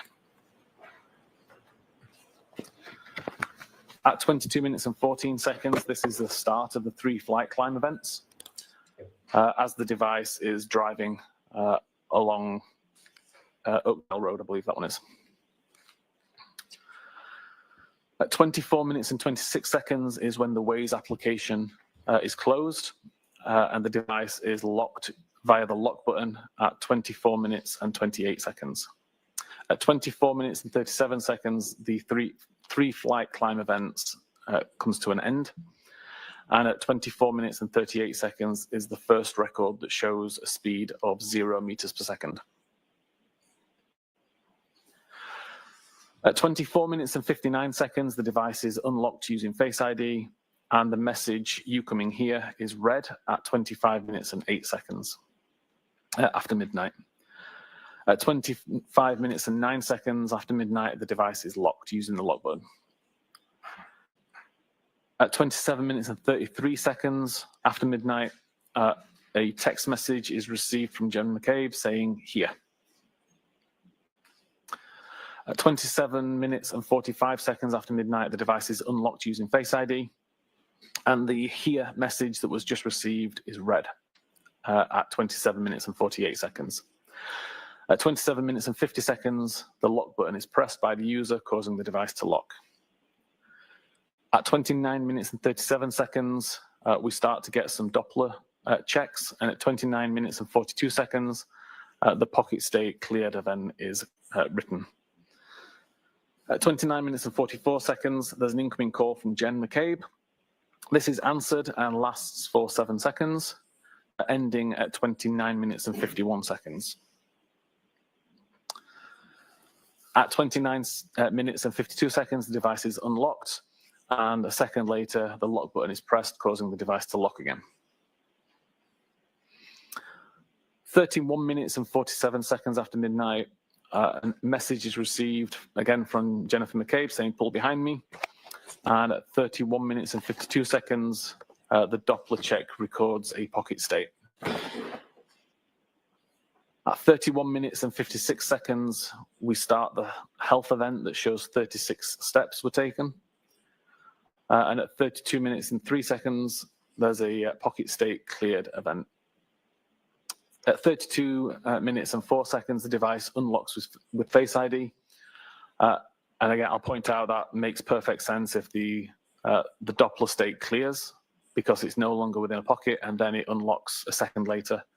That makes sense with the logic that's been identified. At 32 minutes and 5 seconds, messages applications on screen, and the message "Pull behind me" is read. 32 minutes and 9 seconds, the messages application is closed, and the device is locked for the last time. At 32 minutes and 16 seconds, the 36-step health event is ending. At 33 minutes and 14 seconds, we have the first of the 26,500 Doppler state records that all record pocket state. This is followed by several phone calls at 33 minutes and 35 seconds, 34 minutes and 9 seconds, 34 minutes and 38 seconds, 35 minutes and 9 seconds, 35 minutes and 35 seconds, and 36 minutes and 9 seconds. All calls from Karen. Call were all unanswered, and all resulted in pocket state being detected by Doppler. At 36 minutes and 9 seconds, and again at 36 minutes and 40 seconds, 2 more phone calls received from Karen, again showing unanswered calls and resulting in a pocket state being recorded by Doppler function. 37 minutes past midnight, battery temperature has dropped to 72 Fahrenheit. And at 37 minutes and 8 seconds, a further phone call, again unanswered, again resulting in a pocket state recorded by Doppler. 37 minutes and 31 seconds, a 3-second voicemail received from Karen. And at 38 minutes and 21 seconds, another incoming call. And at 38 minutes and 26 seconds, another incoming call, both unanswered, both resulting in Doppler pocket state being detected by Doppler. And I've also showed some of the locations that were recorded at around this time by the device. 40 minutes and 31 seconds, a message received from Jennifer McCabe saying hello. This is the first iMessage or SMS message received by the device, which is unread. This is followed up 2 minutes later, 42 minutes and 9 seconds, by another message from Jennifer McCabe saying, "Where are you?" And at 42 minutes and 35 seconds, there's a 40-second voicemail received from Karen. 43 minutes past midnight, the battery temperature has now dropped to 66 degrees Fahrenheit. At 45 minutes and 53 seconds, another incoming message from Jennifer McCabe saying hello. And again, we can see location data at 53 minutes and 7 seconds, placing the device on the front yard somewhere kind of around the flagpole area. 55 minutes and 31 seconds, a message received from Karen stating, "I'm going home." 55 minutes and 50 seconds, a follow-up message saying, "See you later." Another location data, this is the location that's shown bottom left. And at 2 minutes past 1 a.m., another message from Karen saying, "Your kids are cooking alone."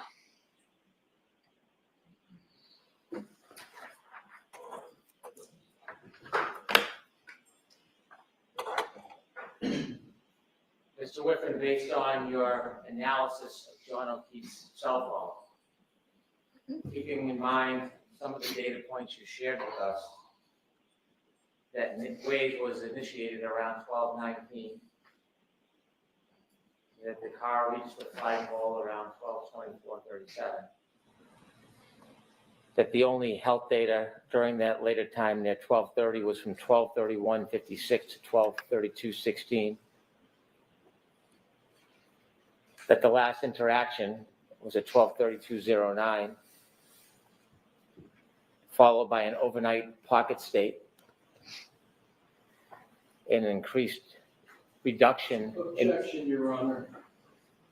So I need to hear the question first. Including a increased reduction in the battery temperature. Do you have an opinion, to a reasonable degree of scientific certainty, that after that phone stopped in the car at the flagpole area of 34 Fairview, whether or not that cell phone remained near the flagpole the entire night until after 6 a.m. the next morning? Objection, Your Honor. I'm going to allow it. The location data that shows accurate tends to show around the flagpole area. There's no further health data other than 36 steps that were taken that suggest that it moved after 32 minutes and 16 seconds after midnight. The battery temperature data never indicates that the device went from a cold environment to a warm environment, which I would expect to see if the device went inside a building.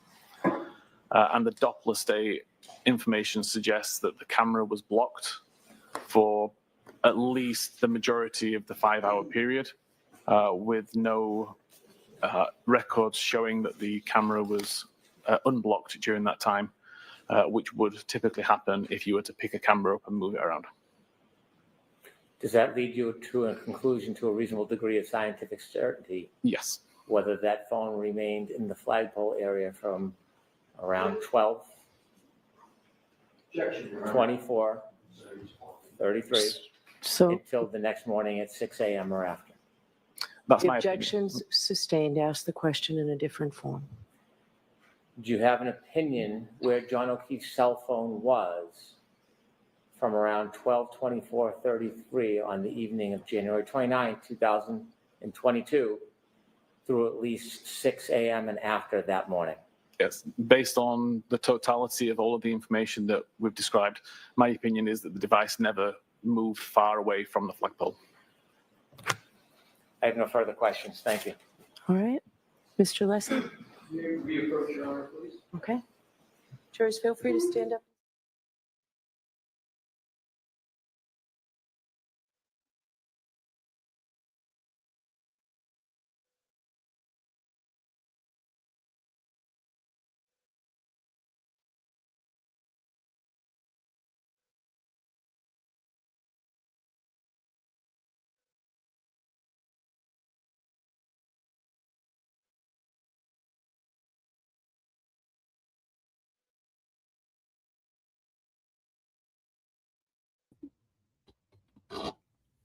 I would just like to say, get him, Alessi.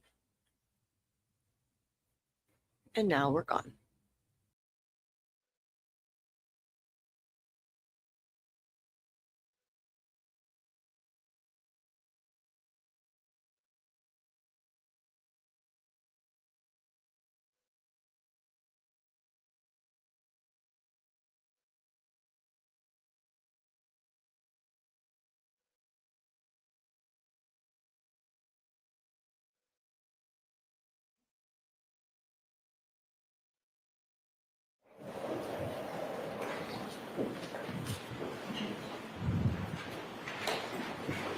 Your Honor, if I may have a moment, please, to set up at the podium. Okay.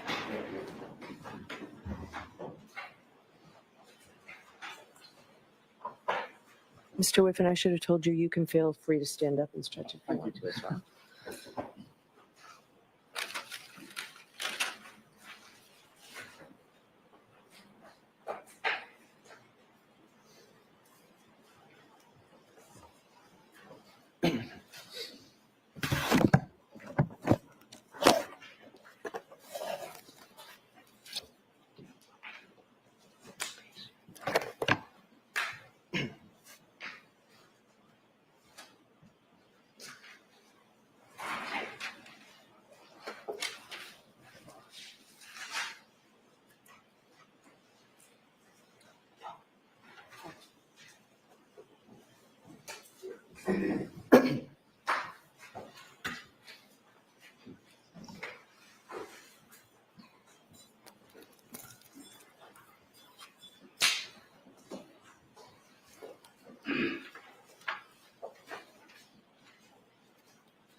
Thank you, Your Honor. May I proceed with the Yes. administrative matters? May I approach? Yes. Thank you. Your Honor, pursuant to a stipulation with the prosecution, I would like to mark and enter into evidence 3 documents. These are each portions of a March 2025 report prepared by Mr. Whiffen. The first one, So, yes, they can come into evidence. They can come into evidence. There's a stipulation. So and we so can mark it as the next exhibit. if we can, that's page 29 for the next exhibit. Want them marked separately? Separately, please. Exhibit 40.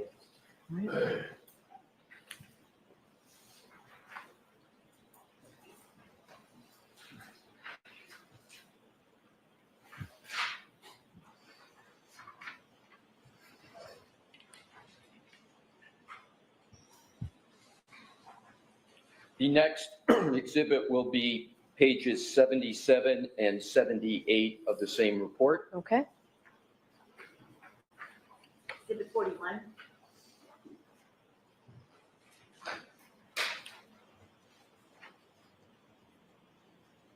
The third and last is page 43 and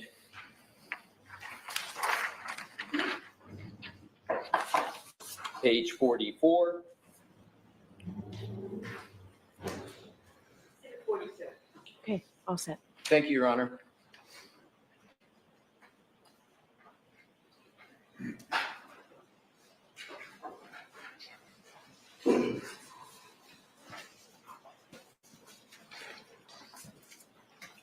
May I, Your Honor? Yes, please.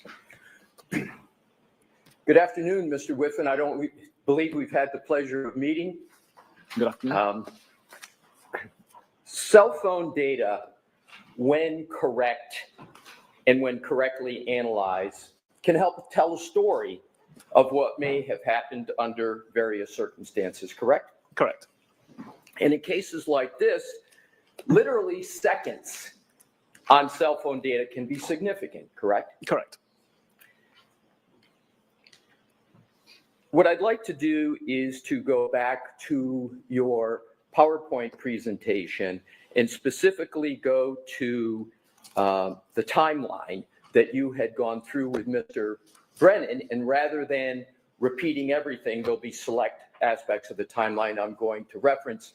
And with the court's permission, we will put the timeline back on that's already in evidence. Okay. Thank you. So what I'd like to do is to start with page 70, which we have as 78 of the deck. If you could, Mr. Wolf, go to that.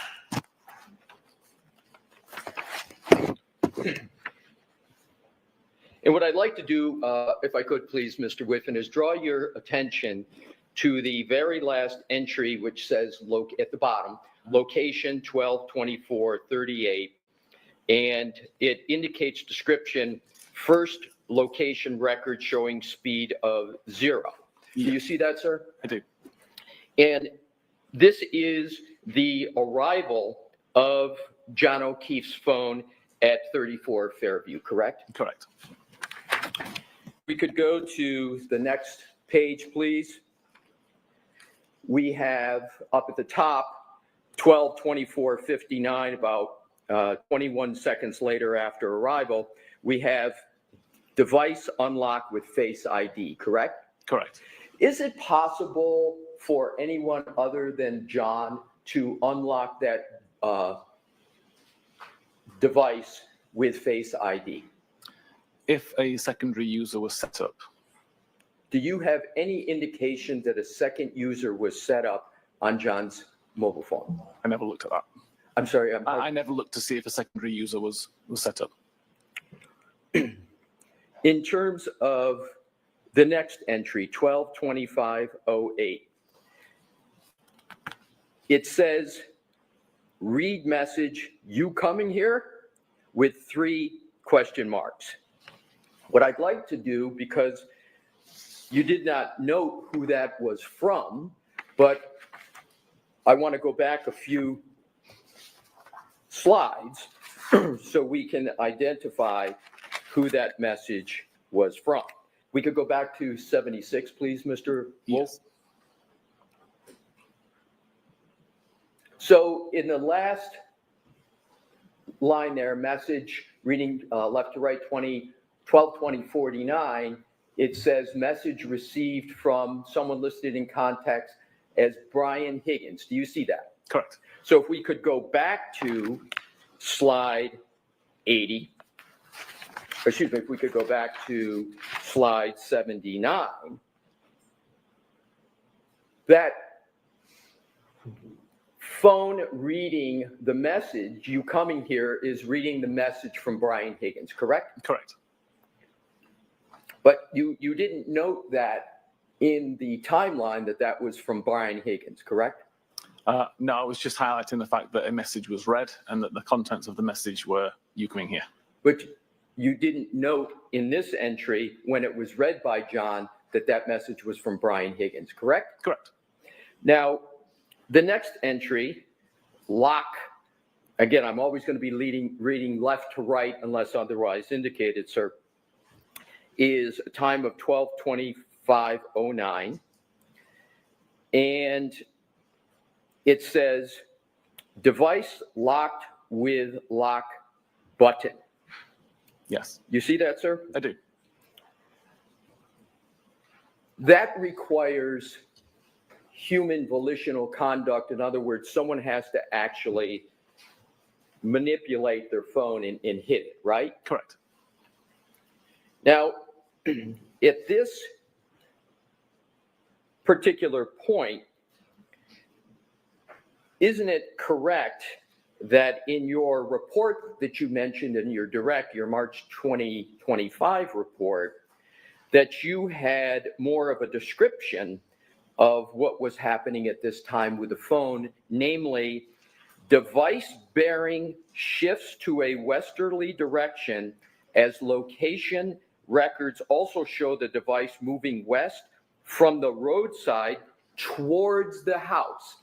Isn't that what you had in your report? Yes, and that's covered in the location section of this report, the PowerPoint. So there is no statement in this timeline under any type where you had concluded that at this time the record showed that the device was moving west from the roadside towards the house, correct?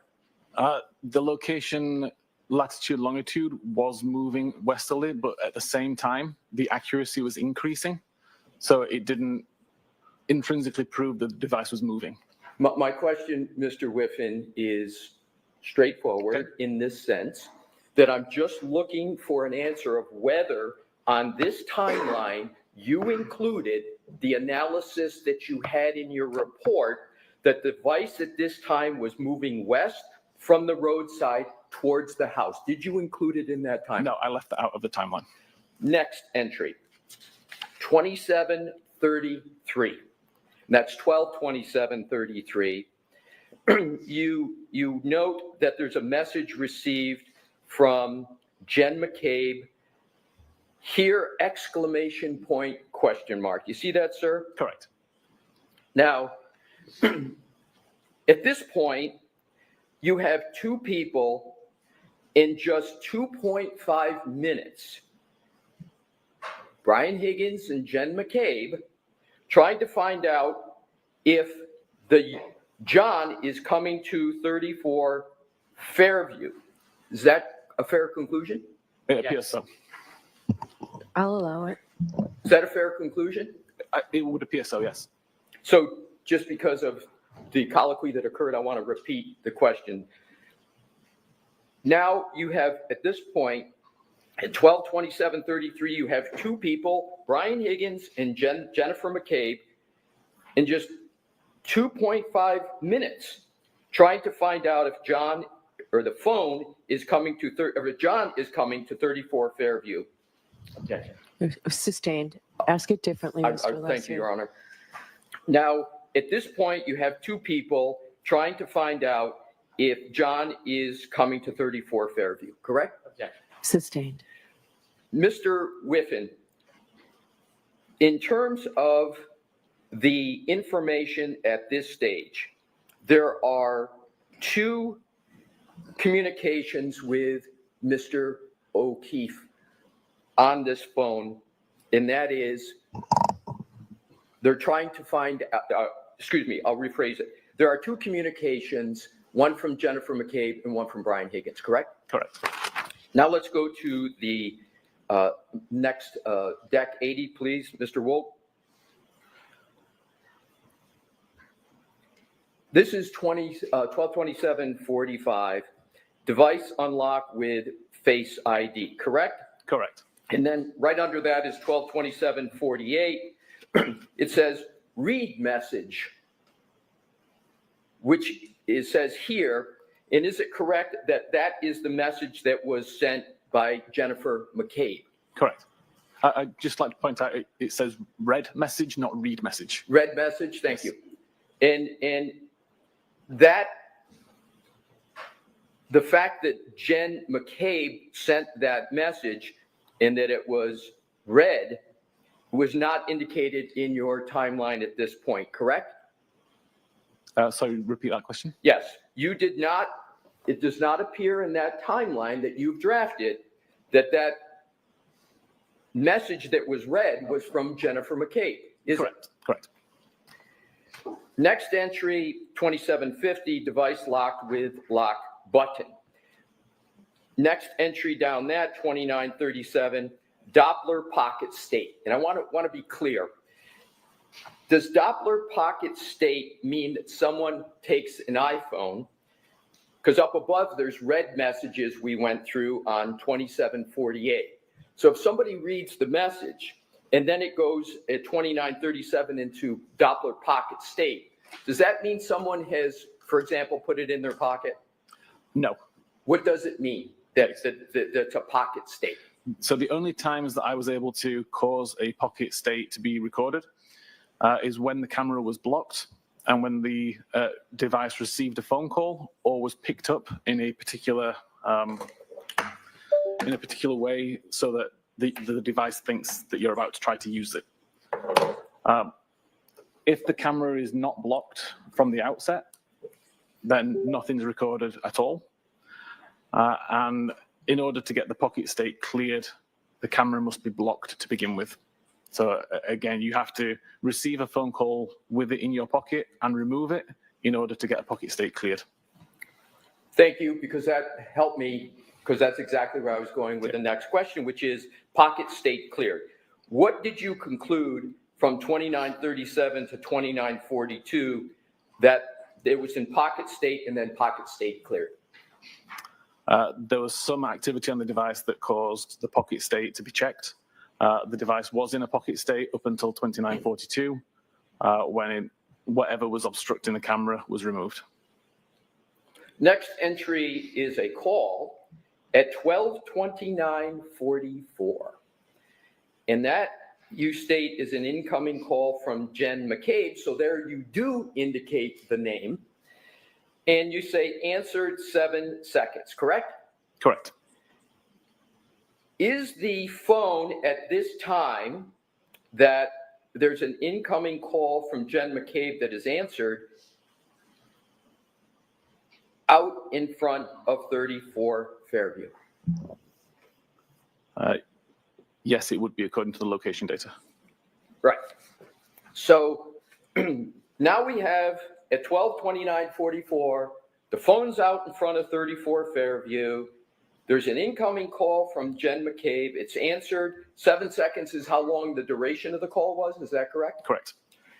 And then 12:29:51, incoming call ends, and that's end of that 7 second duration. Correct. So you've concluded that this was a call that was indeed answered by the user of the phone, correct? Correct. Now let's go to Mr. Wolk 81, which is starting up at the top of 12:31:47. There is, as you indicate, an iMessage received from someone with a contact named Jen McCabe. You see that, sir? I do. Can you just state for the jury what an iMessage is? An iMessage is essentially a text message sent primarily from iPhone to iPhone via the Apple servers, not like an SMS message which goes through carriers. And is it correct that the message that was received from Jen McCabe said, from a contact, Jen McCabe says, "Pull behind me"? Correct. And then at 12:31:52, we're back to Doppler pocket state, correct? Correct. Now let's go to the next entry, which is deck 82. It's under health type. And what I want to do is see if we can clarify.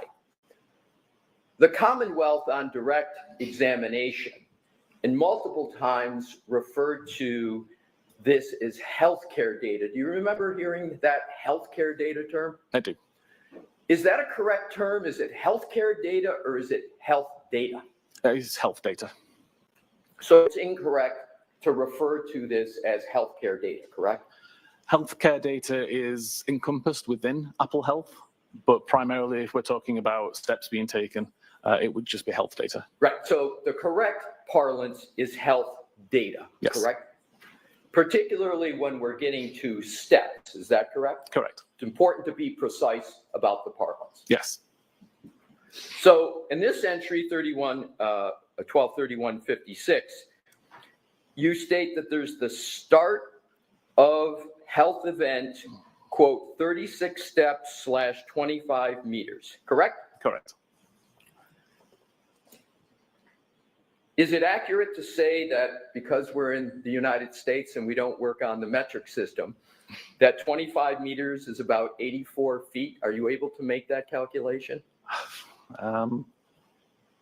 It's approximately that, yeah. Right. Would you accept approximately I 84 accept. feet? So as we discuss meters, we can go to feet and Yes. about 84. I would accept it approximately 3 times 25.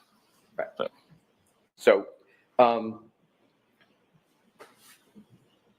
in your report of March 2025, isn't it correct that for this time, you stated that the device began moving for a period of 20 seconds, correct? yes. So again, your conclusion from your analysis is with these 36 steps, the device at this point began moving, correct? Correct. Next entry, 1232.03. Pocket state cleared, correct? Correct. So does that mean that there's some human activity going on, interaction with the phone, or not? It could have been a received phone call. It could have been movement of the phone to be lifted. But something has happened. But something's correct? happened, yeah. Next, 1232.04, device unlocked with Face ID, correct? Correct. And then at 1232.05, it states application focused messages. Yes. Can you clarify what that means in terms of what is happening with the phone for the jury? Yep. So at 32 minutes and 5 seconds, the messages application was in focus on screen. So it was the application that was being used by the user at that time. Now, the next entry is message 1232.06, and it states red message, quote, pull behind me, close quote, correct? Correct. Now, you don't indicate who that message is from in your timeline, but that's the message that was sent by Jennifer McCabe at 1231.47, correct? Correct. Next entry is application lock at 1232.09, and you've got here end application focus, and then you state device lock with lock button for the last time, correct? Correct. So that's again pressing the side button on the iPhone that locks it. Correct. And that requires human conduct, human interaction with the phone, correct? Correct. And then the next entry under health data at 1232.16, that is 7 seconds after the lock. It's the end of the health event of 36 steps, 25 meters, and as we agreed, approximately 84 feet, correct? Correct. So in terms of the steps,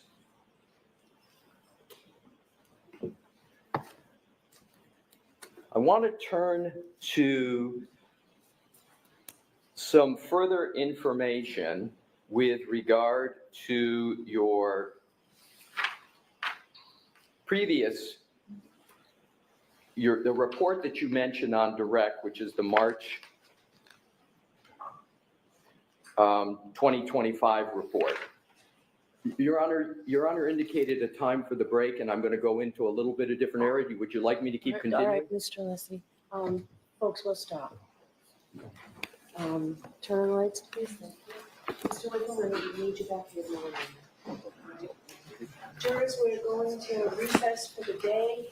Please do not discuss this case with anyone. Don't do any independent research or investigation into the case. If you happen to see, hear, or read anything about the case, please disregard it and let us know. And please be very careful with your social media use. All right? We'll see you tomorrow morning. Mr. President, jury, ready to swing. Give me notebooks on the chair.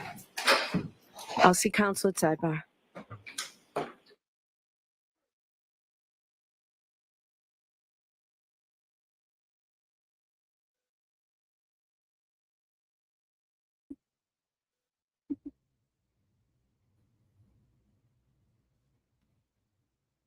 So, Lucas, you want to talk until he's, I don't know if they're going to come back or not. So I figured we just say hi.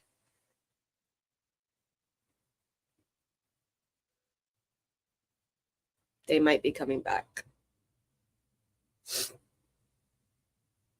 all right, Amy. I think they're still going to come back. I don't think they're done yet.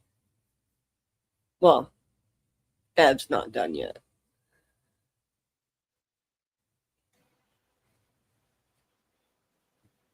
No, I think they're going to go for lunch. You think they're going to go? Whoa, he's making me busy. Who? The cameraman. Huh? The cameraman. He's been dropping mushrooms. He's like, woo, let's dance around the courtroom. Hi, hey, how are you? End of the day, Bev has some White Claws in her cooler. Actually, it's not the end of the day, Standing Stones. We have an arca voir dire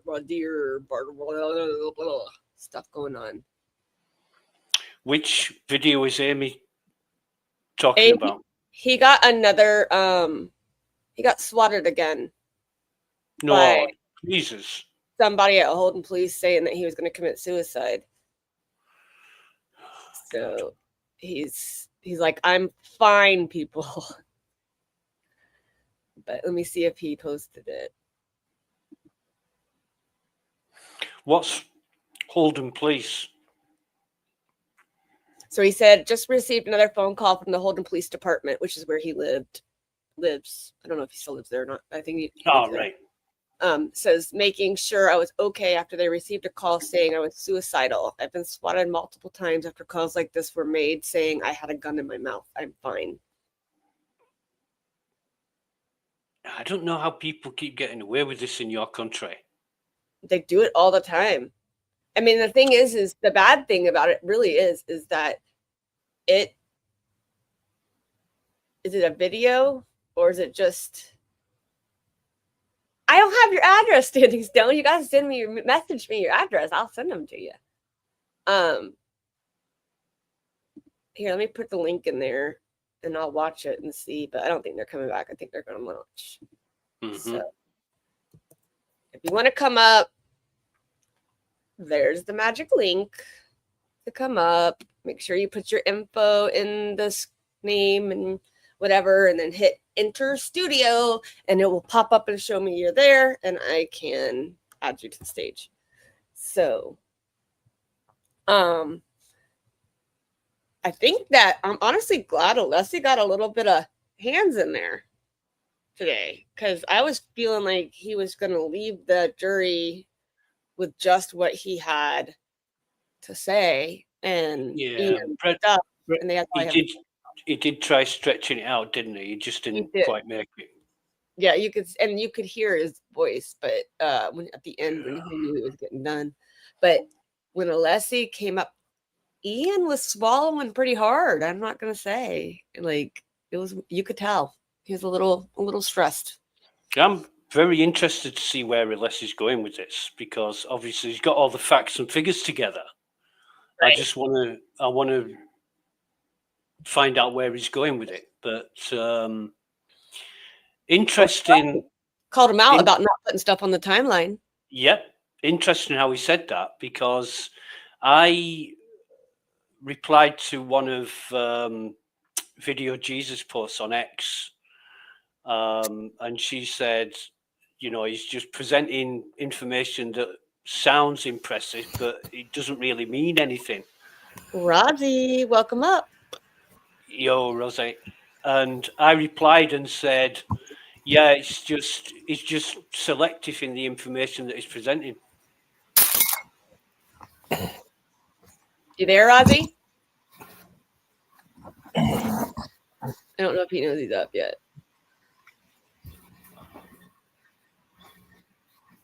Rosie. Rosie. All right, I'm going to remove you from the stage. And when I see you in there, I'll pull you up. But right now, you're just a light. So, or tell us in the chat, Rosie, that you want to come up now. Go ahead, Lucas. That's all I wanted to say. That he was very very selective in the information that he presented, and it wasn't complete. It was nowhere near complete. Right. He made this like fancy. I think Rosie's coming. Hold on. Oh God, yeah. With the monotonic fucking clock, that was driving me up the wall. You know, it's funny how this is a man who wanted to just. Rosie, are you there? Yes. Oh, there you are. I'm like, I can't see you. You're kind of blurry. Yeah, I don't know what's going on. You can actually Oh hit my the God. camera and you can still do your sound, your voice. Have you got a dirty, great big fingerprint on your camera lens? Yeah, I'm here. I'm just trying to. I'm cleaning this camera right now. Hang on. Oh, starting to look better. Starting to, still blurry, but I can now see the outline of it. No. Is it an old camera where you've got like a ring around the lens where you can focus it?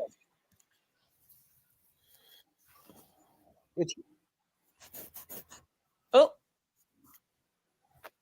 that's working. There you go. I can see you now. Hey, there I am. There you are. How are you? Good. I should use my phone, I think, because this is Chromebook. You can do either. You can get into StreamYard with your phone too. So Is it up to still blurry? not too bad. I mean, it's still a little blurry, but I can actually see your face. I'm good. I mean, it's So what do you delay. I think? got a delay What do you going think on about all here. this stuff today, Rosie? What did you think about today so far? Hold on. Okay. Wait a minute.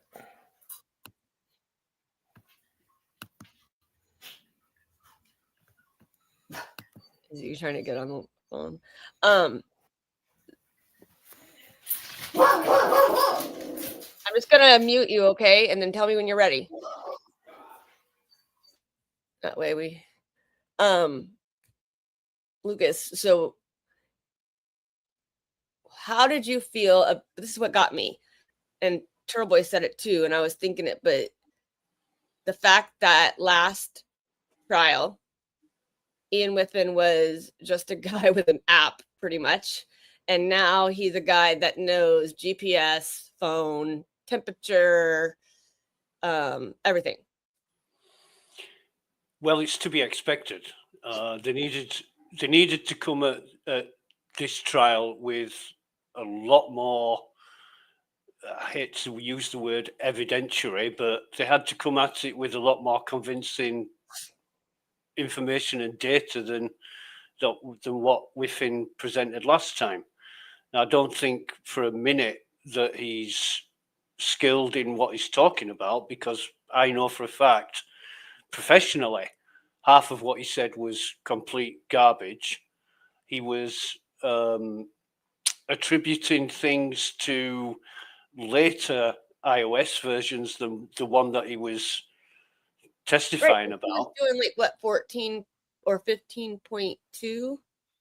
Yeah, he was basically saying things that were that are now included in iOS 16.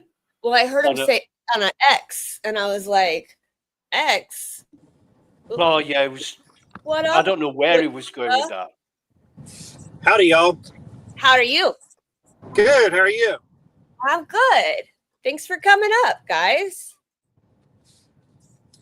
I am So- just driving through the middle of nowhere, Texas, and thought Well, I'd hit the link.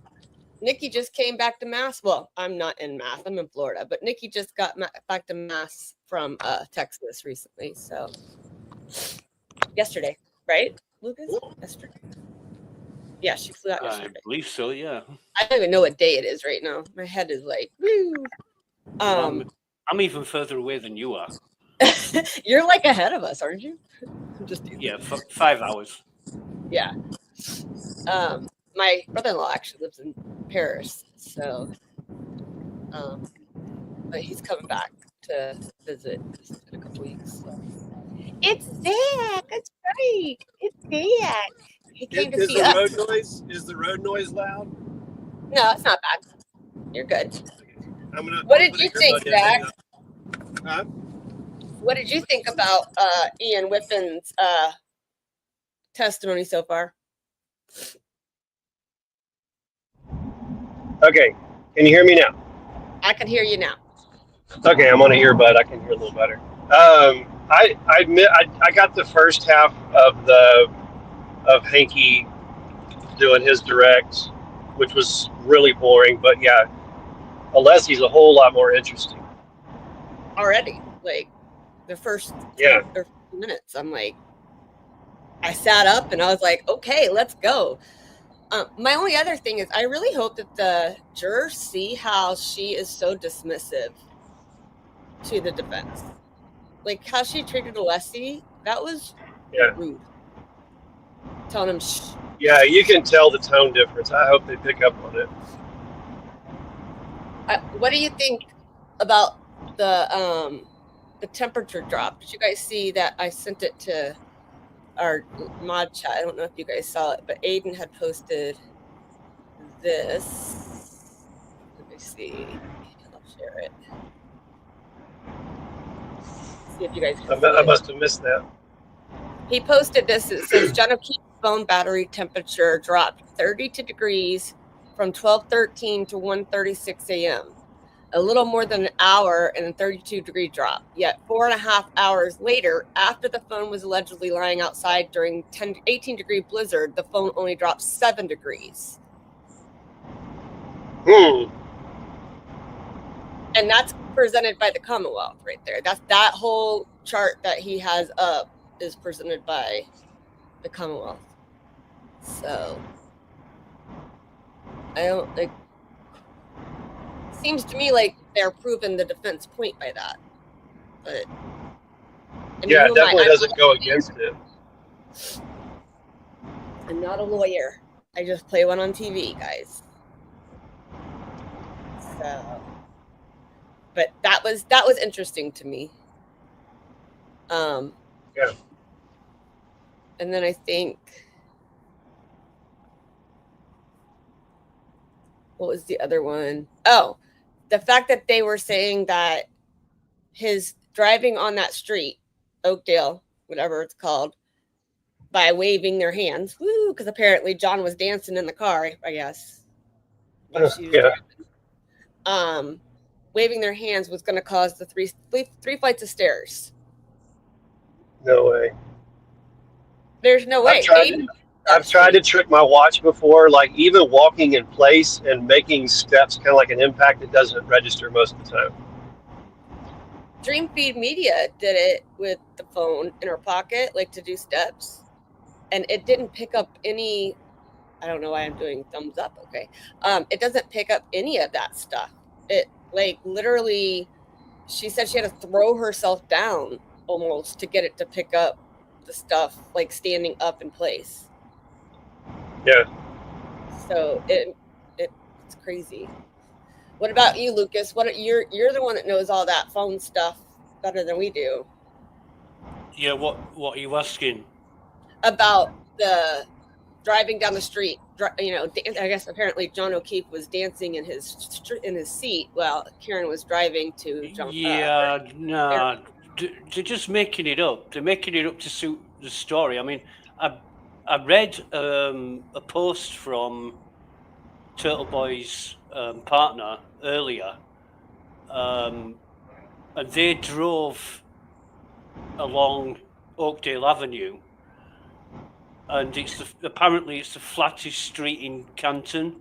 Yeah, he shared the video actually. And Meredith said that the day that they did the drive to 34 Fairview from, or did you say on the way to CF McCarthy's or something like that, at no point did it record any climb flights of stairs. Right. When they were in the car.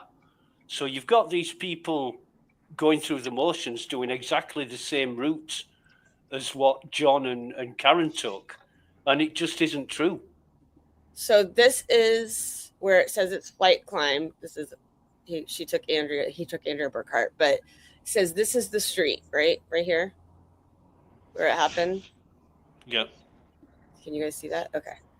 And then he posts, this is their video. That's the street that they were on. That's how hilly it is. Yeah, that's what I saw. Yeah. And I will tell you that my friend Natalie, who usually comes in this chat, Miss Natalie, she drove by 34 Fairview Saturday morning because she was checking to see if the infamous rock that suddenly appeared at the viewing had disappeared, which it had. And so she was driving down 34 Fairview. We lost Zach. Where'd you go? And 34, and it was one of the hilliest ones I've seen. So I was like, what? It was crazy to me. Ouch. Let me see if I have to find hers because I would have to mute her video though. I don't want to share stuff, about what people are saying. Let me see if I can. Yeah, I can do it without it. Let's see. See what you guys. Oh, we lost him. I don't know where Rozzy went. I'm going to take him off stage for now.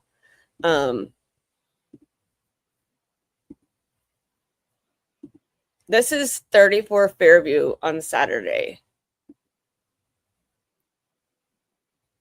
I muted the sound, but it has more hills than that other road does. Well, it's not actually. She was going up to 34 Fairview, but look at the difference. It's hard to tell in a car whether you're going up or downhill when you're looking at it from a dash cam point of view. Right. But I mean, it's a whole different kind of. I mean, she was holding her phone, but it's a whole different aspect compared to what the other one was. The other one showed, like, the one that Aiden did showed it was, like, a lot. Ooh. Look, we got Rozzy back. Oh, you got it. There you go. Are you there? We can see your face. You're there. Hey, Rozzy. The road that they say is hilly is not.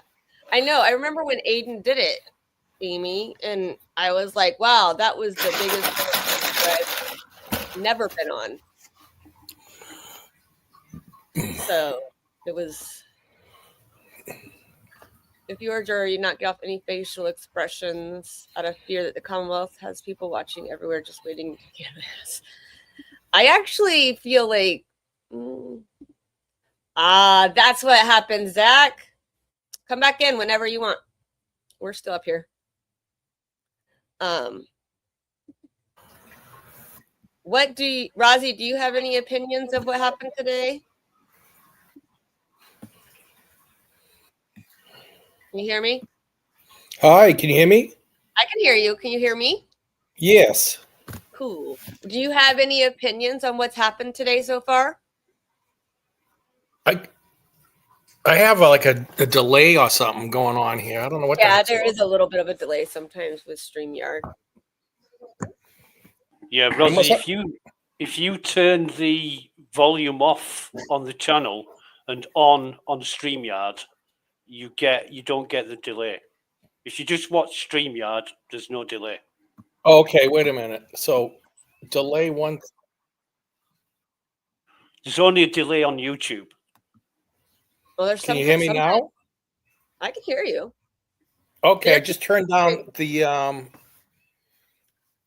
volume on the bottom of the screen thing. Yeah, you're good. Sometimes there is a delay on StreamYard. Amy and I had a hard time. Sometimes when it's like acting up like last week, there can be a bigger Hi, delay. Amy. Hi, Kelly. Hey, Lucas. So I don't know how this is all going to turn out, but I wanted to say hi to you guys. Well, we love having you. You can come up, talk to us about whatever. You can tell us what you think about the trial. What do you think Ian Whiffen was? Where you think Alessi's at? Did you sleep through the trial? Because I almost did. No, I with the stuff that happened over the weekend, the Kate Peters, Jen McCabe sofa thing, and then there's so many hands in this, and they were all so deceiving. It's incredible that even I watched it last night. It was the statement where Morrissey came out prior to the trial and put all those people in a good light when in fact they're just rotten bastards. Every and one they're of them. corrupt. Totally agree. I feel like for me, the couch thing to me isn't a big deal. I just think it's funny because it's true. Like, as much as she was trying to show that it wasn't true yesterday or Saturday and Sunday, it's true. You know what I mean? So, for me, the couch thing, I don't even think like the court is going to care about that, honestly. Let me try to fix this light behind me. It's like making a thing. It's the rock is the main thing. Hey, Blue Eyes. The rock is the main thing that caught is like my attention, and the fact that the affidavit came out that says all things, because how she's been acting about the couch and then switched into the person, because they blasted the person's name all over X. She's all over X, and her criminal records all over X and everything else. So anti-Karen Reed has made a little dent on her for doing what she did, but I mean, I don't think she cares. They said that one guy said that they think that she did it so that Aiden's attorneys would squash her warrants, but that's not how things happen. You know what I mean? Like, at least me, I don't know. I'm not a lawyer, like I said, but I've never seen attorneys just squash warrants because you told them something. They have to go to court and fight that for you. They can't just squash something, because if that's the case, then they could have squashed Karen Reed's warrants and all the other stuff. Like, that's dumb. What did he say? 600 for the. Oh my. And then the only other thing that bothers me is like that Ian Whiffen, that Hank was very big to put everything out there like, this is, I've got it all laid right out for you in this pretty little package. And then within 20 minutes, Alessi comes out and is like, you didn't put this in there, you didn't put this in there, you didn't put this in there. Like the main parts you didn't put in there. And I knew Alessi was I knew he was listening to everything intently. He doesn't just sit back. Like he counts. So where do you think it's gonna go though, Lucas? I'm not surprised at what Brennan constructed to offer the jury. You know, we've seen him at work in the pre-trial hearings. We've read his motions, which have been absolutely shocking. I mean, in front of the jury, Brennan is a different person. You know, he's not the bastard that we've seen prior to the trial. He's quite professional, but the way that he's delivering it is very selective, and you know, he's got to try and promote some evidence somehow, and the only way he can do that is by cherry picking it. So no shit, he left a lot out of his presentation, and I'm glad Alessi is saying, but you missed this out. So if you've missed this out, what else have you missed out? Yeah, that and Petty, I think you're in my mind because I literally just said that like a few minutes ago. He became an expert on everything. It was crazy. Yeah, not too, he's obviously revised and read up on what he's going to testify in court. All the geolocation stuff. Somebody said it in chat. I can't remember who it was. Was it Eric or Making Changes? But they said, all he's saying is, we think this, it's logical to assume this. We suppose this because of X, Y, Z. And there's nothing definite. There's no massed calibration to say these mass in this area under this configuration will be accurate to 3 meters. It might be 300 meters.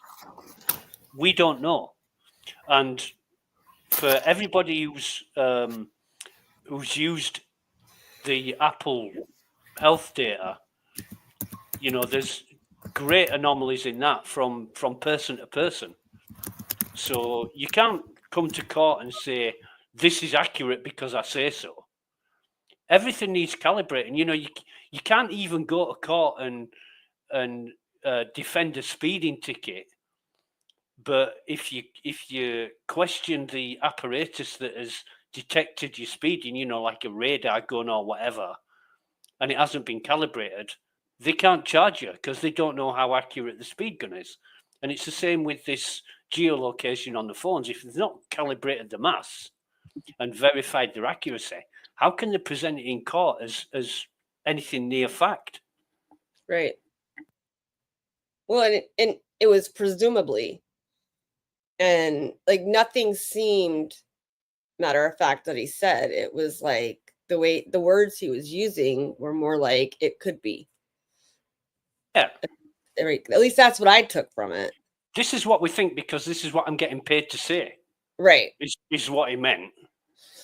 And did you see how mad he got the first time Alessi called him out on Higgins' text?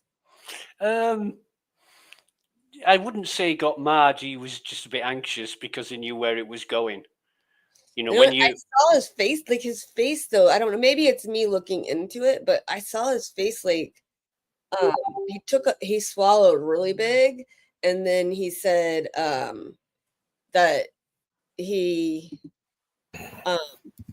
swallowed really big, and then he said that what was it that he was saying? He's like, yeah, I didn't put it in the timeline, but then his face got really stern. Like you could see his face just change. So maybe you're right. Maybe it's the fact that he was taken off balance from it. But you would think that Hank would more know about who Alessi is and what kind of, He can't expect to sit there and everybody's pleased with him about what he said, because what he said wasn't 100% accurate. It was both leading and misleading. Right.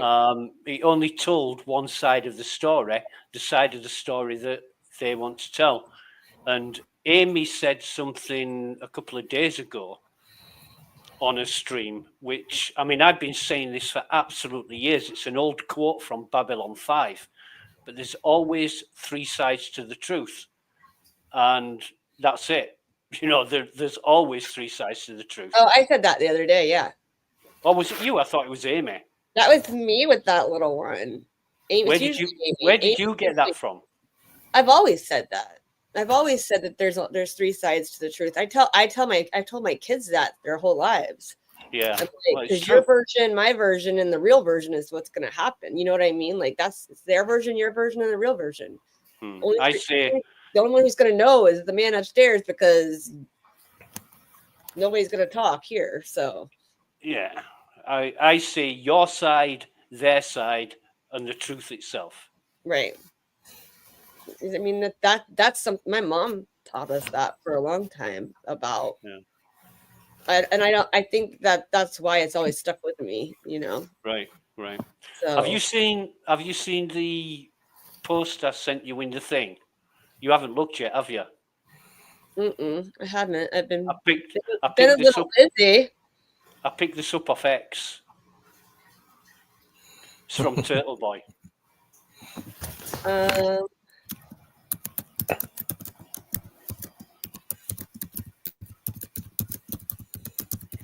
Ooh, okay, let me pull this up. You know, someone said the other day, an anti-Karen said person that was arguing with me saying, "Oh, look, Jennifer Coffindaffer, she really likes her some Ian Whiffen." Sorry. She's the first one that popped up. Which I don't know why. I don't follow her. Well, for Amy's benefit, Ian Whiffen, he comes from about 100 miles south in the UK. Well, not even 100, about 60 miles south of where I grew up in the UK. But his accent doesn't sound anything like mine. Okay. So Standing Stones, that would be North Yorkshire.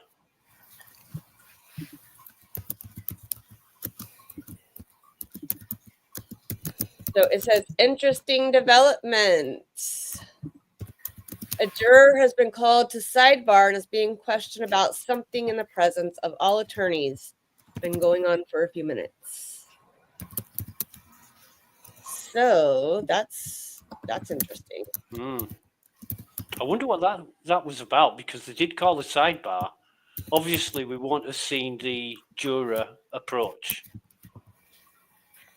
Says the jury is here. Court officers stand around them with poles. One of the lawyers is pointing to the Lexus. Jury approaches the SUV. Some gather near a mailbox. A woman near me is commenting in a loud voice about how hard it would be to miss seeing a body from the inside of the house. Is that a woman like Lexus? So Kelly, I want to say a couple things if that's okay. You're more than welcome to talk there, buddy. All right. So, I started out on this case back.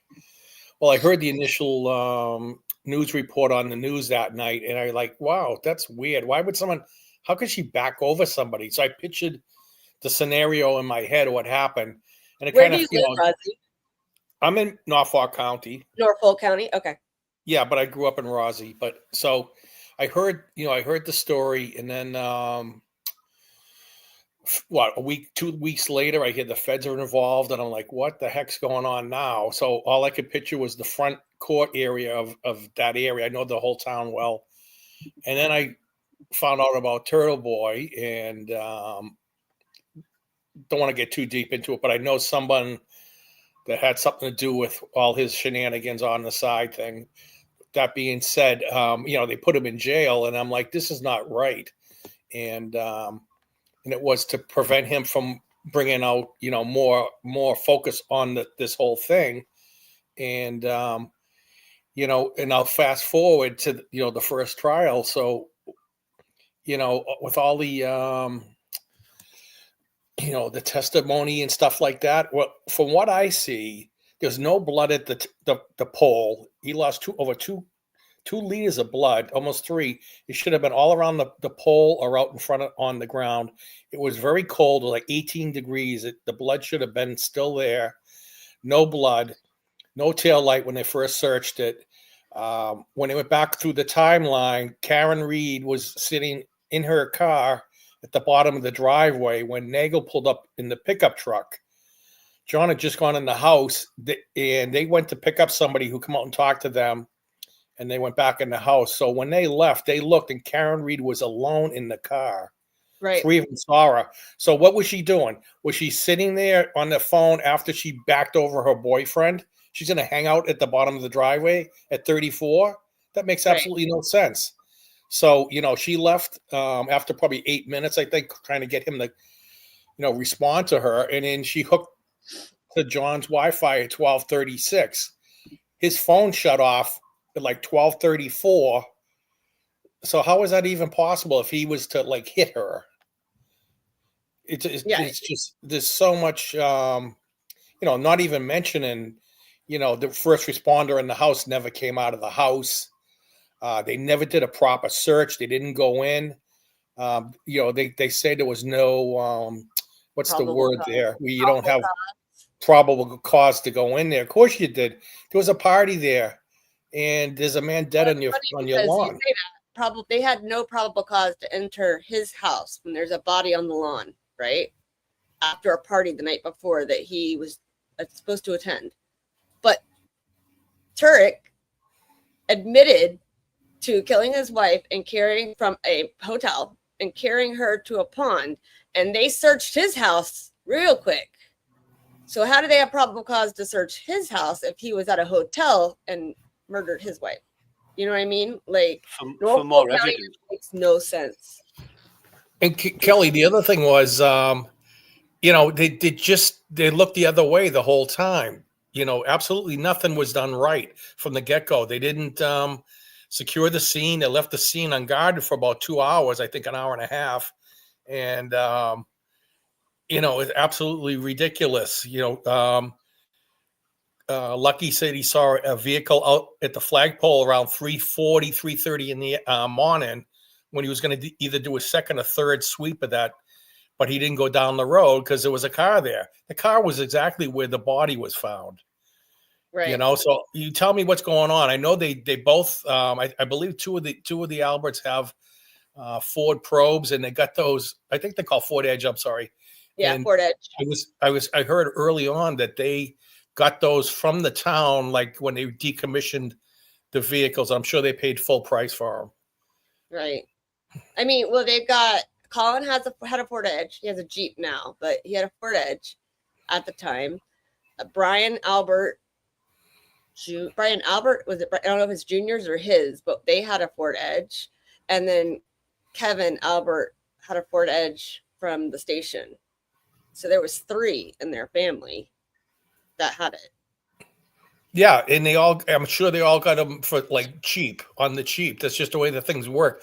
They have the whole town wrapped up. It's scary, and I think that the good people of Norfolk County, where I actually live, don't feel safe. My daughter, my wife, I've talked to other people. They do not feel safe around here. Yeah, Amy lives in Norfolk as well, so yeah. She lives over there. And then, I mean, you guys heard Jim from Canton, right? Like, good old Jim that was on Court TV the other day. No, I missed that.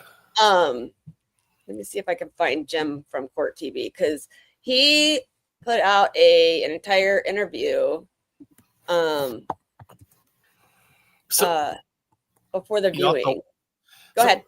So get this, just like, I think it was within the last week. I'm with my wife and I get the dog in the back. And so we come to a 4-way stop in my town. I know it very well. I completely stopped I had my blinker on and I proceeded through the intersection. Next thing I know, there's blue lights behind me. And I'm like, what the frick? I know I stopped completely. And so I pull over and they pulled me over. And then the female police cop come up to my wife's side, rolled down the window. She goes, you know why I stopped you? I said, no. I said, I came to a full stop back there. And she goes, you're on your cell phone. And I hear that a lot. I'm like, what? My cell phone was buried in my pocket on my left side. I was not on the cell phone. I have absolutely no idea what she thought she saw. I hear that a lot, actually. I hear that. I don't know where it is. I'll have to find it. If I can find it. But he said that hardly anybody believes she's guilty in Canton. And that's one of their neighbors. I mean, I grew up in Rossi. I know Amy was in Hyde Park for a long time, but I'm a lot older than you guys, and it was bad back then. They had TPF cops running around like Hell's Angels. If you were in the wrong place at the wrong time and they pulled up, you were getting searched. You were getting hit by the billy clubs. I mean, I could go on and on. Well, and it's funny that you say that you got pulled over and they said you had your cell phone. I was actually watching a video of a guy he was eating a sandwich.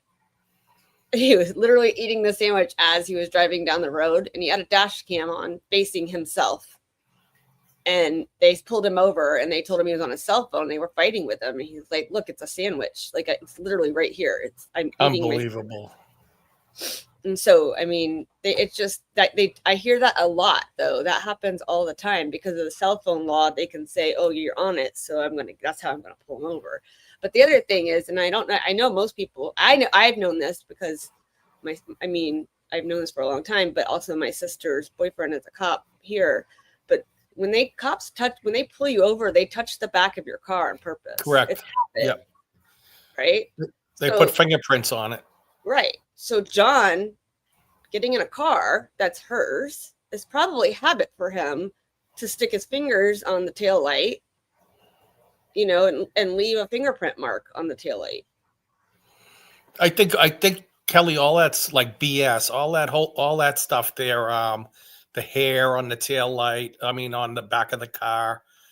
The only thing I kind of didn't know for sure was there was a little dent there on the back of her car. Mm-hmm. So what I had heard initially was when she backed out, she tapped his Chevy Traverse, Mm-hmm. that she actually backed in the corner of the windshield wiper blade on the back of his window, which is up pretty high, hit part of the car. Now, I don't know whether it made that dent, cracked the taillight itself, but there was definitely contact there. And there was also explanation of that as with Sallyport, if they were to use there's going to be John's DNA all over that car. Aren't you taking a nap, Noodles? Just kidding. But they at the Sallyport, whatever they were using to break the rest of the taillight, they think If you watch that some of the video, Kelly, from that, you can see, I think it's Berkey. Berkey had a small handbag / suitcase thing, and something came out of that, and one of the cops there took it. Now, it could have been I said it's a 3-pound sledge. It could have been a little claw bar thing, whatever it was, who knows? But the fact that Bev did not stop that film from being shown backwards in the court shows me that they're out to trick the jury, and it's just so bad. Well, you can tell. I mean, and Lucas, you can give me your opinion on this one. The way that he is presenting witnesses is completely to confuse the jury. At least that's all I can tell. He has no rhyme or reason to it. There doesn't seem to be any orderly timeline of things. Right. they're coming in from. They get Kerry Roberts, and then they get the I forget his name, and I should remember his name, Jason Becker. You know, the paramedic. They get him in, and now we're Ian Whiffin. I mean, where's the continuancy in that? There's no. Well, they did say that they believe Jen McCabe is one of the next witness after Whiffen. Well, that'd be great, won't it? But the one thing that was pointed out was last trial they had her first, and then Whiffen came in and cleaned up her mess. So what's going to happen if are they going to put Jessica Hyde after her to clean up her mess then? Because there's really, I mean, she's going to completely negate everything that they say if they go by her old timeline. Well, it's different for us because we know what's already happened in the first trial. Right. But it's difficult, but I'm trying to put myself in the shoes of a juror. Right. Right now, I'd be thinking, where the hell's the rest of the evidence? You know, of course, we know when Karen pulled up, there was Ryan Nagel and friends in his car. There was no Jeep. There was no body Jeep on at the all. lawn. The imaginary Jeep. So Brennan's trying to say that she reversed into him before he went to the house, because he never went in the house. Right. But the people in Ryan Nagel's car never saw a body on the lawn. Nobody at the party saw a body on the lawn. So when exactly is Brennan saying that she hit him? Because that's exactly. And the other thing is it's more likely for him to hop out of the car and run to the front door and hide and be hidden by those cars in the driveway when she stopped at the mailbox, when with the other ones behind them, that they don't even see him hop out, than it is for him to be hit and nobody see anything. Yeah, but they drove past Karen's car, and she was sitting. Yeah, they looked in the car to see that she was sat in the car alone, but none of them. I can't remember if any of them said, you know, I didn't see anybody at the door of the house. Right. Because they were talking to Julie Nagel, and the cars weren't in the way of the house when that happened, so they would have had full view of the house, and there was nobody at the door, so he must have gone in the house, right? Because people don't just vanish into thin air, do they? Right, Lucas. Yeah. Unless you're normal, apparently, because that's the upside down. You know, I don't understand. I mean, I think she's an honest woman. You know, Karen, you know, I think what she actually testified to is she saw him go up and get to the threshold and open the door, but she didn't say, I don't believe she said, I saw him actually walk inside. I think she left it off at the point where he was at the door ready to go in. And then when she looked again, he wasn't there. So she said he went in. You know, I think what happened was, I mean, this is the way I see it. I could be totally wrong. You know, he got out of the car, he walked up. I believe he went in the breezeway side. I don't know. Like but the side door? Yeah. Okay. And they shuffled him right through the kitchen to the cellar door and got him down the stairs. Now, I think, you know, it could have been two people, and then there was someone at the bottom. So all three of them got him. Higgy, Brian, and Colin could have been there too, I think. But I think he was hit in the back of the head with a lock from the barbells. And there's a barbell set right down the bottom for, you know, like a workout room. And that would be sufficient enough to cause the kind of damage to the back of his head, which was a straight laceration with like edges. So he got hit with the edge of something, you know, right. And that's what did him in. He got hit so hard, he went down. And then, you know, the MO of Brian, from what we know, and I've been following this, he'd like to beat people up, sucker punch them. And oh yeah. You know, and it goes back to when I was watching some of Sean on the golf stuff, and he pointed out factually that he never got reprimanded from higher ups at the Boston Police Department. He pulled up in front of JJ Foley's in the squad car, went in, and he KO'd some guy right there at the bar, dropped him to the floor, and they got in the car, the police car, and left. I mean, how does this go on? Yeah. Well, it's okay saying that, Rosie, but what was Brian Albert's motive to do that?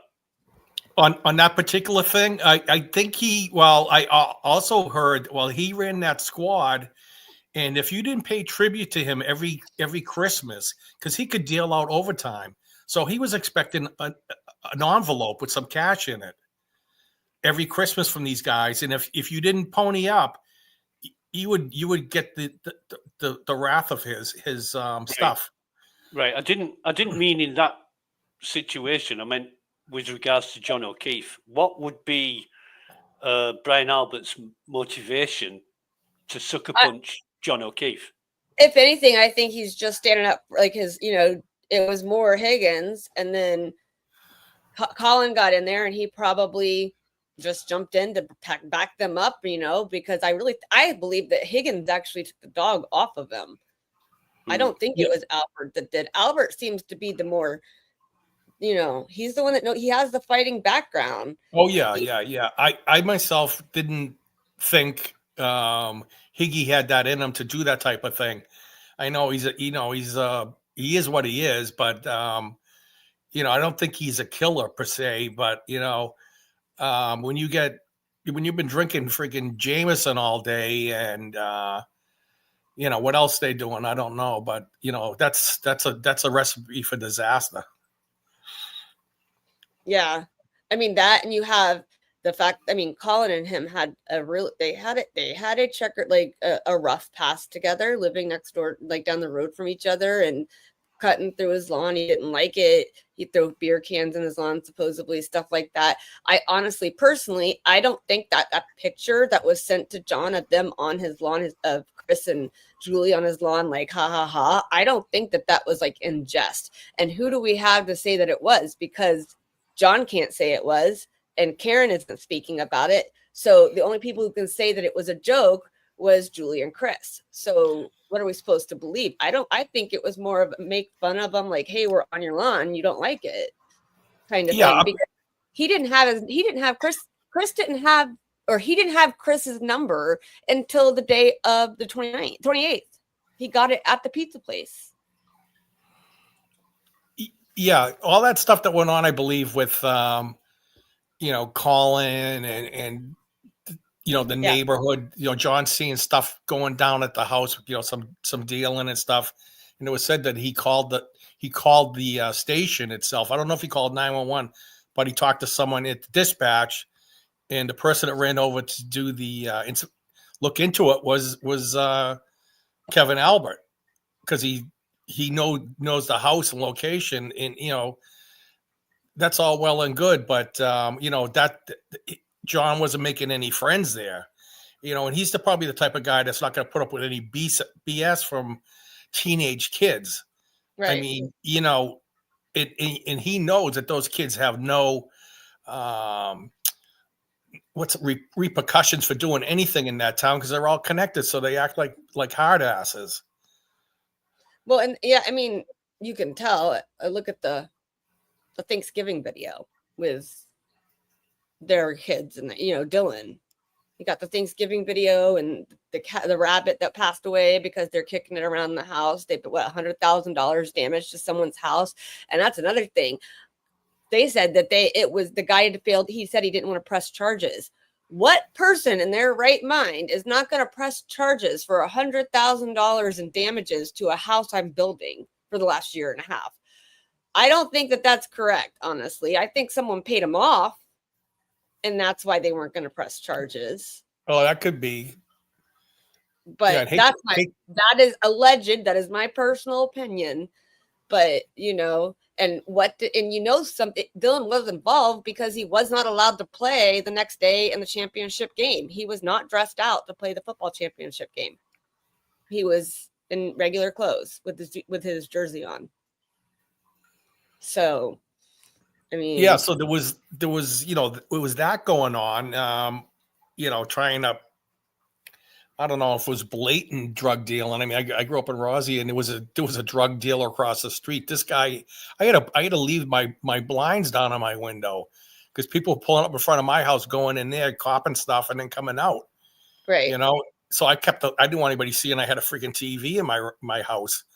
But that's the way it is. And yeah. So, anyways, I think John had all that going on with him, and the other thing was, and it was said early on that John, he should be home right now fixing his lawn, not dead. And Higgy used to drive by when Karen was outside working in the lawn, and he wolf whistle at her. That's Hey, how weed babe. whacker started. Yeah. So he was aggravating her, and John knew about this for a long time, and I think that's kind of what was going on in his mind. I think he knew he was limited in doing some stuff because that town is so tight with their prima donna people. Yeah. I mean, and they run the town. I mean, look at the stuff like you said this week about the stuff that came out this weekend with Kate Peter. I mean, supposedly Jen McCabe and Kate Peter, and that timeline matches completely of the dates they met until the dates that when Turtle Boy's arraignment was for that, because they said Cosgrove said he wasn't going to ask for revocation of bail, right? Then they met with Jim McCabe, Kate Peter, and Morrissey met together, and they said they wanted him to go to jail. And then they said they were not going to testify if they did not. If both Karen and him were not in jail. And that's the same time that they had the hearing that Karen walked in on. Remember the one that was on Karen's docket, but they didn't have the one with the "Move, Bitch, Get Out the Way" song coming in. Oh, are you talking about when Brennan was up at the podium, and then the other folks walked in, and they're like, "What the hell's going on?" The thing is if it's in Karen's paperwork for bail, if she does not attend one hearing, she goes back to jail. So if they told her it's in the wrong courtroom, or that she did not show up to that when it's on her docket, she would have gone to jail, which would have then had Aiden his bail revoked, and he would have gone to jail. And that's what Jen wanted. She wanted both of them in jail for court. Understood.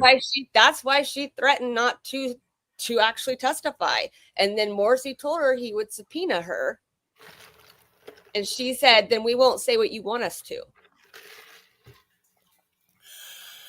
So, and all of that equals, it all matches, like the whole date timeline matches.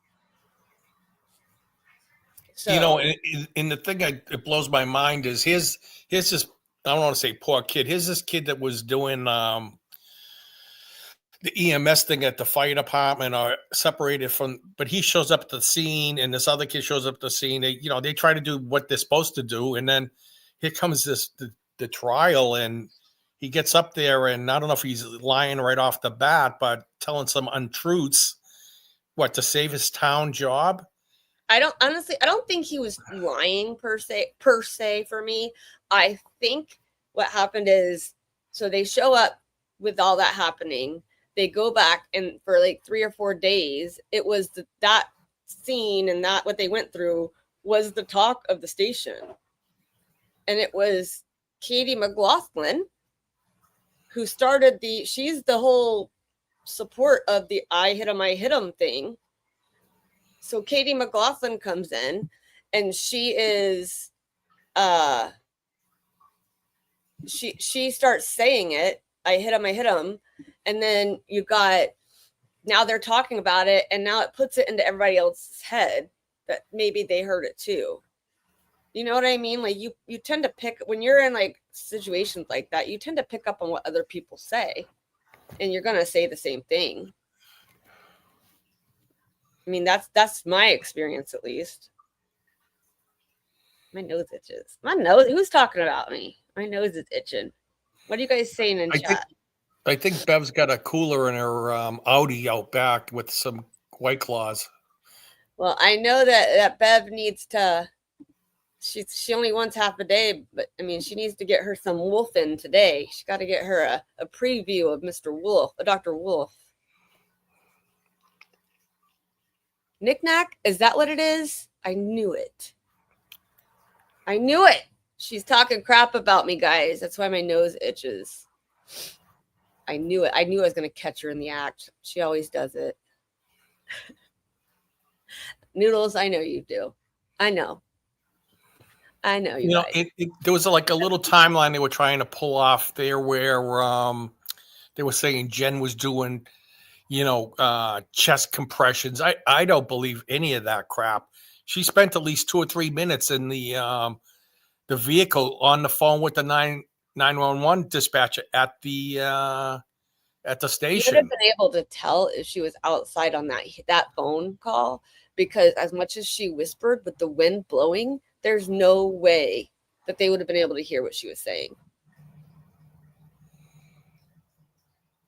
Oh, it says talk time with Amy. I'm sneaky ASF. Watch out, people. Uh-oh. She is, but in a good kind of sneaky way. I mean, it's just that's just my girls. I mean, Nikki and Kim and Amy, they all like to talk crap about me. Yeah, you guys talk crap to each other. You guys do a great job. I'm probably going to jump off. I appreciate you, Kelly, and Lucas. Thanks for chatting. And I want to say bye to Talk Time Amy and Tommy, Knick Knack, and Blue Lays Value. All these good people in here. Dog Mom, Well, I'm going to head out. Having you, and you are welcome here anytime.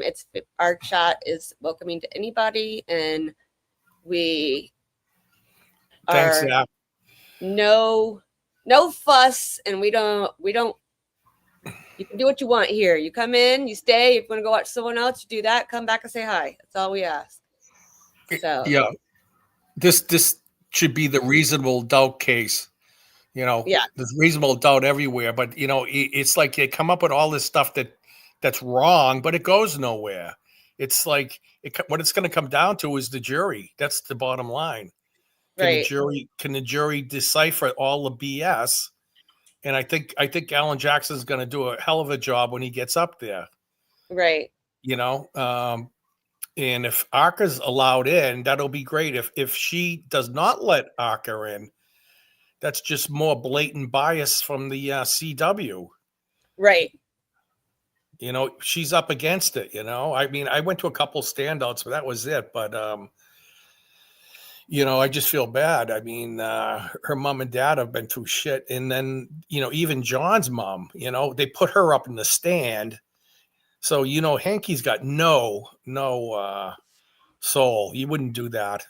She lost her daughter. She lost her son. And then she's dealing with her husband, who seems to be pretty off at this point. And then her other son is a cement head.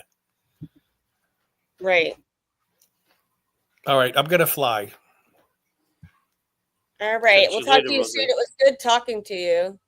Bye-bye. Love you. Bye, Rozzy. Thanks. Take care, man.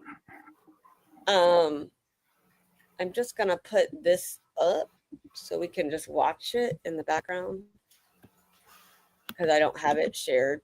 So there we go.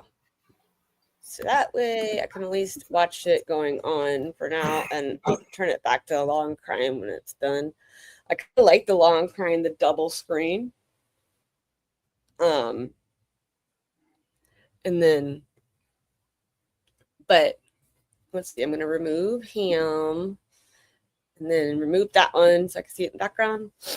Now it's just us. If anybody else wants to come up, let me know. I will just send you the link. What else you got for me, Lucas?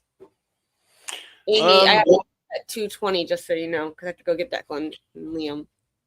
I haven't got a lot to say about what's already happened. Well, I have actually. I've got tons to say, but excuse me. But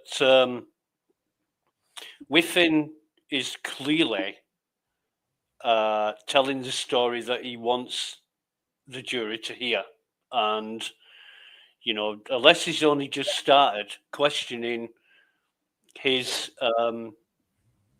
version of events, and most of what he said was inaccurate. There's, you know, I know myself, the few things that he said that were accurate were misconstrued or misrepresented, and that's not the truth. You know, the idea or the objective of attorneys in a court trial is to get to the truth, and this is so far from the truth, it's unreal. Right. And I'm not in any way an expert on geolocation. I know how it works. I know how accurate it can be. I know how Compared to GPS, GPS, from my understanding, is not as accurate. well.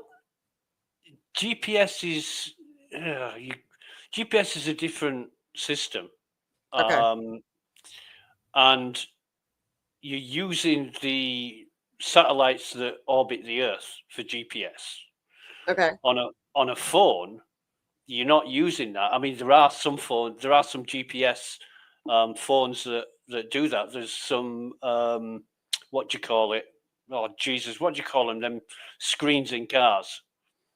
Route finders, you know. Yeah. They use GPS. Yes. Yeah. But the geolocation doesn't use GPS because it's not the same system. So they're going off mobile phone masts that give off a signal, and they're triangulating between at least two mobile phone masts, and they're using the strength of the signal to find out where the exact location is. That's why Whiffin said it can be accurate from anything between 3 to 5 meters to miles. Right. You know, and that's the other thing, because that's what anti-Karen Reed, like Plevin, he's stuck on that GPS. He's like, it is accurate and shows within the little square circle that he not in the house, that he that shows him never going in the house. And I'm like, but it doesn't. It's off. Duh. When it comes to Plevin, my opinion about Plevin, I'm with Broken Baker. 110% I'm with Broken Baker. That was the best interview I've watched. The fact that Baker kept his cool, because I wouldn't have. I would. Plevin makes me my blood boils with him. He's just a really nice guy, and he's very sensible and rational and mature. You know, Plevin is none of those things. He started arguing right off the bat, and there was no need for it. And Baker's like, why are we even bickering? You know, I asked you a question. You haven't answered the question. You just started arguing. He didn't answer one question he asked. Well, what do you expect? Nothing. And then called stupid and called his audience stupid. Oh yeah, you know, there's levels of stupid. Usually when people resort to calling you stupid, they've got no point or argument. Well, this is the same man who said last week that on Thursday and Friday he had intense chemotherapy, and he was not going to be on, and it was taking the weekend off because he would be sick, but yet streamed Friday and was on Saturday. So, I mean, I have a child with cancer, and I can tell you that the chemotherapy knocks his ass out. It does not something that he can function like that. So, chemotherapy's injections, isn't it? It's infusion, yeah. So it's in a small bag. So like Liam would get it, and it would come in a not get it, but they would bring it out. So we'd have to go to the infusion center at the hospital, and he'd have a little chair and TV and stuff, and they had like snacks and drinks and stuff like that for him to have, whether he wanted apple juice or grape juice or whatever. And they would have Child's Life come out, and they would play games with him and things like that too, and color or whatever as well, so that I didn't have to keep him busy the whole time. But we would wait, they would order his chemo and it would come out and it would just be like a small, this is just a small bag. But I mean, like the red stickers on it and just like, don't touch, don't, not, it was just, all I could think to myself is I'm letting my kid put this in his body and I'm trying to do it for the best for him. And he was only 5 years old when we started chemo the first time before he relapsed. And having to watch my 5-year-old sit there with chemo, and then we'd have to sit for another infusion because he couldn't take, so being on chemo, they have to take antibiotics as well on the weekends, what the kids do, so that they did not catch like pneumonia from the chemo. And he couldn't take the pills. They were so big. Like even me cutting them in half, like he couldn't swallow them. He was so little. And so they ended up doing pentamidine, which is a antibiotic through the IV as well. And so we'd have to wait after an hour and a half, 2 hours of chemo, we'd have to do another hour and a half of the antibiotic to go in so that he didn't get sick. So that was rough. Now, the stuff that he was on at St. Jude was a trial chemo, and it was a MEK inhibitor, so it was different. It was a pill. I wasn't supposed to touch it. I had to have gloves on, stuff like that, to give it to him, but I had to make it into a liquid and then make sure he took it from the spoon. It did help some of the tumors on his spine, because he relapsed after that. So right after he got off chemo, after a year and a half, he relapsed, and we went to St. Jude because they wanted to put him on chemo again. And I'm like, why are we doing the same thing? Like we're just spinning our wheels. So that's when I called St. Jude, and they put him in there and they got him on the protocol there. And he's been off of it for 6 months. And that's what's scary is the last time we were there, they told us they didn't know if his chemo was spreading to his spine or not. So we have to wait 3 months to find out if his cancer has spread to his spine. So that sucks. But so it bothers me when people like Plebin put that out there and don't do what they're saying, because I know, you know what I mean? Thanks, guys. Yeah. I wasn't saying it to bring everybody down. I'm sorry. Just saying that like Plebin's stupidity and stuff he puts out there, knowing it, watching my kid go through it, is a total different than what he's saying. So, and my son has a growing cancer. It's not like it's not a fast cancer. It's a slow growing cancer, but you still have to watch. And it makes me crazy. I mean, someone posted today on X, hey, does one of the news people want to ask Karen about her brain tumor? Because, my brother died from a brain tumor, and we're really, it's something that means a lot to us if she's lying. And I said, I'll do that today, Nikki. I said, well, I live with that. My son has multiple brain tumors, more than you even know. More than we knew, until St. Jude told us how many the brain surgeon told us how many he actually had. And I've seen Karen's MRI report, and it states that she had a tumor. So, like, why do you guys got to pull off on that? And even at that, people can live with benign tumors and it not do anything. So you see your MRI report, it doesn't have to be a cancerous tumor. There's benign tumors too. My son has benign tumors as well. Some of his happen to be cancerous. So thank you guys. I appreciate you. Here's my thing on Zach. Do I believe Plevin is faking his cancer? I can give him the benefit of the doubt and say, yes, he probably does have cancer. He probably has had cancer. But do I believe he has stage 4? Yes. He could possibly had stage 4 cancer and still be fine, still make it and still go through chemo and be fine. Do I believe he had stage 4 terminal cancer and was the 1% that survives it? No. Court's back, Kelly. Court is back. All right, guys. You are unmuted.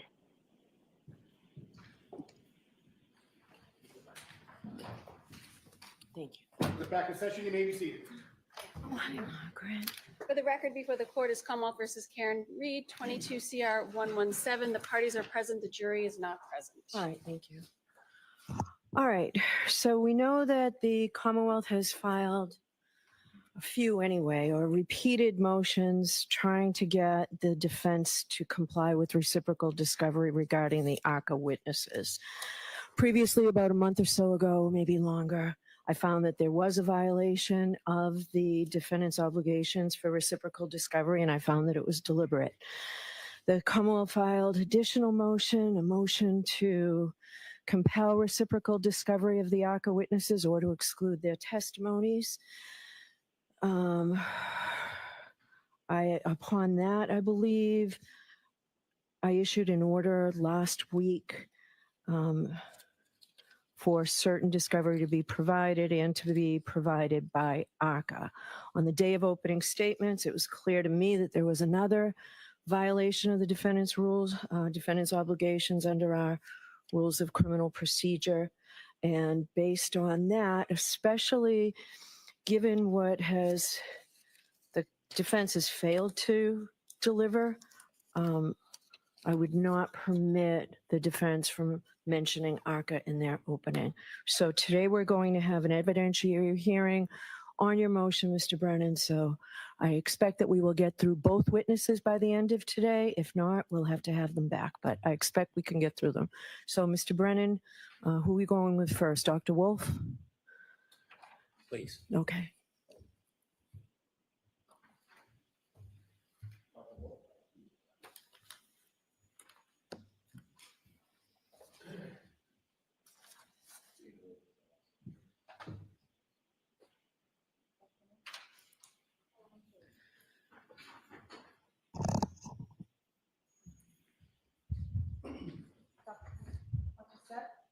Face the clerk and raise your right hand. You solemnly swear that the testimony you shall give to the court in the matter now in hearing shall be the truth, the whole truth, and nothing but the truth, so help you God. Yes. Thank you.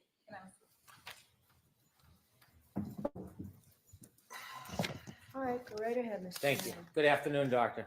Good afternoon. Did you become aware there was an order from this court to produce records?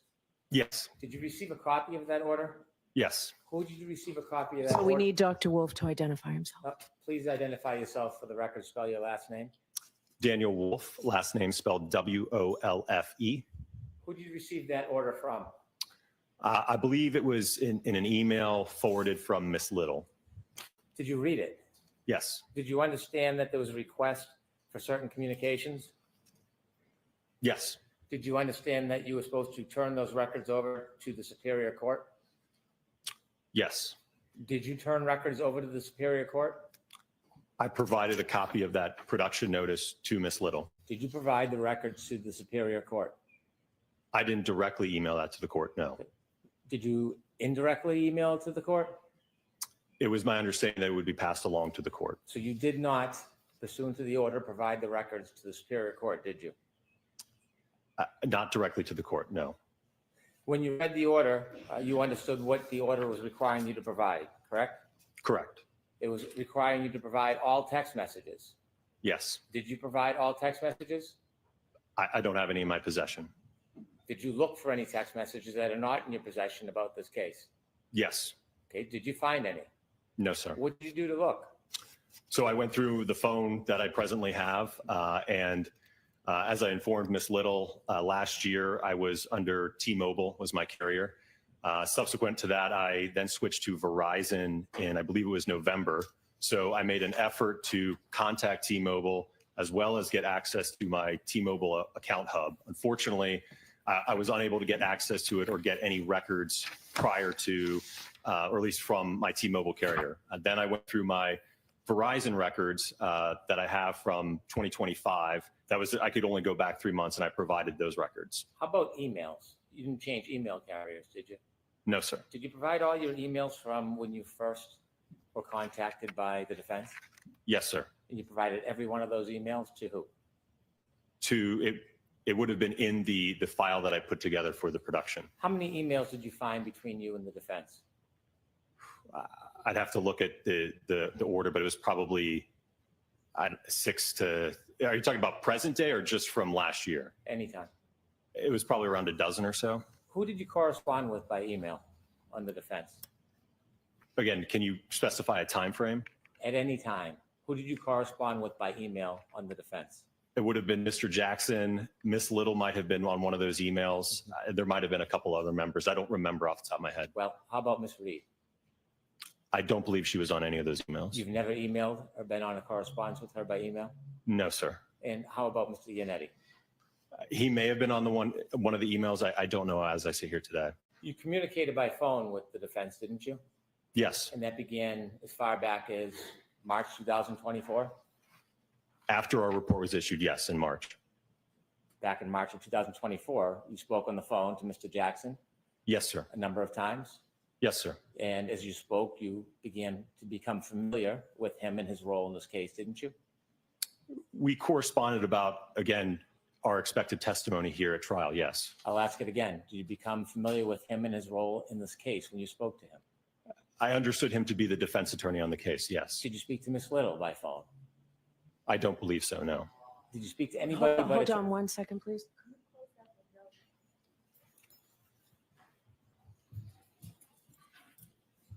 Thank you. Did you speak, pardon me, did you speak to anybody other than Mr. Jackson about this case before the first trial? I don't believe so, no. Did you speak to anybody since then on Yes. the defense team? Who? I believe Miss Little and Mr. Alessi. Okay, and how about Miss Reed? No, sir. Did you ever have any conversations that weren't on a regular telephone? Do you have a Zoom? Yes, we have had, I believe it was a Zoom or a Teams meeting. We've had a couple. When was that? That would have been more recently to go over some of the testing that we've done. Did you ever have any Zoom meetings before the first trial? No, sir. Did you ever have any group conferences before the first trial? I don't believe so, no. Were you ever on the phone before the first trial in a conversation where you and Dr. Rentschler both were on the call? There may have been an instance of that. I just don't recall. Well, think back. I don't recall. At some point, you were contacted by Mr. Jackson and you decided or you learned that you may be part of this case as far as a witness? Yes, sir. When you learned you were part of this case, did you have contact with Mr. Jackson before you testified at the voir dire? Did I have communications with him? Yes. Yes. And in those communications, you spoke about your role? I think we spoke about logistics and coordinating my arrival here for the voir dire and certainly the trial. Well, when you spoke on March 20th, 2024, didn't you talk about more than coordination of logistics? I'm sorry, what was the date? March 20th, 2024? So I believe that would have been the very first phone call that I had with Mr. Jackson. Right. Was that more than about logistics? Well, I think we were trying to figure out what should we do. I will note that this was a very abnormal situation for me, being involved in a federal investigation and then ultimately being called as a witness. Well, I'm trying to answer your question. But you're not. Did you talk about more than logistics? So are you finished with your answer, Dr. Wolf, or are you still answering? I was still trying to answer. Go ahead, finish. Thank you. So as I mentioned, again, the situation was abnormal. I didn't know if we could get involved. I didn't think Mr. Jackson knew we could get involved.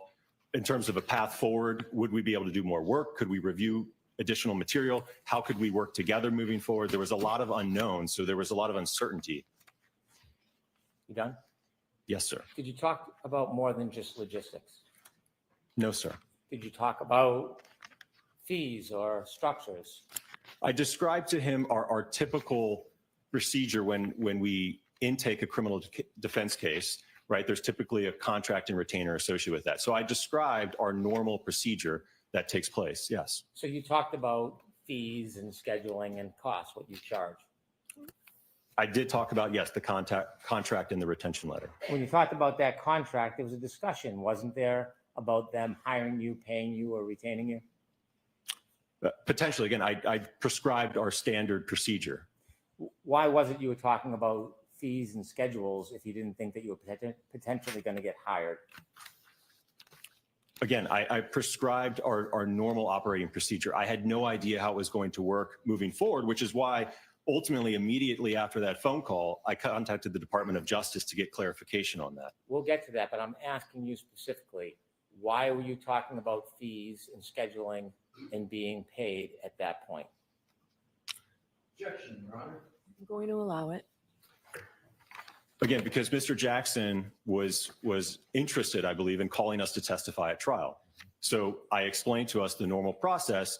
When a client reaches out and wants to engage us for trial testimony, that's typically, again, the procedure that we prescribe at ARCA. So that's why I had that explanation to him. So you were talking to him about details about potentially being hired. Isn't that fair to say?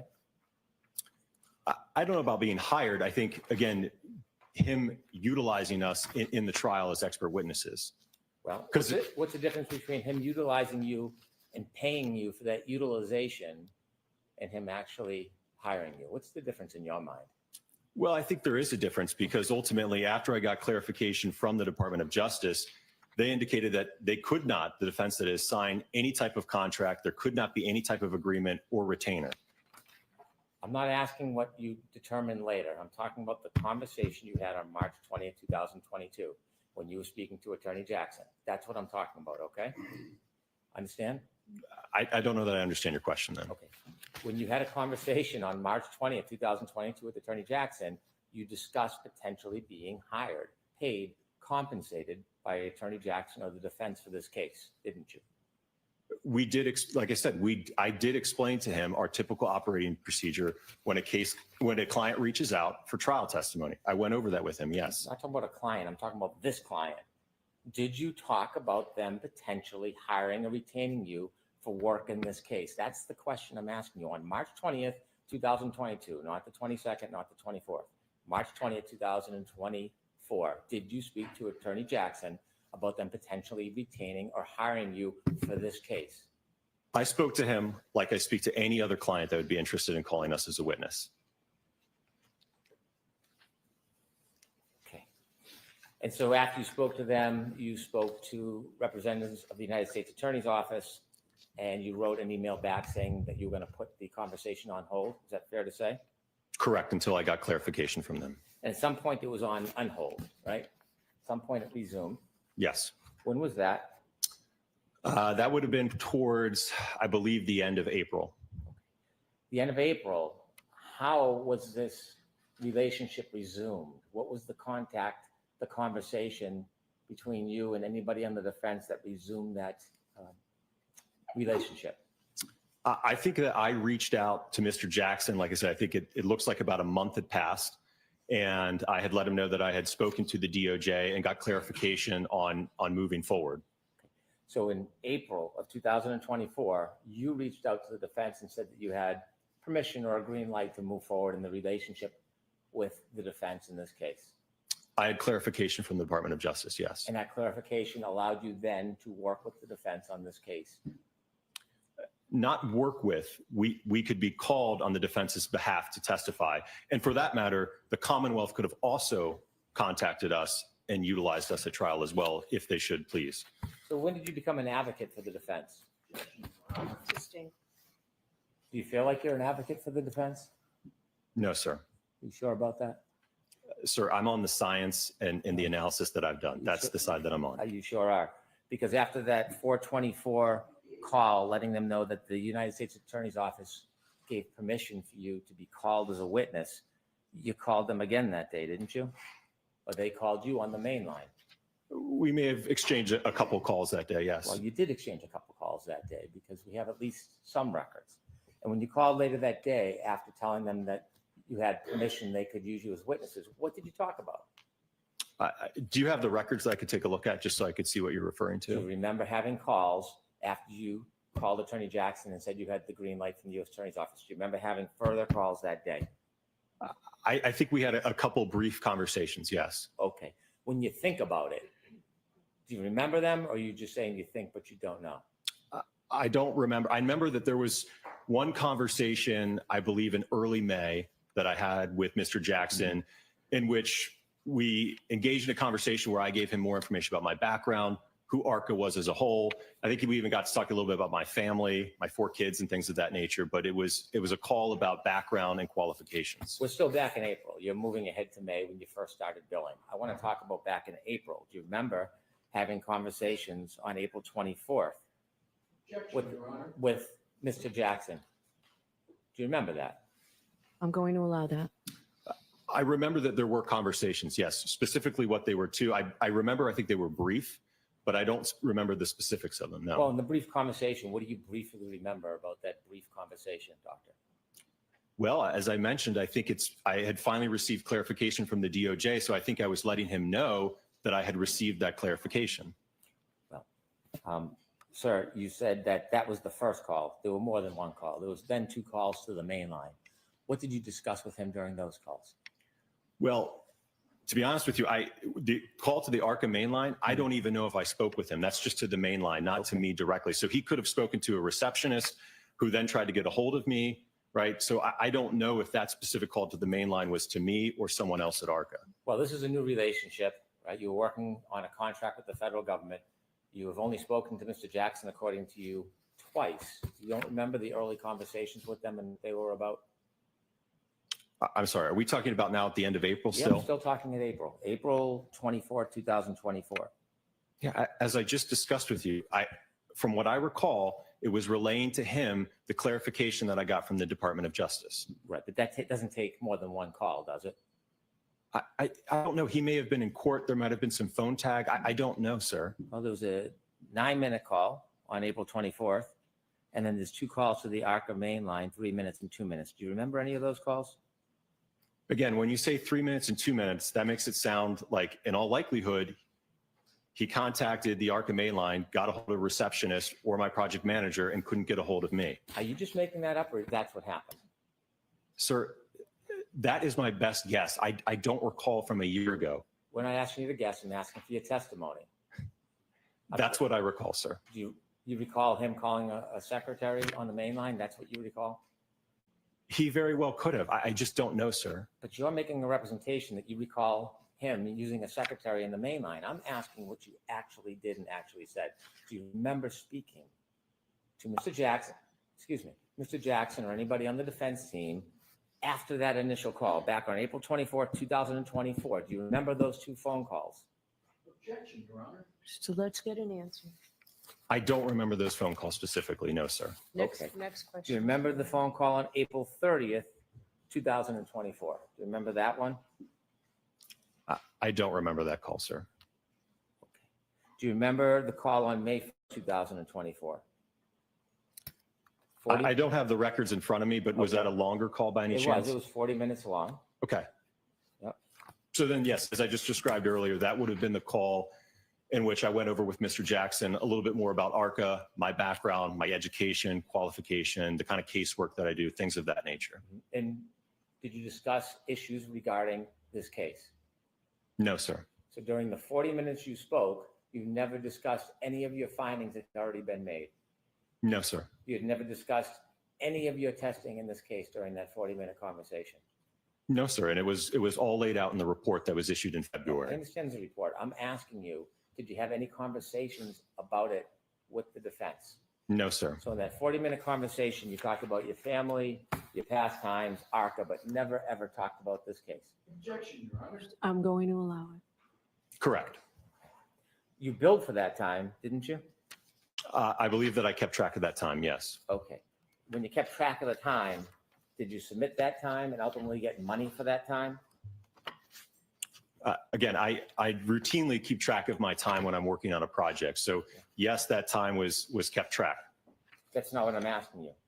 Ultimately, that time that you kept track of, did you then submit it and get paid and compensated for that time? That's what I'm asking you.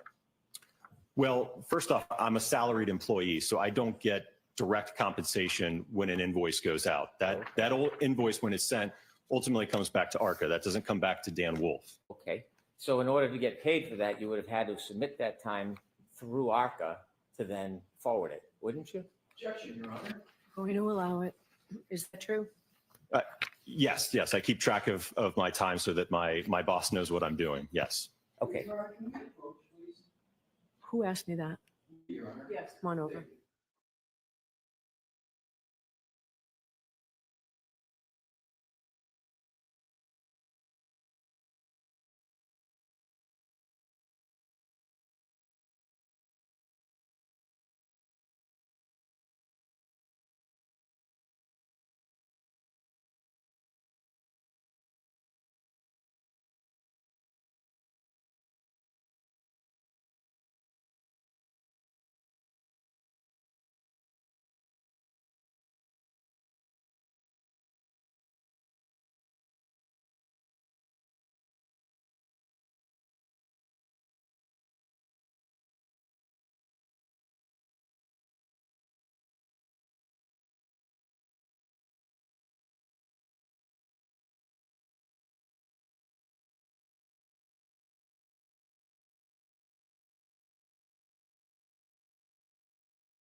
Doctor, again, to focus you, we're on May 1st, 2024. May 1st, 2024, you had a conversation with Attorney Jackson. Correct. And at some point, did you submit the time you spent and forwarded it so that that could be billed? Yes, and I will note that all of that time was actually tracked under the same project number that the work that was done for the Department of Justice was under. So at the time you had that conversation, you were keeping track of hours, correct? Something I routinely do, yes. And do you know who ultimately paid that bill for that day, May 1st, 2024? I know now that it was the defense, yes. Now, when you billed, did you bill for the entire conversation? I don't know. You said most of the conversation was background, talking about ARCA, talking about your families. Yes. Right. Do you typically bill clients when you're spending time talking about families? Again, that wasn't the entirety of the conversation. I think you just briefly asked me about my family. Oh, now it's brief. Okay. Objection, Your Honor. No comments, please. Do you typically charge when you're talking about non-related work matters in your billing? Sir, I think the majority of that phone call was related to, again, work-related topics. Work-related, it took that much time to talk about ARCA? And my background, certainly. Yeah, okay. And how much was the majority? Sir, I don't know that I can parse it out in individual segments or minutes for you.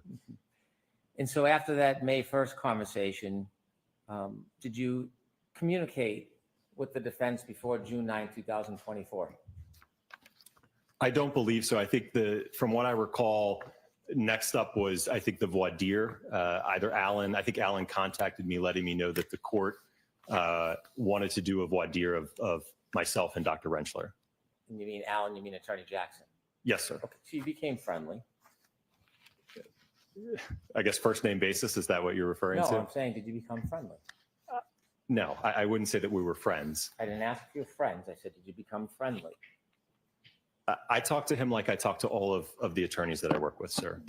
What would you call me if you were going to address me? Probably Mr. Brennan. So, do you remember the next time you spoke to Alan? As I mentioned, it probably would have been sometime in early or mid-June. Going into June, you were keeping track of all your communications with Attorney Jackson or anybody from the defense, weren't you? I don't know if you mean, what do you mean by keeping track? Well, do you have a folder where you make notes when you have communications with an attorney and discuss issues? No, sir. You don't make notes? Not for brief phone calls, no. For your billing, do you save phone records or text messages so you have some collateral evidence about the billing? No, not when it's things about, again, logistics and traveling and scheduling. No, sir. And by the way, when you put together your phone records and text messages that you sent to the court in response to the court order, did you have actual records?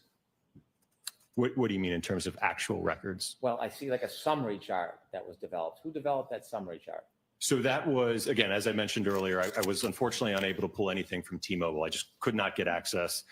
Then what I did is I logged into my personal Verizon phone records, and I was able to go back for 3 months. I couldn't get back to December, and then I downloaded the spreadsheets, and I extracted those rows and provided that. Did you provide the actual records or just the spreadsheet? Well, I provided the spreadsheet, which was pulled from the records. I would have had to redact a lot of phone numbers if I was to put in the full extraction, if you will. So you didn't provide the full extraction? I provided the full extraction as it relates to all of the contact between myself and Mr. Jackson and Miss Little. Did you ever delete texts? From last year? Yes. Yes. After you had text messages with the defense, did you delete those texts?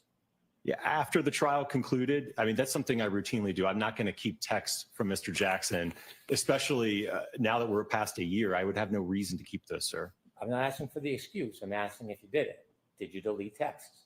Again, it's something that I typically do. I communicate with attorneys all the time, whether it's for trial or inspections. I don't have a habit of keeping a text chain about scheduling or meeting or, hey, can we meet at this time or show up here? I just don't have a habit of keeping that type of text. So he's not my friend, sir. So you didn't delete texts?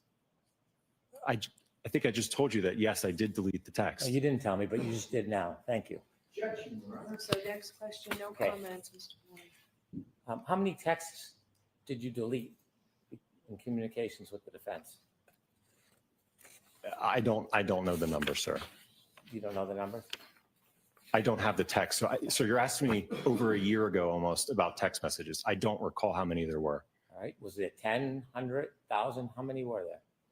Of ones that I sent? No, not just what you sent. Either way, back and forth. Probably, I don't know, maybe around 100 or so.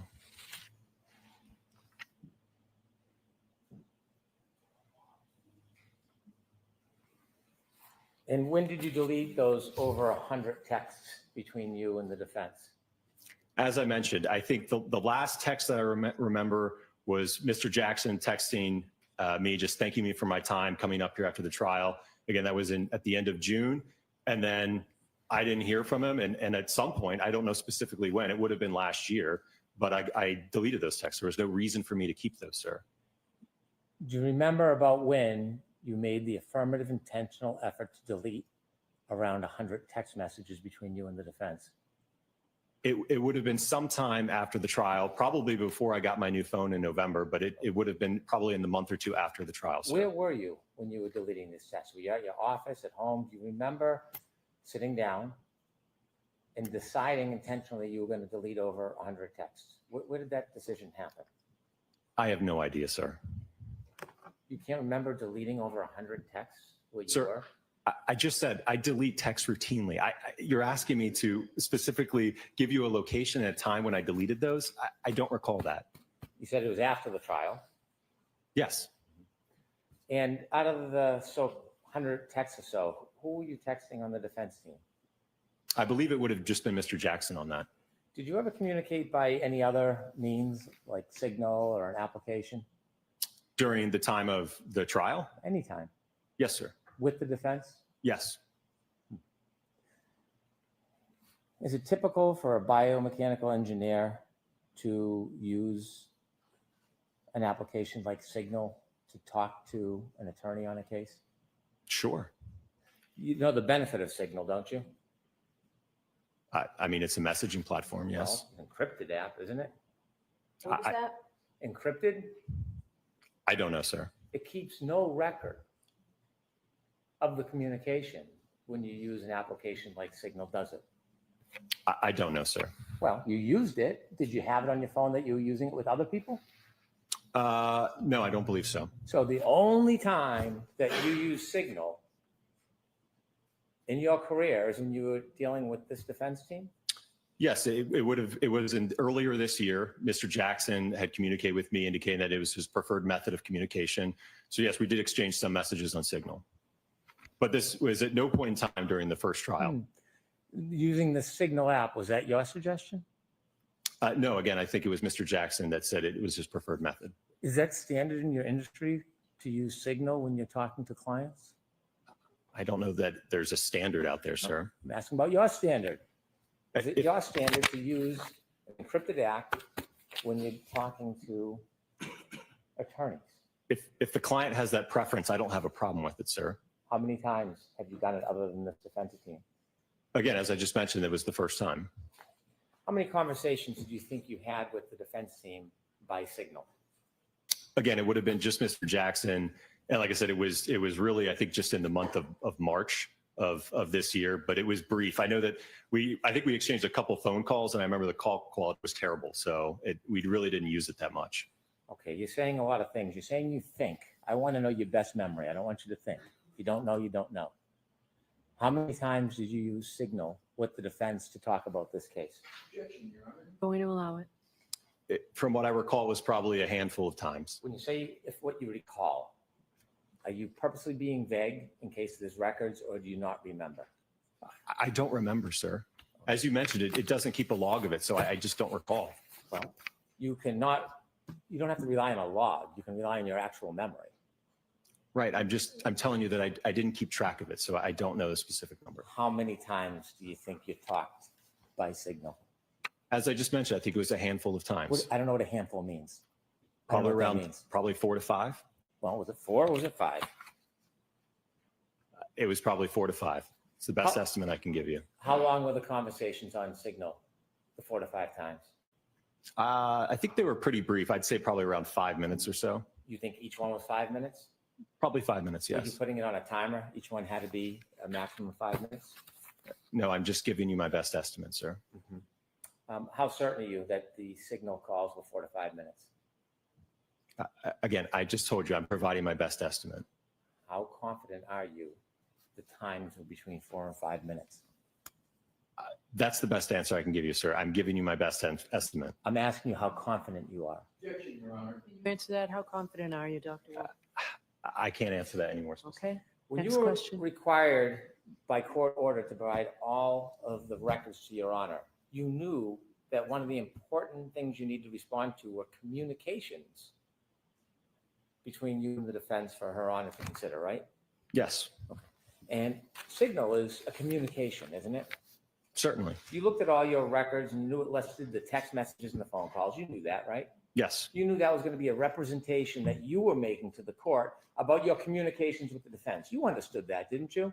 yes, sir. And you wouldn't want to mislead the court, would you? No, which is why I told you. I asked. You didn't put anywhere in your response to the court order that there were communications beyond text messages and phone calls. You never, ever alerted the court or anybody to that, did you?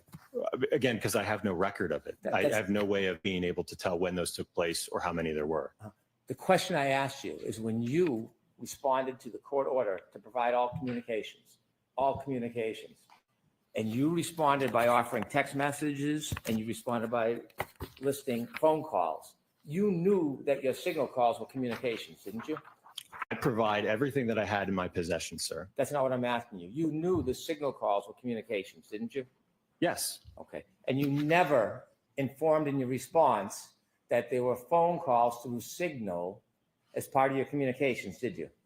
again, because I didn't have any record like I do with the Verizon entries as well as the emails. I could not, there's nothing I had in my possession, sir. You've read this court order, haven't you? Yes. Did you understand when the court was looking for all communications, it meant all communications? And I've provided everything that I have in my possession, sir. During those 4 to 5 Signal communications, did any of these occur before the end of the last trial? I'm sorry, can you repeat that? Did any of these Signal communications happen before the end of the last trial? No, like I said, they were all this year. You sure about that? Yes. Now, at some point, did the defense send you a retainer agreement? For this year? Nope. Prior to the end of the last trial, did you ever get a retainer agreement? No, there was no contract and retainer for the Not first that there wasn't a contract. Did you ever receive a retainer agreement? No, I don't believe so. When you came out to the last voir dire and the last trial, did you have an agreement with any entity that was going to pay for your costs? No, sir. So you had no agreement that you were going to be refunded or compensated for your costs? No. Did you have any agreement that you were going to be compensated for your time? No.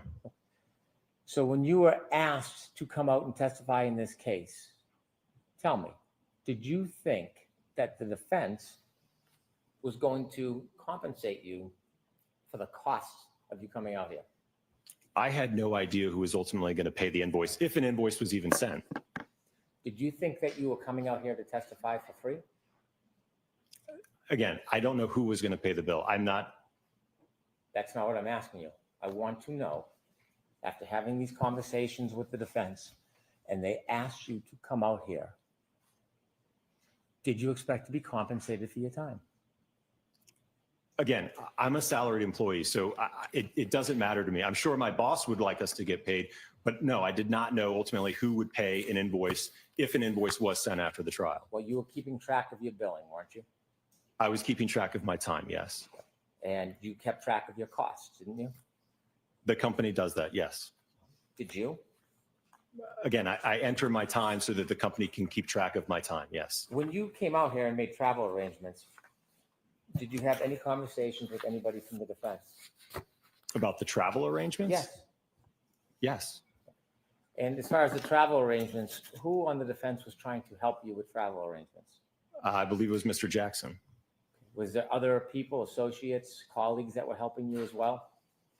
None that I had direct communication with. I don't know if he communicated with others after that. Was there a person named Kat? You ever hear that name before?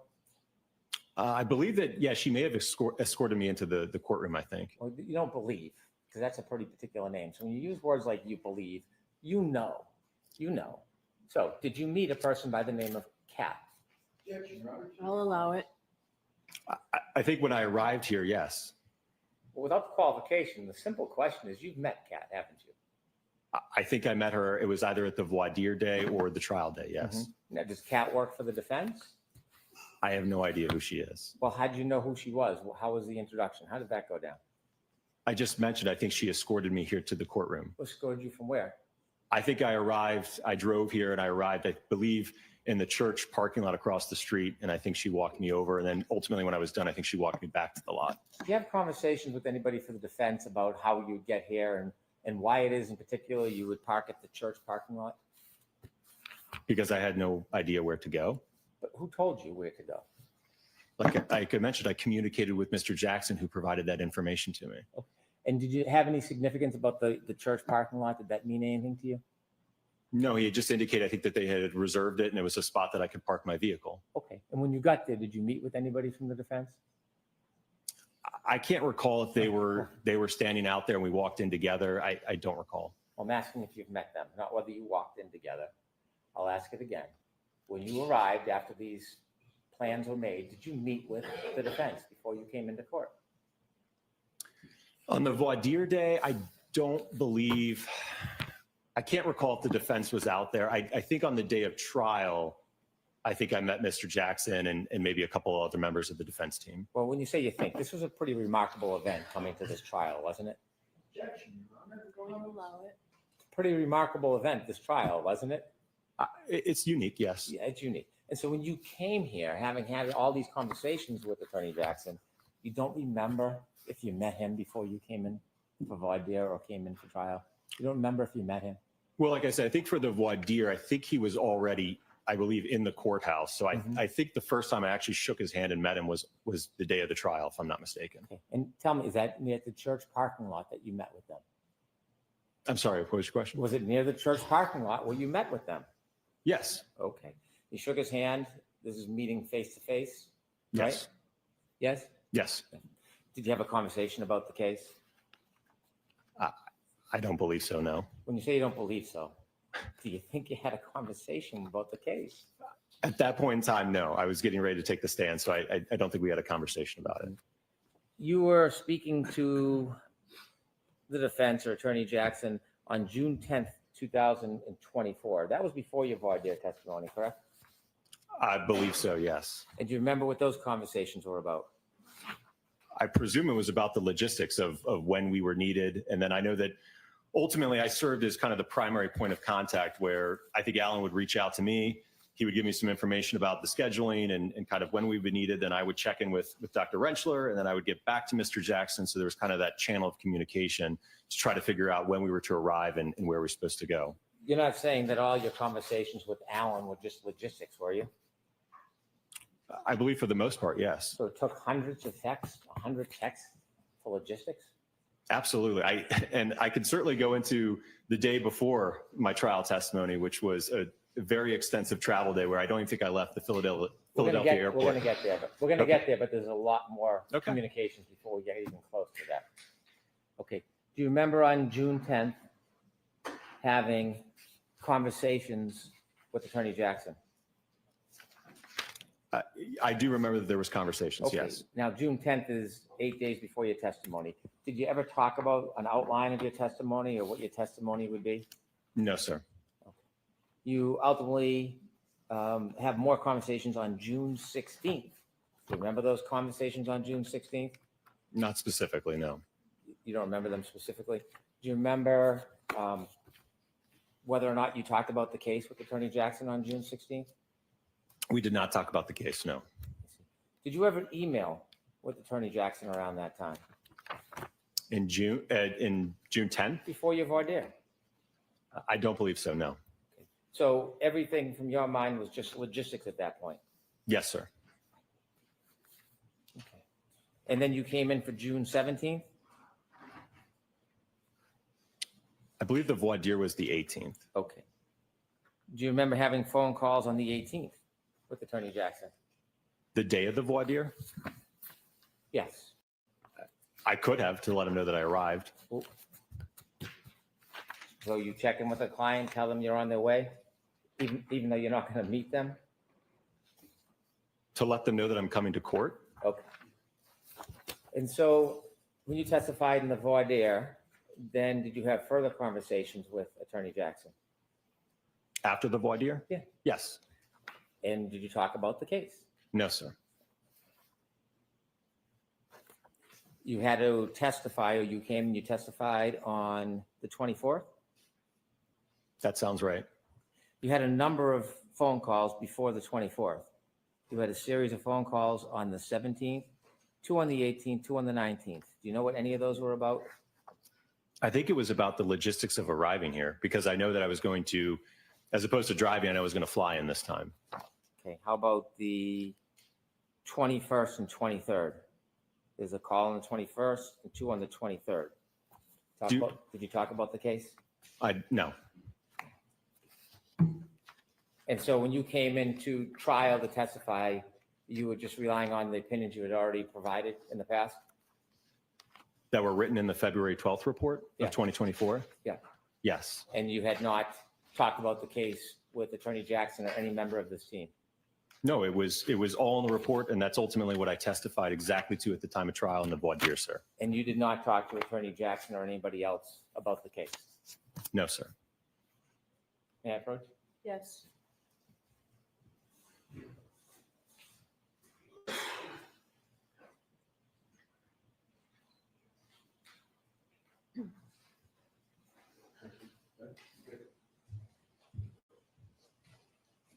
Showing you an email. Do you recognize that? Yes. From you to who? To Mr. Jackson. And what's it labeled as? Wolf Direct. And that's before you testified on trial 24. It's at 6 p.m. the night before I testified, yes. So it's before you testified. Yes. Okay. Let me show you this document. Do you recognize that one? Yes. What's that?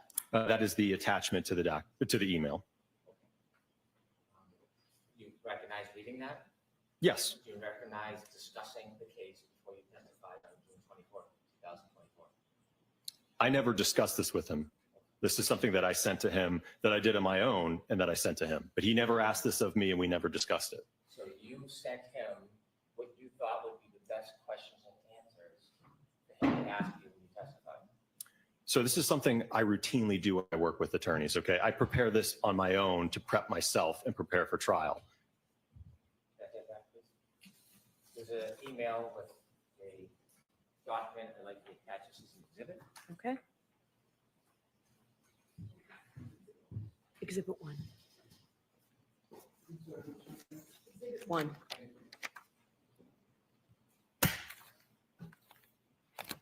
So you assisted the Hold on. defense before your testimony. Hold on.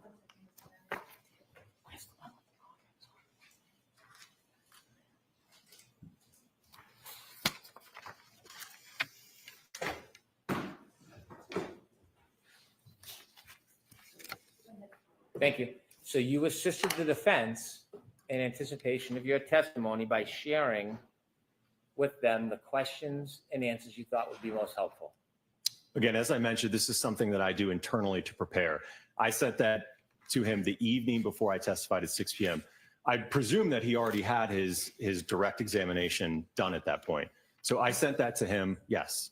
That's a lot of answers other than the one for my question. The one for my question Hold the comments, please. my question was, you had communications offering information to the defense before you testified in a way that you thought would help the testimony, didn't you? Well, first off, I have no idea if he even read it or utilized anything from it. But that's not really answering the question I just asked, is it? Can you repeat the question? Of course I can. So when you sent a direct examination to Attorney Jackson before your testimony, you communicated with Attorney Jackson, providing information that you thought would best help your testimony in court. Well, I think ultimately it's to help the jury understand my report and my analysis.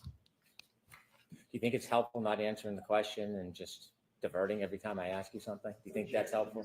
Do you want to answer my question or do you want me to move on? I think I answered your question. I don't think you did, so I'll ask it one more time. All right, no comments, please. Do you think that providing a direct examination to the defense before you testified is in any way assisting preparing for your testimony? Again, I don't know if he even utilized it, sir. And certainly if the Commonwealth had reached out, they could have gotten a copy of that as well.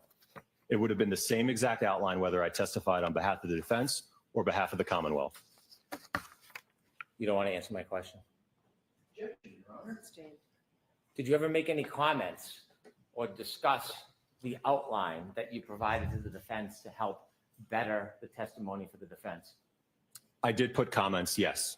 When I just showed you that document, you said you just sent it because this is a standard thing. Why didn't you just tell us that you made comments that would assist the defense? Why didn't you share that when I just asked the question? I don't understand your question. You don't understand my question. I asked you about the outline, the direct examination you provided to the defense, and you gave me a response that this is something typical, but it's just an outline. You wouldn't answer whether it would help the defense or not, but the reality is you were assisting the defense, isn't it? I'm going to allow that. You were making suggestions to help the defense, weren't you? Sir, it wasn't to help the defense. It wasn't to help anyone but the jury understand things. As I just mentioned, that outline, if it was asked if I had sent one to the Commonwealth, you would have gotten the exact same copy. You didn't send one to the Commonwealth. The Commonwealth never reached out to us, sir. So what you said in this is there was a question about, so not being able to inspect the vehicle is something that is not uncommon in your line of work, and you wrote back, absolutely not, correct? Correct. And you made a comment to assist the jury, according to you, only to assist the jury. Not sure if you want to put this somewhere in the direct examination. I have a feeling they're going to argue I didn't personally inspect the vehicles.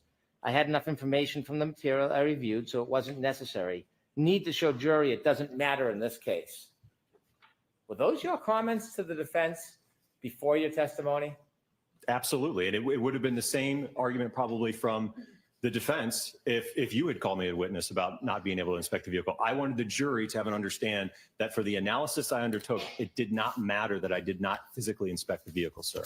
So when you're telling us here under oath before this court that you did nothing to assist the defense, you do not think that you making these suggestions on how to better the testimony for the defense. You don't think that's helping the defense? No. Okay. You said, not sure if you want to put this somewhere in the direct examination. So you're making suggestions to the defense about what you think could be helpful in the direct examination, correct? So there were never any conversations between me and Mr. Jackson about what questions to ask, what not to ask. Again, I prepared that internally on my behalf and sent that to him. Whether he utilized it or not, I have no idea. Not my question. Not my question. What I'm asking you is when you wrote to the defense and said, not sure if you want to put this somewhere in the direct examination. Yes, slow down. Sorry. When you wrote and offered, unsolicited according to you, to the defense, not sure if you want to put this somewhere in the direct examination, weren't you trying to help, sir? I don't believe so, no, sir. And then when you wrote, I have a feeling they are going to argue, I didn't personally inspect the vehicles. Who's they? Well, it would have been the prosecution in this case. But you're not taking sides, you're totally objective, right? Sir, that is a question that's routinely raised when I testify about whether or not we inspect the vehicle. So I know it would be a potential issue that would be raised by either side. So you were alerting the defense that you thought that this may become an issue, weren't you? It was more or less to make sure the jury had an understanding that because I didn't physically inspect the vehicle, it did not matter for my analysis, sir. I wanted to make sure the jury understood that. Don't hide behind the jury. I'm talking about your communications with the defense. I'm asking you specifically about your conversations with the defense. That's two questions. Ask one question. You wrote, I have a feeling they are going to argue I didn't personally inspect the vehicles. That's what you wrote, correct? Objection, Your Honor. The tone in the argumentation. Did you write that? Yes. Right. And when you said they, you're referring to the opposition, the Commonwealth, correct? Correct. Right. And you offer an explanation or a way to deal with what the Commonwealth may confront you with, don't you? You make a suggestion to help the defense, don't you? Again, it was to help the jury understand that because I did not physically inspect the vehicle, it did not matter for my analysis. That was the point I was trying to make. I had enough information from the material I reviewed, so it wasn't necessary. Need to show the jury it doesn't matter in this case. That's what you wrote. Right. Need to show the jury. That's what I was trying to make sure that that point was understood to the jury. In your collaboration with the defense, that's not all you wrote, is it?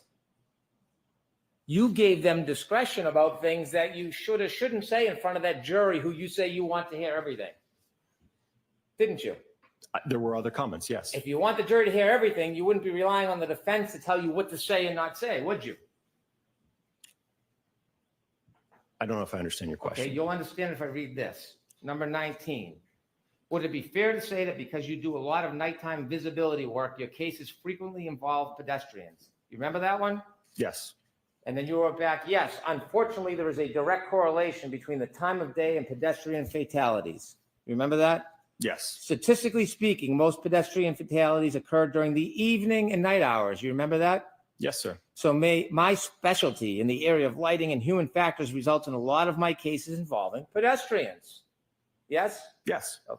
And then do you defer to the defense, not the jury, trying to give the full story to the jury? Do you defer to the defense in exercising discretion on what you will or will not say to the jury back then? Well, allow me to explain, if you will. I'm asking you a question. Let me explain. No, I'm asking you, did you defer? Answer the question first. Did you defer to the defense on what information they wanted you to put in front of that last jury or not? I didn't defer to them. The reason for that comment is a few reasons, sir. Let me read it and then you can give any explanation you want. Hold on. Next question, Mr. Brennan. You and said- then you answer, Dr. Wolf. You said, if you don't want me to say this, that's fine. Are those your words? Yes. Allow me to explain. Because for one, I want the jury to have an understanding, again, the jury to have an understanding of my background in lighting and human factors and how it relates to me seeing a lot of pedestrian impacts, right? So I want them to have that understanding. At the same time, I don't want them to get caught up in a statistic that just because there's more pedestrian impacts at night, that this alleged incident must have occurred because of that statistic. Question 31. Have you been qualified as an expert in court before? And you wrote back, yes. Remember that? Yes.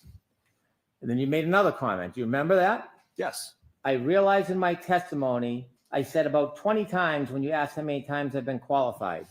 You were referring to your voir dire testimony, correct? Correct.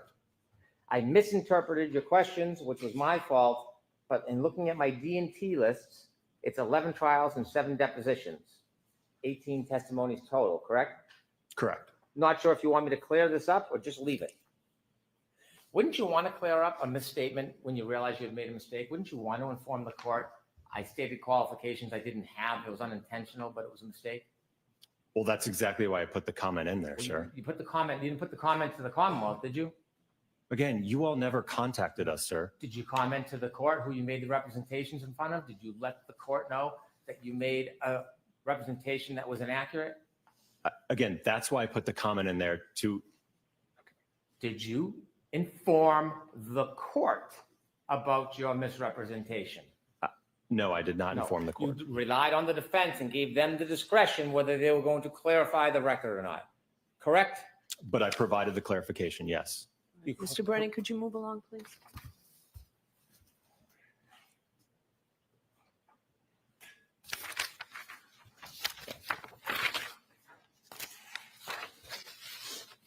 As you sit here today, you don't really know how many communications you had with the defense before your last testimony, do you? For trial one? Yes, trial one. I think it's all memorialized in the records and the emails that were produced. The ones that were produced, but not things that were lost or destroyed or deleted, correct? Again, there are records, even though the physical texts aren't there, there's certainly records of the calls, incoming, outgoing, as well as texts. Do you remember when you testified in the voir dire, you were asked that before that morning when you walked into court, you had never met Attorney Jackson face to face? Correct. But you met him in court that day, right? I believe I met him that day, yes. You were asked whether or not you had ever discussed at trial now, after the voir dire, on June 24th, you were asked whether you ever discussed the substance of any of your testimony. Do you remember that? Correct. And so when you shared questions and answers and suggestions by email, was the statement under oath, you and I have never discussed the substance of your testimony. Is that still truthful? We never discussed it, sir. Again, I sent it to him on my own behalf. There was no discussion that took place between Mr. Jackson about that. You made comments after this was exchanged. That was sent with the comments, sir. And then you were asked whether you had ever been paid by the defense. You said no. You were later paid by the defense, weren't you? ARCA did send an invoice afterwards, yes. Did you talk to ARCA about that? About the billing in this case? No. You submitted your bill? Yes? ARCA submitted the bill? Yes. Yes. Mr. Klein, he was involved in the testing you did, wasn't he? Yes.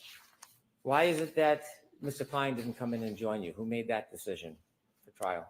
Well, I think it was around, again, when we were talking about those June calls, I think that there was some discussion between Mr. Jackson and myself about Mr. Klein's involvement. And ultimately, he's also an accident reconstructionist. So it essentially would have been duplicative testimony. So we didn't feel, or Mr. Jackson, I don't think, felt it was necessary to call Mr. Klein as well. That sounds like a little bit more than just scheduling, doesn't it? I would describe that as logistics, sir. Logistics. You had to describe what Mr. Klein's role was or wasn't in that report, didn't you? Again, I went over his background as an accident reconstructionist, yes. Well, so you only talked about background, and from that the decision was made not to call him, or did you talk about his role in your testing and in your opinions? I didn't talk about his role, sir. I think ultimately the decision obviously was made by Mr. Jackson, not I me. understand that, but I want to know what the conversation was that led to the decision not to call Mr. Klein. It wasn't simply logistics. What was the discussion you had? Well, I told him that, again, we're both accident reconstructionists. Dr. Rentschler is a biomechanical engineer, so there would have been essentially duplicative testimony from both of us. Well, your report's never very clear who did what. Would you agree with me the report is a general report that has yours, Dr. Rentschler, and Dr. Klein's name on it? Would you agree with me? All three of our names are on it, Right. yes. It doesn't distinguish who did what in that report, does it? Correct, but I think it certainly was testified to at the voir dire in the time of trial. Before the voir dire. When you spoke to the defense, did you explain to them what the different roles were for the different people that led to the decision not to call Mr. Klein? again, we went over our backgrounds, and I think from that you can deduce that. I don't know what that means. Well, if you're familiar with what an accident reconstructionist does and you're familiar with what a biomechanical engineer does, then you would be able to understand that. Well, it would be easier to understand if you could just tell us what the conversation was. That's what I'm asking about. I'll allow it. When you had a conversation with the defense, did you tell them the role that Mr. Klein played in your investigation and in your conclusions? Again, I told him that we are both accident reconstructionists. Okay. And he chose you instead of Mr. Klein. Did you say there was a difference between you and Mr. Klein and what you did? No, again, we were both a part of the testing. We were both a part of the review. So we had exactly the same role, essentially. Did you tell him that? No, I told him that we were both accident reconstructionists. And you remember that's all you said about it? Yes. During the voir dire and the trial, did you get to watch any of the Commonwealth's experts? No, I don't believe so. Did you ever communicate with the defense about any questions and answers that could or should be asked? No, but I will note that during the entirety of the first trial, the Department of Justice was closely watching it, and we had certainly a direct line of communication with them that they were giving us and providing us information about the trial as it was ongoing. Did you ever communicate with the defense about questions and answers to ask? No, sir. Did you ever see anybody's testimony at any time during the first trial? I might have seen a few news clips, but I didn't watch any specifically, no. Did you ever watch anybody's testimony? Did you ever watch any of the reconstruction's testimony? No, sir. Did you, after the trial, spend any private time with the defense? No, I left town. Okay. You didn't go to lunches or parties or anything like that? No, I went straight to the airport. And sir, is there any other communications that you've had with the defense that you didn't tell us about outside the texts and the phone calls and the signal calls? Or any other communications that you can think of that you had with the defense? No, sir. I've provided everything I have in my possession.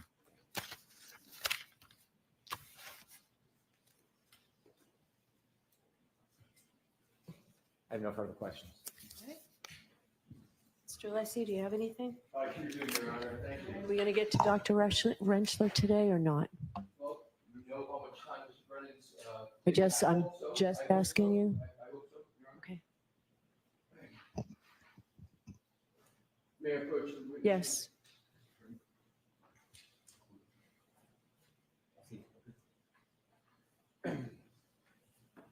Your Honor, may I approach the witness for the document? Yes. Thank you.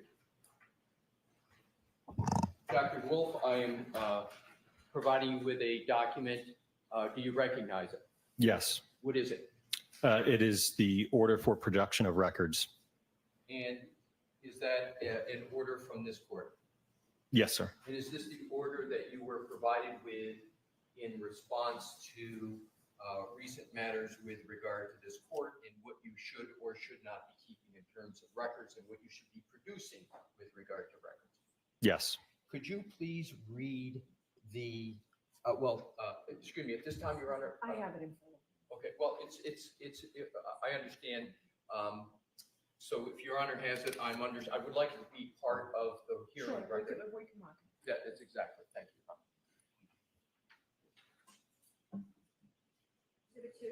Thank you.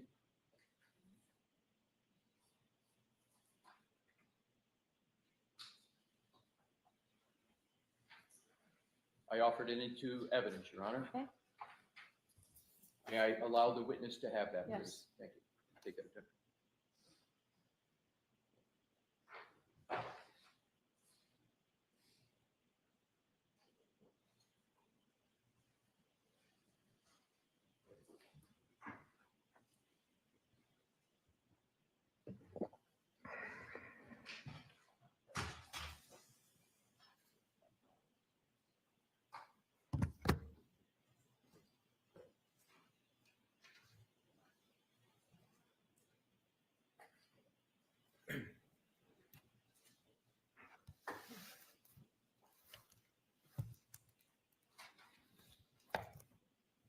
You're with me, Your Honor.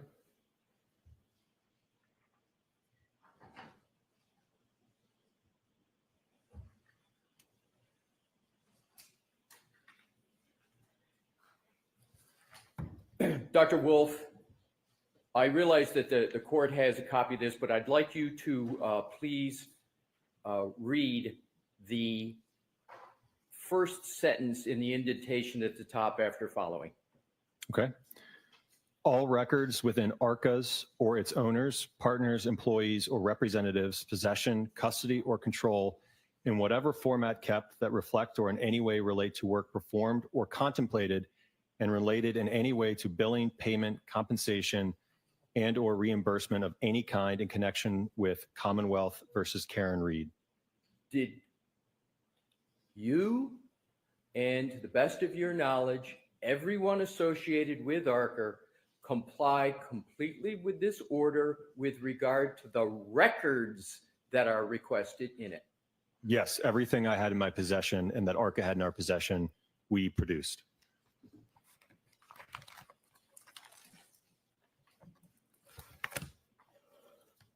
What I'd like to do is to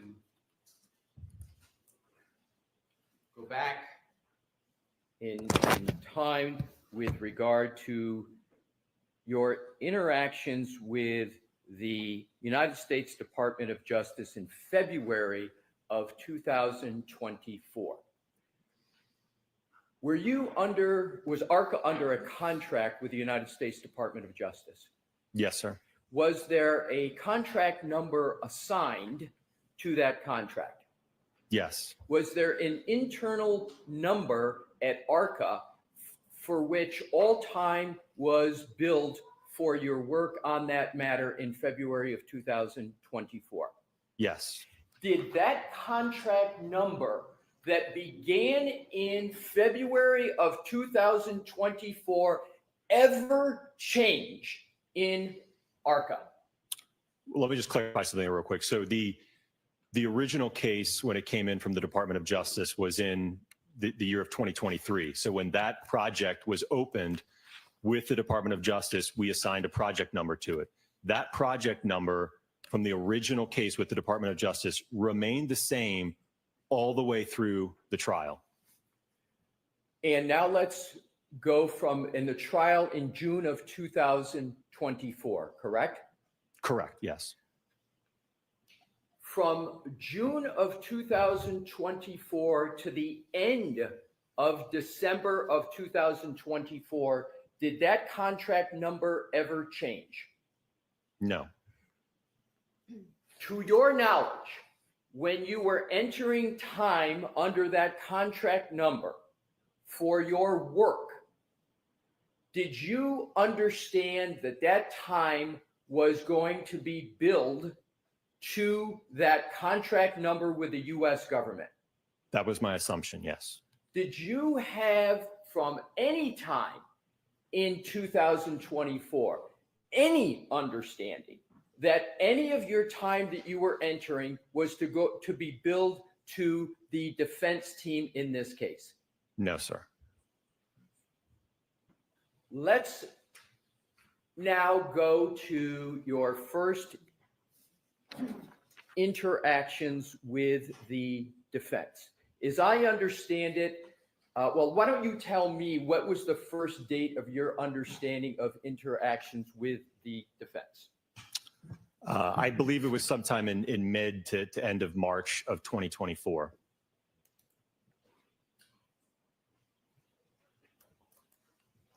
Again, that would have been over a month from when we issued our report to the Department of Justice. Your Honor, may I approach the witness? Yes. Thank you.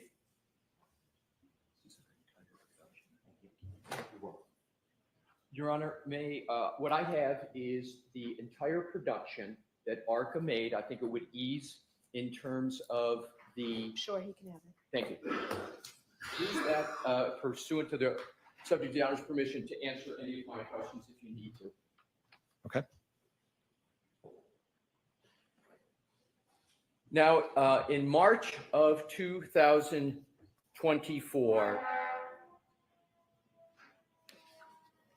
had your final report been issued, the final report that you prepared for the U.S. government? Yes, that was issued on February 12th of 2024. From February 12th of 2024 until you sit here today, has there been any change whatsoever to that report? No. Have the conclusions in that report stayed the same since it was finalized for the U.S. Department of Justice in February of 2024? Yes, and that was testified to at the voir dire and certainly at the time of trial. Did the defense at any time have any discussions with you about the substance of that report to the United States Department of Justice? No, we had no idea who the defense was or the Commonwealth for that matter. And when you took the stand in the voir dire testimony in the first trial, before you took the stand, did you have any discussions with any member of the defense about the substance of that report? No, sir. Did you have any discussions with any member of the defense before the voir dire testimony other than discussions about background and qualifications? Other than, again, some logistics about how to get up here, where to go, things of that nature. But beyond that, no. Other than logistics, how to get up here, when you were coming, background qualifications, did you have any discussions with any member of the defense of any kind with regard to the report to the U.S. Department of Justice? No, sir. Did the defense ever try to get you to improve or change any aspect of the report you had issued to the Department of Justice? No. At the time that ARCA was working for the United States Department of Justice, do you know whether ARCA could have been retained by any other party for any aspect related to the February 2024 report? I'm not sure I understand your question. In 2024, did the federal government prevent ARCA from entering into any contract with any other party with regard to your report of February of 2024? So we were, again, because we were still under contract with the Department of Justice, we could not have any other formal agreements, contracts, retainers, anything of that nature, because we were still under contract with the Department of Justice. Now let's go to the emails that were discussed with you starting with March 20, 2024, and then the subsequent email of March 22nd, 2024.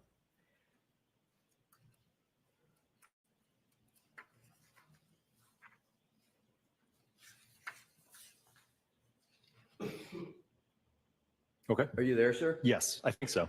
Okay. Well, let's test to make sure.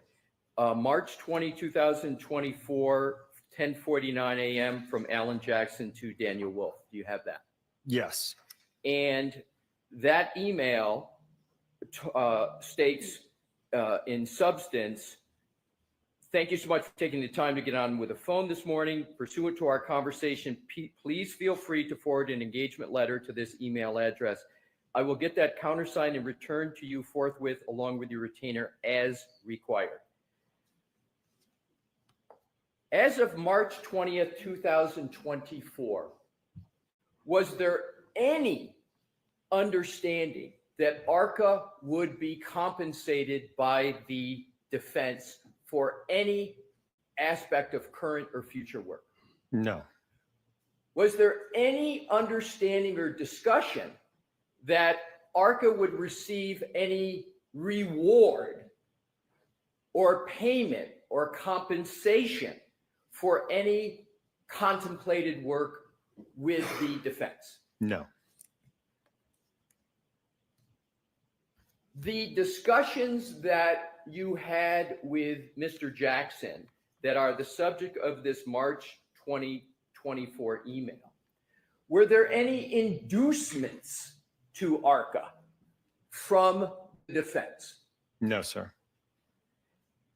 After that email was received by you, did you have any understanding or expectation of any kind that ARCA would be compensated for any work associated with this case? No, sir. What was briefly the essence of that conversation that's discussed in the March 20, 2024 email? Well, if it correlates to when I'm looking back at this phone record log, there was an incoming call to the ARCA main line on March 20th, 2024 at 7 a.m. And that's Pacific Standard Time. So that would have been at 10 a.m. Eastern Time. So that call lasted for 39 minutes. And as I mentioned earlier with Mr. Brennan, I think that was a conversation about Alan trying to get in touch with me, letting us know that, hey, we've received your all's report as part of this federal investigation. You know, how can we go about utilizing you guys to come testify at trial? Can you guys come testify at trial? So, and then as I mentioned, I went over him with our typical, protocol for when a case comes in and a client wants to utilize us to testify, which is certainly outlined in that email. But obviously, given the very unique nature of this case, I had no idea if that was something that was okay, if it was allowed, what to do. So subsequent to that email, I then reached out to the Department of Justice to get clarification on what the guidelines would be to move forward. I'm going to come back to these emails, but I want to go right to the July invoice from ARCA to Worksman Jackson Firm. So can you locate that? Is that in your production? It's the July invoice.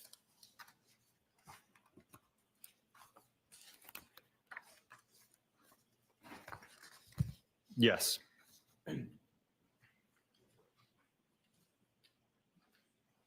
I have it located, yes.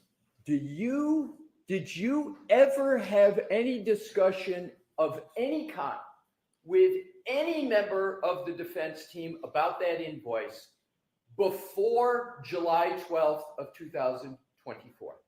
No, sir. And I will note, I am not a part of the invoicing or accounting at ARCA. When a bill goes out, how much it goes out for, who it goes to, I'm not a part of that at all. For each and every entry on that invoice, did you have any understanding that the defense team, as you're making each of those entries, any understanding that the defense team was going to be paying for any of that work? No, again, I think my boss wants to know what I'm doing with my time, right? What am I working on? Am I sitting there twiddling my thumbs, or am I working on a case? So that's the purpose of tracking time, sir. So can you please describe how it is you enter time and what your thought process is as you're entering each of those time entries? Not each one, but just collectively. How do you do it? Why do you do it? And how does that work in your firm? So again, there's usually just a spreadsheet. Sometimes I'll write it down. Maybe my project manager will enter it. But ultimately, I keep track. If I've got, an 8-9 hour day, right? I'm working on multiple cases that day, right? So I figure out, all right, did I have a telephone call? Did I work on a report for this long, right? So I keep track of my time in a spreadsheet so that ultimately, again, my boss and the accounting department knows what was Dr. Wolf doing on this day, this month.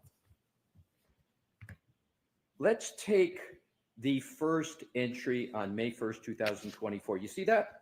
Yes. Did you have any understanding when you made that entry that the defense was going to be paying for that time?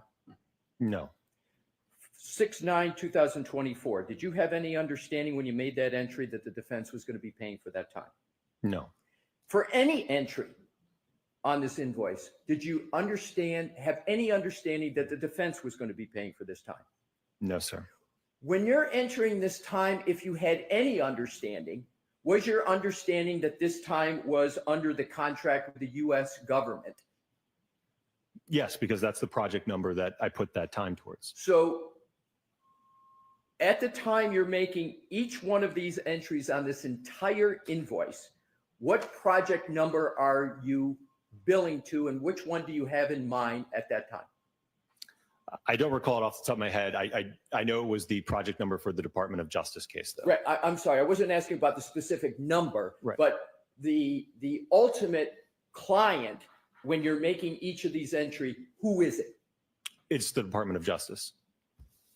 Is it the defense in this case? No, sir. Did you ever have any discussion at all with any member of the defense team that this invoice was going to be sent to the defense? No. And for any entry on this invoice, did you ever have any belief that you were retained or engaged by the defense? No, and as I mentioned earlier, again, the Department of Justice forbid that. So we could not be retained or in a contract with the defense. I would like to now go back to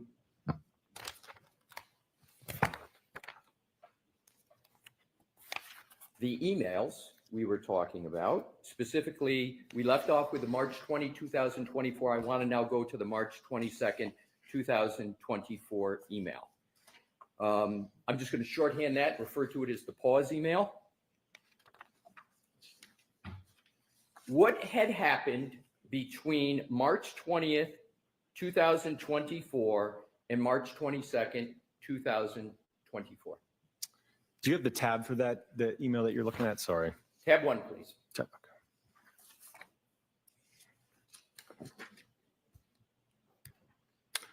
Right. So the first email that we were talking about on March 20th, 2024, from Mr. Jackson to myself, it looks like the next email was from me to Mr. Jackson 2 days later, March 22nd, 2024 at 6 a.m. I sent an email saying, "Hi, Alan. Subsequent to our conversation on Wednesday, the U.S. District Attorney's Office has asked that we pause on any further conversation until we receive additional information from their office regarding our involvement moving forward. I will provide you an update when I have it." So what it sounds like, and from what I recall, is that between March 20th, 2024 and March 22nd, 2024, I had reached out to the U.S. Department of Justice and the U.S. Attorney's Office to get clarification on, again, moving forward with potentially testifying in the case. And what did the United States Department of Justice tell you? They said to wait basically until they internally figured it out. So what was your conclusion from that conversation as to whether you could do any work on this case at that point? At that point, I didn't even know if we were going to be allowed to testify. I know that from my conversation with the Department of Justice, I knew that there was a great deal of confusion on their end on whether or not, as expert witnesses involved in a federal investigation, if we would be even allowed to testify in the state matter. So their legal teams were trying to, I think, figure out what the road forward looked like. And were you entering time under that U.S. contract matter in March of 2024? Yes. And do you know where that time was being billed to? It would have been the same project number as the Department of Justice one. That time was not, to your knowledge, being billed to the defense, was it? No, again, there was through the entirety from, again, when the case from the Department of Justice came in 2023 till the trial concluded, all of the time was put to that one project number. In March of 22nd of 2024, was any engagement letter sent to the defense? No. As of March 22nd, was there any retainer sent to the defense? No, there was never a contract or retainer sent to the defense in 2024 at all. So in terms of the discussion in the March 2024 email about engagement letter and retainers, were any of those ever sent? No, we were not allowed. And let's go back to that discussion of March 20th about engagement letter, retainer letter. Was that discussion where you were talking specifically about what you were going to do with the defense in terms of that relationship, or was it a general specific type discussion of the policies and billing procedures of ARCA? Certainly, as is alluded to in the email, I prescribed to him our typical operating procedure for when a case comes in. But again, I remember a part of that call, there was a great deal of confusion about what do we even do from here. So as of March 22nd, 2024, can you just briefly describe whether there was any further activity at all by ARCA with regard to the defense? No, I don't believe so. I don't think that there was no communication, I don't think, until about a month later in April, after I had received that clarification. Now let's go to April. Let's go to the voir dire hearing of April. When you sat on the stand under oath for the voir dire hearing, had there been any substantive conversations about the topics in the February report to the Department of Justice? No, sir. None at all? None. What briefly were the substance of the conversations you had with the defense team as of the moment you sat for the voir dire hearing in April of 2024? Again, they were all scheduling, logistics. And when I look at these records here, I see a phone call for 3 minutes, 5 minutes, 6 minutes, 6 minutes. There's a few that are for 1 minute, which I think, again, we were maybe just playing phone tag. But again, these calls are very short in nature. So again, it was just trying to figure out, obviously I know that this was a large trial, a lengthy trial, a lot of witnesses, things are fluid. So I know that Alan ultimately, I think, would reach out to me. And then, like I said, he would give me an idea. Hey, can you come this day, right? And then I would relay that to Dr. Rensselaer and say, yeah, that works for me. So that I would get back to Alan. So that's what those conversations were. Again, coordinating our testimony to appear for the voir dire. It might appear to some that there were a number of conversations before in communications with the defense before you sat for the voir dire hearing. Were those conversations about logistics, background and qualifications, or did those conversations entail other topics? No, it's what we've covered. Again, that March 20th, 2024 phone call, the very first one of 39 minutes, again, was us trying to figure out what the heck to do. The May 1st phone call, which was 40 minutes, again, was me going over my background, the work that I do, my qualifications, education. Other than that, there are very short phone calls, like I said, of 6 minutes, 3 minutes, 1 minute, 9 minutes, right? And again, that was in preparation to appear in terms of scheduling, logistics, timing for the voir dire.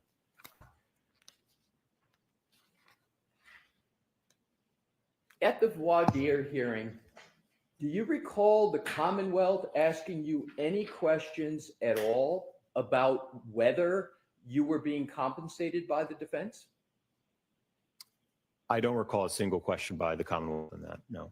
Did the Commonwealth ask you any questions at that voir dire hearing about whether you had any substantive discussions with the defense about your February report to the United States Department of Justice? I don't believe they asked, no.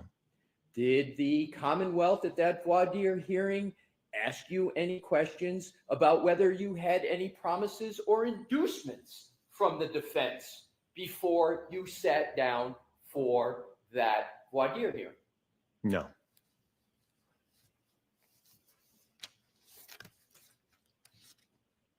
Now let's go to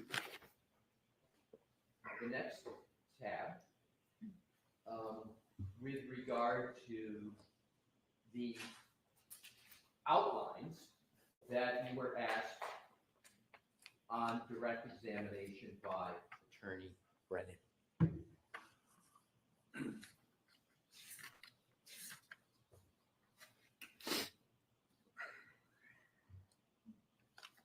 You've described this situation. Well, you described how it is you viewed this situation. Have you ever been in this situation before where you're under contract with the federal government? There's rules of the road, so to speak, as what you can do, what you can't do. And then you've got a private defense team. Have you ever been in that situation before? No, I think it's truly one of a kind. And I don't know that that'll ever happen again. And have you ever been in a situation like that since? No, sir. Did that cause you to have more or less communications with Mr. Jackson to figure out what it is you were going to do or not do? Sure, yes. In terms of your outlines that you sent to Mr. Jackson, did he ever broach in any way at all any idea of you sending him an outline?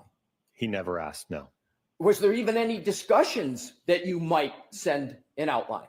No, as I mentioned, it's something that for me is customary as I'm preparing internally for trial, right? I'm not going to come to trial, not review anything, not look over my notes, right? It's something that I do internally so that I can have an understanding how do I want to try to answer questions that might be posed to me such that I can have the jury understand how did I arrive at my opinions. Was it important to you before you sent that email with those outlines, was it important to you that the jury got a fair and accurate presentation of the work you had performed in association with your February report? Yes, I think that that's my job. Was there any other motivation that you had in sending that outline in that email to Mr. Jackson other than making sure testimony was elicited that would make your perspective clear to the jury? No, that was the only reason. Were you trying to in any way favor the defense, give the defense any favor with regard to that trial? Absolutely not. What was your goal, both with sending the outline and the testimony at trial? What was your goal? Again, as I mentioned, I think it's to help the jury understand the report, the analysis, what I did, what I reviewed. Did the defense ever ask you to communicate to the jury about any aspect of your report in any way? No, sir. And did you, in fact, communicate to the jury what it is you intended to effectuate the goal that you just explicated? I think so, yes. And with regard to the comments that were in those outlines, what was your intention in putting in those comments? Again, is to provide the jury, again, like for example, with the nighttime pedestrian statistic, right? It was to have them have an understanding that I wanted them to have an understanding that I do a lot of nighttime invisibility work, right? So therefore, I see a lot of pedestrian impacts. But again, I don't want them to take that statistic and say, well, we have this alleged incident. There was bad weather conditions. It was nighttime. Oh, therefore, we should give that more weight. And is that desire of yours in your mind to help the defense more than to help the Commonwealth? No, it's impartial. And I will note, I give numerous presentations. And I think slide 2 or 3 on presentations I give, it's going over that very same statistic. I would never shy or hide away from that statistic. And I believe I testified to that very statistic or that comment at the voir dire and in my trial testimony. In terms of after you sent the emails with quals and issues pertaining to direct testimony, did you ever have any communication of any kind whatsoever with the defense team? No, he didn't. Mr. Jackson didn't even respond. And I think when I sent the direct outline, it was Sunday evening before I hopped on a plane. And I think by the time I got into Boston, it was like 1 a.m. So I didn't even have a chance. When you took the stand to testify the next day in that trial, had you had one word of a conversation with Mr. Jackson or any other member of the defense team about the substance of your upcoming testimony? No, sir. So you went and sat during that trial and gave testimony to the jury without ever having talked to a member of the defense team about the substance of your February 2024 report? Correct.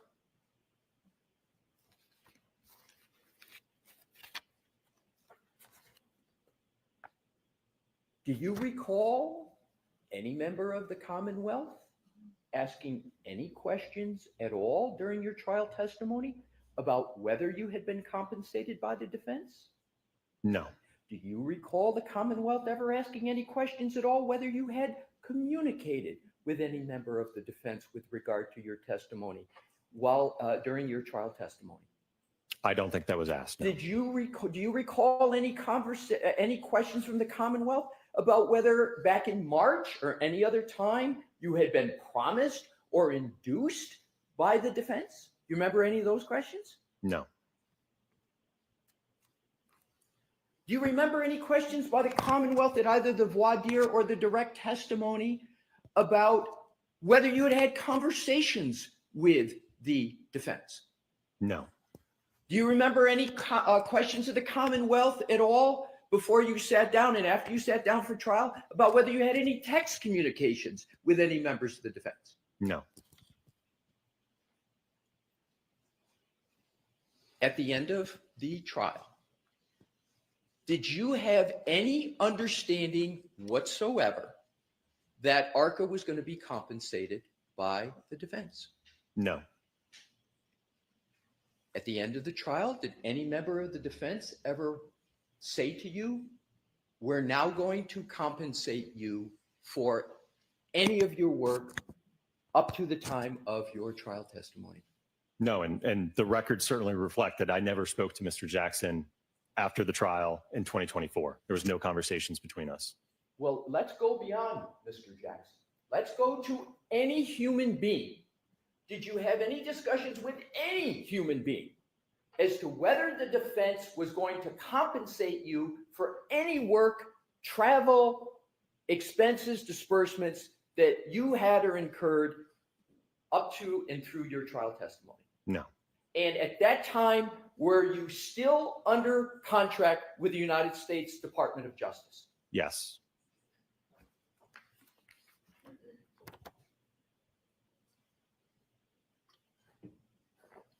Now let's proceed to December of 2024.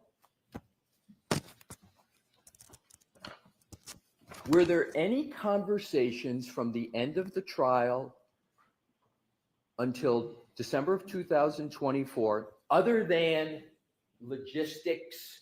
Was there any conversations of any kind? And please summarize briefly what they were. Or texts. The only communication I had with the defense was Mr. Jackson. After I took the stand, I think that he sent me a text just thanking again for my time traveling up here. I said it was great, and then we left, and that was it. I did not communicate with Mr. Jackson for the remainder of 2024.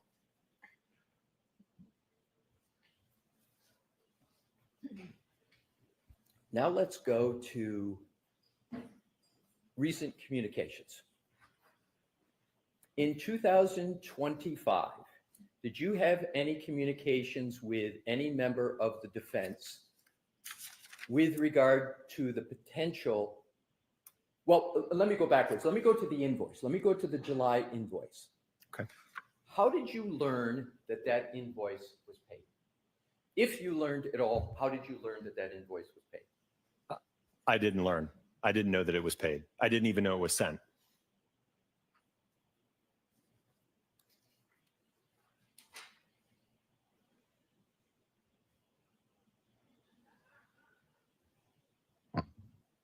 Now let's go to this year.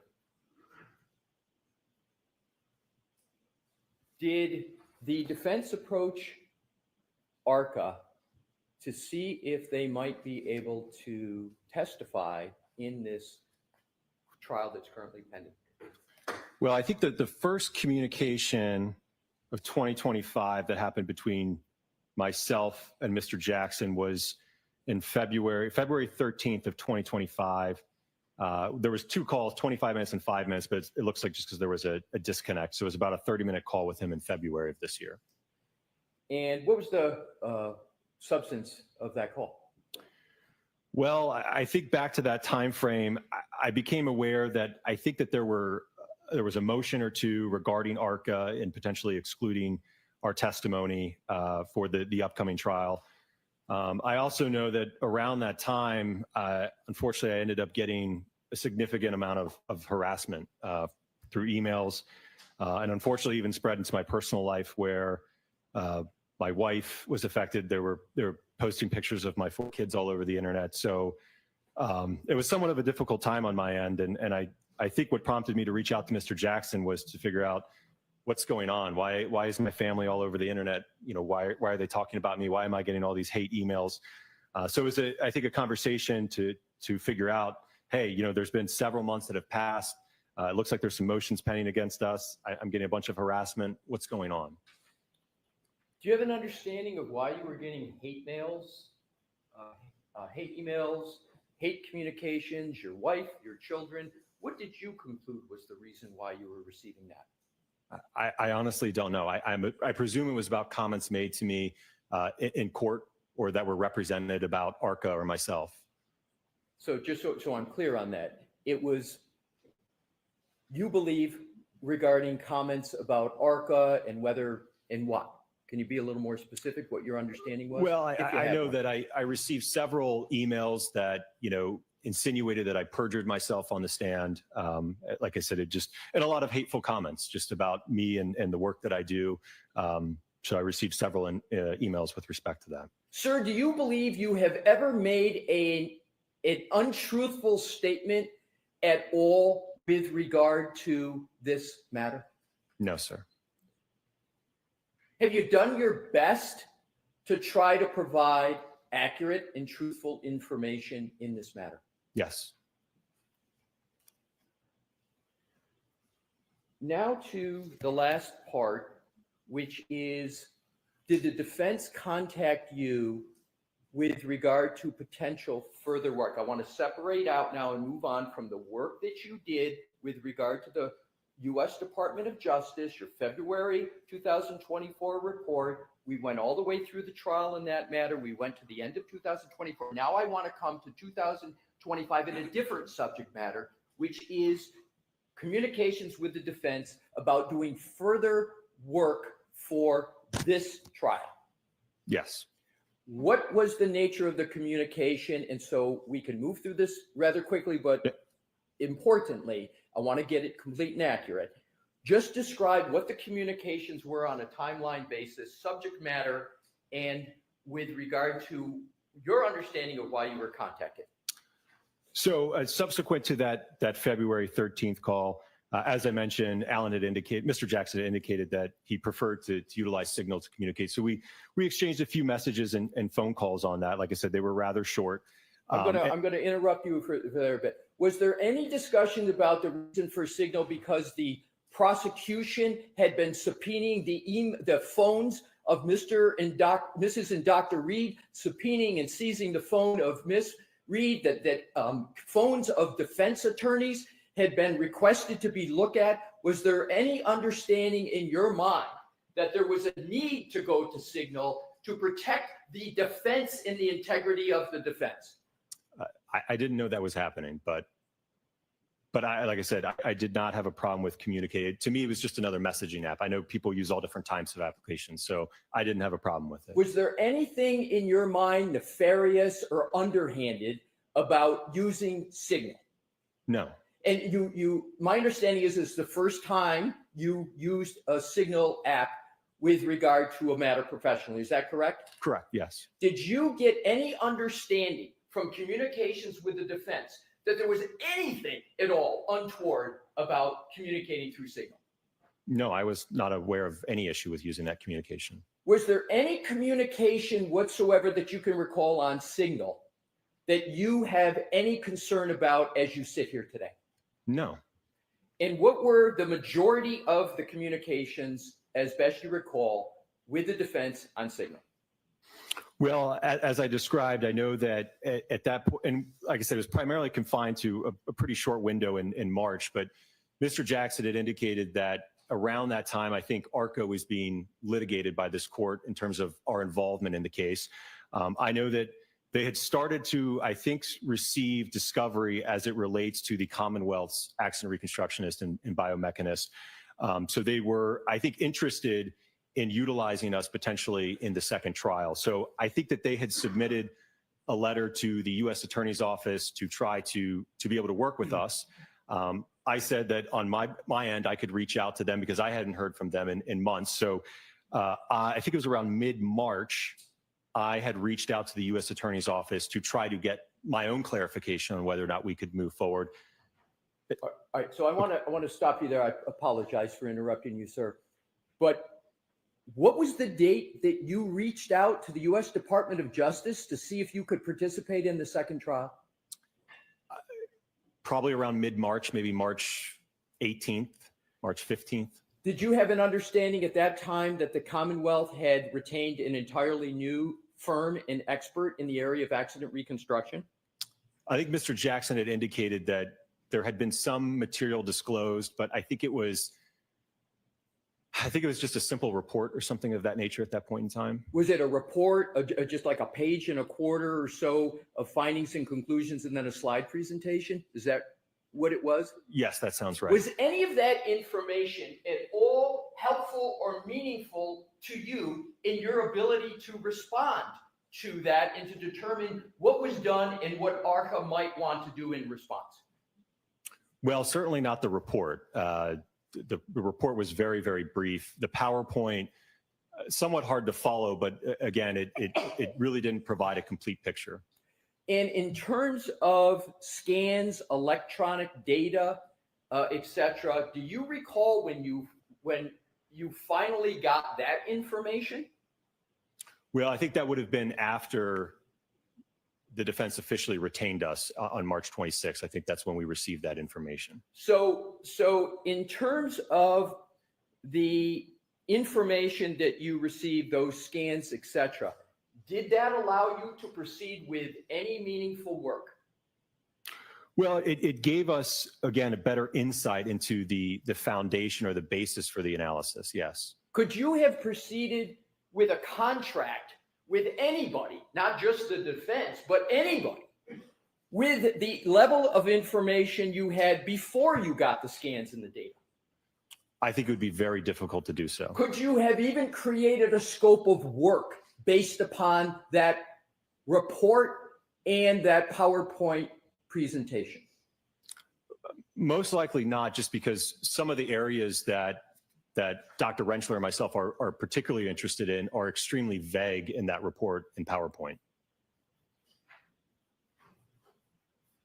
Once you got the level of information that you have now, what is the ordinary time it would take in the regular course of ARCA's business to evaluate that information and prepare your own report, analysis, and finding? In the ordinary course, how much time would it take ARCA to do that?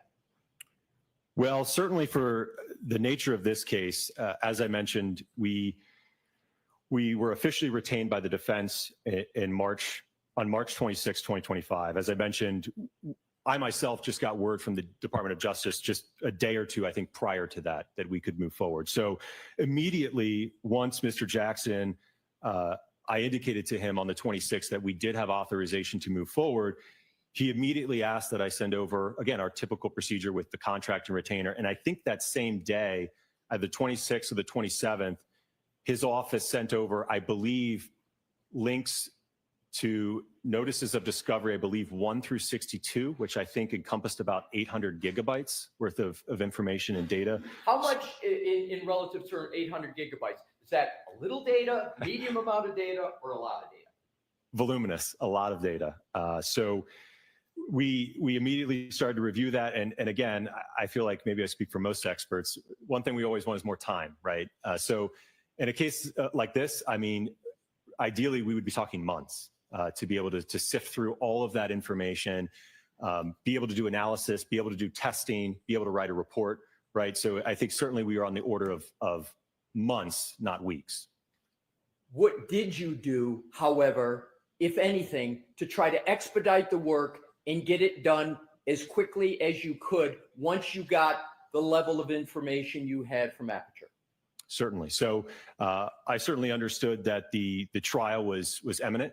So I worked as quickly as I could, along with Dr. Rentschler, to review that material, and certainly in parallel, try to determine, okay, what testing do we need to do to effectively evaluate and potentially come up with opinions for this case. Did you put other work aside at ARCA to work on this matter? Absolutely. Work and personal things. And personal things, what did you put aside? Just one example. So the other week, my wife and I, we celebrated our 10-year anniversary. So So it affected his personal life, I understand. Okay, I'll move on, Your Honor. With regard to the work, you performed it on an expedited basis, as you said. You shortened the time period down as much as your firm possibly could. Is that correct? correct. You said you would like to have had more time, correct? Correct. But I understood Your Honor's order and I wanted to beat that deadline. So I worked as quickly as I could over the last week to ensure that, again, we could respect that deadline and we completed our testing. And with regard to the testing now that you worked on that you just described, does that testing relate to any previous work, or is it all in response to the new expert for the Commonwealth Aperture and the new information from Aperture that came in iterations through the month of February? It would be in response to Dr. Welcher's work. Certainly, much of what was alluded to in his report and PowerPoint was not discussed in the first trial. Could you have done any of the work you've been working on the past month or so? Could you have done any of that work without receiving the Aperture report and slides and scans? No, I don't even know what we would be responding to then. So you needed the Aperture information before you could even start working, correct? Correct. Do you have in mind, or does ARCA have in mind, any further testing that you need to do, or have you completed what ARCA needs to do with regard to fairly and properly responding to the new work of Aperture? I think we're satisfied that we've completed that testing, yes. And what, if any, more work do you contemplate that needs to be done from, as you sit here today, going forward? Well, as I mentioned, all the testing is done, so I think the analysis and the report to follow, yes. To use expert engineering type terms, is it QA/QCing the report? Is it putting all the information together in a compilation so everybody can understand what you've done and make clear your findings and conclusions? Is that what's left to do? Yes, and I will note, obviously, as the court is aware, we've produced all of that raw test data, photographs, video. So it's all there. The basis and the foundation for what the report will lay out has all been provided to the court. You got ahead of me, and thankfully, so that my next question, which is, there's nothing that you have that you've done that hasn't already been produced to pursuant to the court's order. Is that correct? No, I think that we've responded to the court's order, yes. How long on an expedited basis? Well, let me ask it. In the ordinary course, how long would it take you to do this last part of your work in the ordinary course? Probably, again, it can vary. Maybe around a month would be fair. However, it would take a month in the ordinary course. How quickly can you get that work done fairly? I'm hoping, if it pleases the court, hopefully May 7th will work. And so you believe everything would be completed by May 7th? Correct. That's all I have at this point, Your Honor. Right. Mr. Brennan?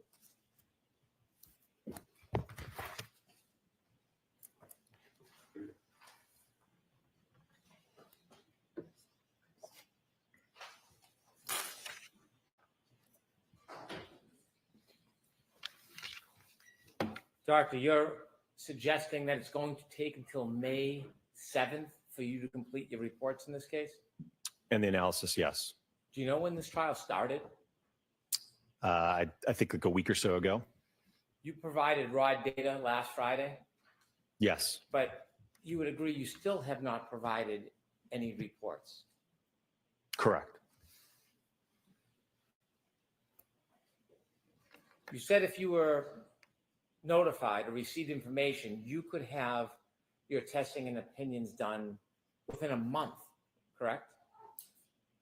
Potentially. Again, it would also depend on when we got authorization from the Department of Justice, which, as I mentioned, was at the very end of March. I understand that. We're going to talk about that separately. I'm talking specifically about how long it would take if you received the information. You said that you could have the testing and reports done in 1 month, correct?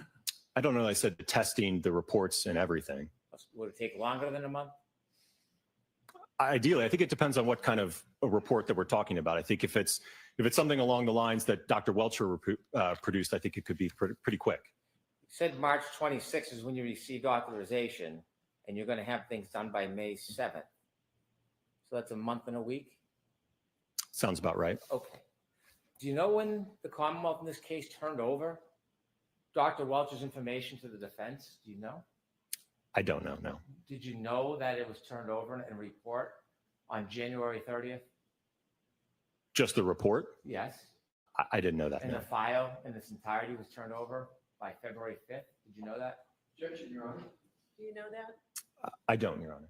And if you had a month from February 5th to complete your testing and report, you could have been done by March 5th or even the second week of March, couldn't you? Presuming we had authorization, the defense had authorization from the Department of Justice as well as ARCA, yes. Putting aside the authorization, I'm going to ask you about that. But just the time you need to test, if you knew or received the information by February 5th, you could have been done by March 5th or mid-March, couldn't you? Potentially, yes. Well, you're going to get it done that quickly now. So wouldn't that be an accurate guide to when you could have done it then? It's certainly not ideal, but we certainly are working as quickly as we can. I know it's not ideal, but isn't it the same time frame? Whatever it's going to take you from March 26th, you could have done from February 5th. True? Again, I don't know the timeline in terms of what exactly was produced when from Dr. Welcher, so I'm not aware of that. But I'm not asking about the timeline. I'm talking about the time needed to deal with this information. You said you could have done in around a month. I think a month or more, yes. So your contract with the federal government ended, ARCA's did, in June of 2024, didn't it? I believe it was sometime last year, yes. Do you know the Commonwealth notified the defense that they were going to have a new expert back in October of 2024? No. Are you aware of any effort by ARCA or the defense to try to facilitate an agreement that the defense could use ARCA as witnesses back in October or November of 2024? No. Are you aware of any efforts by the defense to try to notify the federal government to be able to use ARCA in December or January? No. And so as far as you knew, this came out of nowhere in March, that the defense wanted to use ARCA, or specifically you and Dr. Renchelier, in late March of 2025. No, I think, again, it was, like I said, around February of 2025. I know that, like I said, when I spoke to Mr. Jackson, that he had indicated that the ARCA issue was being litigated. And I think that, like I said, there was, I think, multiple motions pending against us, and he didn't even know if he could move forward with us at that point in time. Do you know why the defense waited until February 2025 to even seek permission from the federal government to retain you and Dr. Renchler so you could review the materials? Objection, Your Honor. Do you know? You happen to know that? I don't know, no. Next question. You shared with us communications you had with the United States Attorney's Office. Were you receiving information in this case since the last trial from the defense or from the United States Attorney's Office? What do you mean with respect to information? Evidence, discovery, information. From the Department of Justice? Anybody? No, not until recently, no. So you haven't seen any discovery until after February of 2025. Isn't that fair to say? Correct. Now, when you were involved in this case before trial last year, we talked about your communications and conversations with the defense. Was anybody giving you information as an intermediary? Was anybody updating you on the defense of the case or giving other information to you? Yeah, I think I previously testified that the Department of Justice was closely watching the trial and providing us information. What information were they providing you about the trial? I think that they provided information regarding the some of the witnesses that had testified with respect to, I think, the reconstructionists, I think some of the evidence.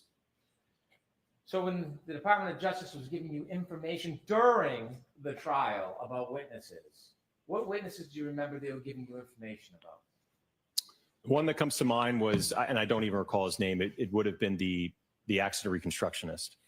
Is it a coincidence that when you were receiving information from the Department of Justice about particular witnesses testifying in this case, is it a coincidence that your phone calls and text messages are more frequent?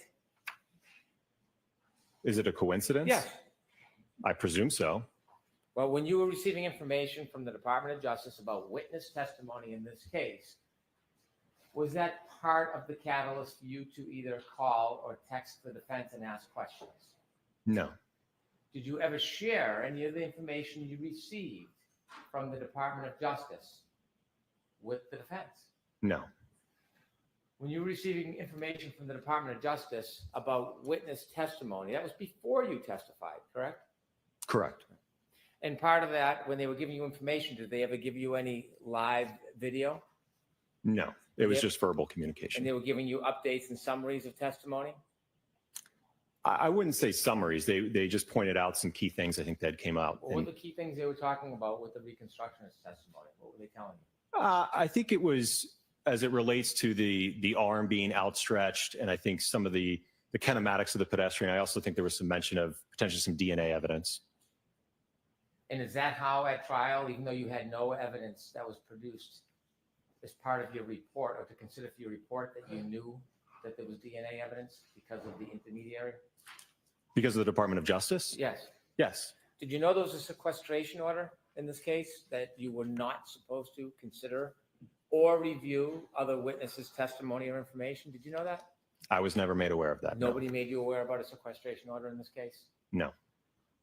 But you did, in fact, receive information about other witnesses' testimony before you testified in this case in front of the jury, didn't you? From the Department of Justice, yes. What other witnesses were you advised about their testimony and issues in this case before your testimony in this case? That's all I recall. Well, you said it was more than one. You said some witnesses. Take a moment, think back. What other witnesses stand out that you were offered information from the Department of Justice about this case before you testified? As I mentioned, I don't know which witness provided the DNA information, but I would presume that that's the other witness, yes. So you heard information, you learned that there was information and testimony about DNA. Yes. And certainly when you took that information before you testified, you considered it when you testified, didn't you? No, because again, our report was already solidified, so it didn't change my opinion in any way. Well, not about whether it changed your opinion. You testified about DNA, didn't you? I don't believe that I did, no. I'm going to approach, if I may, Your Honor. Okay. This is your outline with your comments. Do you recognize this? Yes. I'd like to introduce that as an exhibit, please. Thank you. Exhibit 3. So, as an expert, when you receive information, you need time to look at the raw data, don't you? Potentially, yes. You need time to look at the report of another expert, don't you? Potentially. And then you got to consider whether or not you think that their testing is accurate. You can test their testing, can't you? You can, yes. And you can also generate new tests based on what you've read if you think that there is some explanation needed. Yes? Perhaps, yes. And then you can write a report. Yes. So it's fair to say when an expert introduces new information, testing materials, it takes about, if not at least a month to process through that information, vet it, and then consider your own testing. Well, if they've already authored a report and done their own testing, that should be solidified and memorialized already. Well, if there's new testing, if a new expert does something new and an expert wants to look at it, you would agree to sift through that much information and consider and vet it and then do independent testing. It could take over a month, couldn't it? If it's necessary. And it would be the expert that determines whether or not that was necessary, wouldn't it? Sure. And if your report is not due until May 7th, is that what you said, May 7th? Yes. May 7th. It could take an expert, if they wanted to do testing based on new testing that you provided, over a month, couldn't it? It depends. I can't answer that. When you wrote that initial report and you provided the report, how many pages was it? 10, 12 pages? The original DOJ report? The report that you produced in this case with your opinions, yes. That sounds about right. Okay. You never gave the raw data for that report, did you? No, it was all protected. It was all what? It was protected. It's classified. Have you been asked for it? Has there been a request made for all the raw data that formed the basis of your opinions, of those initial opinions? My understanding from communication with the Department of Justice is that all communication and work product is protected and cannot be disclosed. So that raw data that's necessary to you for your evaluation and your testing, that wasn't provided in this case, was it? For the first trial? Yes. No. And videos of the demonstration, you built like a potato cannon, right? I'm sorry, what? Potato cannon. If that's how you want to characterize it, sure. Okay. Did you take videos of it when you were doing your demonstrations and tests? Yes. Never turned over those videos, did you? Again, we're talking about trial one. As I mentioned, for trial two, let me asking finish. about trial one, so Okay. no, I want you to focus on. Okay, no, that trial was one. not produced. No. Never turned over any of those videos, did you? Again, we were not able to. And was there any failed testing the first time around? No. In addition to videos, I'm sure you had other raw data, notes, photographs, right? Yes. And so when you look at a report, so for example, you saw Dr. Welch's report and you had access now to his file and data, correct? Correct. You reviewed that, didn't you?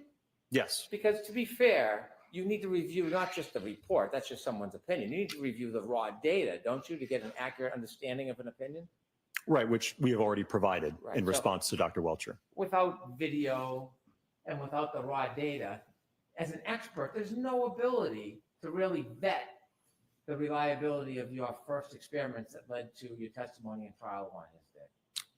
I think you might be confused. Again, our role for this round. I don't think first- I am. Objection, Your Honor, you should be allowed to answer. I don't think I'm confused. I'm talking about trial one. Right. You had a 12-page report. You provided no video, no raw data, no notes, correct? Correct. But for this trial, sir, we are being asked to respond to Dr. Welcher. That's Okay. not what I'm We asking have you. provided everything that he would need to evaluate the testing that we have done. That's not what I'm asking. What if he wants to evaluate the testing you did the first time? Are you going to come into court? Do you hope to testify about the opinions you gave the first time? About those 4 opinions? I don't know what the defense's plan is for us. My understanding is that it's to evaluate and respond to Dr. Welcher. All right, with that, I need to see counsel attack.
You're all set, and let's bring Dr. Rentschler in here, please. Thank you, Your Honor. Okay.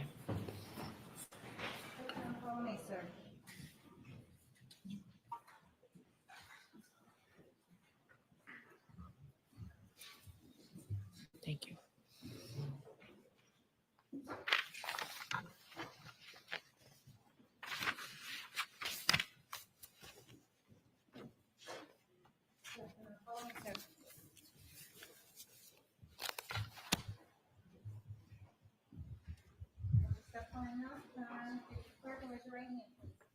Do solemnly swear that the testimony you shall give to the court and the matter now in hearing shall be the truth, the whole truth, and nothing but the truth, so help you God. I do. All right, Dr. Rentschler, this is going to be very quick. Go ahead, Mr. Brennan. We Thank just you. need his name. Good afternoon, doctor. Good afternoon. Could you please state your name for the record and spell it? Dr. Andrew John Rentschler, ANDREWJOHNRENTSDHLER. You've testified before in this case? I have, yes, sir. In a last voir dire in a past trial? That's correct. Did you have conversations and communications with the defense before your last testimony? I did, yes. Did you use text messages to communicate? I believe there was maybe one text message. How about phone calls?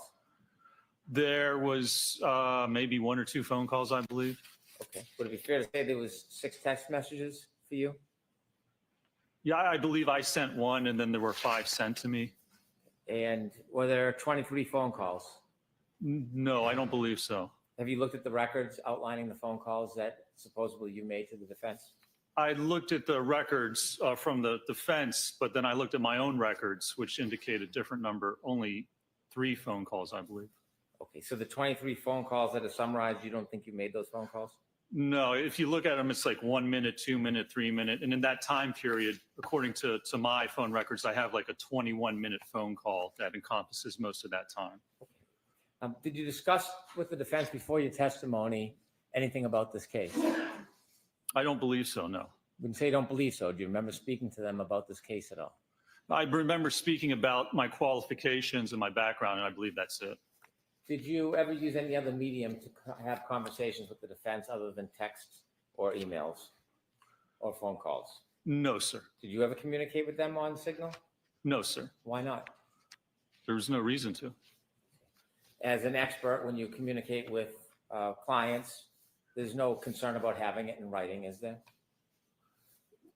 So when I Keeping a record, whether it's a phone call or a text message or an email, there's no concerns when you're dealing with clients having a record of that, is there? I don't believe that ARC has any specific policy for that, no, sir. Did you keep track of your hours prior to your testimony? I did, yes. And before you testified, did you have conversations with people from the Department of Justice about this case? Yes, I did. Did they inform you about witness testimony? They did inform me, yes, about testimony and situations and events that came forth in the trial that I was not aware of. Who decided whether it was going to be an issue worthy of talking about before trial? With the DOJ, you mean? Yeah. Well, certainly that would have been up to the DOJ. I mean, I would have had conversations with them. I don't believe that I asked or requested anything, but they were called to update us about what was going on. Do you know why they were calling and raising certain issues with you? I do not know, no, sir. And by calling and raising issues and telling you information, even if you weren't requesting it, it helped prepare you for your trial testimony, didn't it? It would certainly help prepare me to understand what was going on during the trial, yes. Did you know there was a sequestration order? That there was supposed to be no discussion of testimony and issues that were occurring in the courtroom before you testified? I'm going to allow it. Were you aware of that, sir? No, I was not. Okay. After you testified, before you testified, did you get a chance to meet anybody from the defense? Just when I came at court, I think for the voir dire is the first time I met anybody. Did you just spend time with the defendant and the defense after your testimony? Well, after my testimony at trial on the 24th, yes, I was provided a ride back to the airport, and I believe I was the last witness. So before my ride to the airport, they said, there's a lunch next door. We need to get somebody else to take to the airport. Come over, have lunch. I had lunch, stood in the corner, and then got a ride back to the airport. Spend time with the defendant and her family? Oh, they were certainly there. Did you talk to them? Well, they talked to me. As I said, I ate my lunch, and then I actually went and stood in the corner, and then I believe some people came over to talk to me and approach me. So you spent some time with them? Certainly, yes. Okay. And, sir, I understand the report is not going to be ready until May 7th or after. I believe currently that's what the estimated deadline is, yes. And so in evaluating Dr. Welch's materials, you want to look at the raw data, the conclusions, the findings, the PowerPoint, all the materials, right? Yes, you'd like to review all the materials before coming up with an And then you opinion. make a decision on what you think is appropriate to contest or maybe agree with, and then do your own test if necessary, correct? To be able to respond to what those opinions and allegations are, yes, sir. And it's taken you at least a month to fairly do that, hasn't it? Well, I believe that's what we've had, a month. I don't know if it's taken us a month. That's basically all we've had up to this point to do that. And it's still not done. No, not yet. That's correct, sir. All right. Is that it, Mr. Brennan? That's it, thank you. All right. Can you get that report and everything completed before the 7th? If I order you to do so? If you order me to do so, I could certainly try and expedite it. All right. I appreciate that. Thank you very much. You're all set, sir. Thank you, Your Honor. All right. Want to see counsel at sidebar for 1 minute.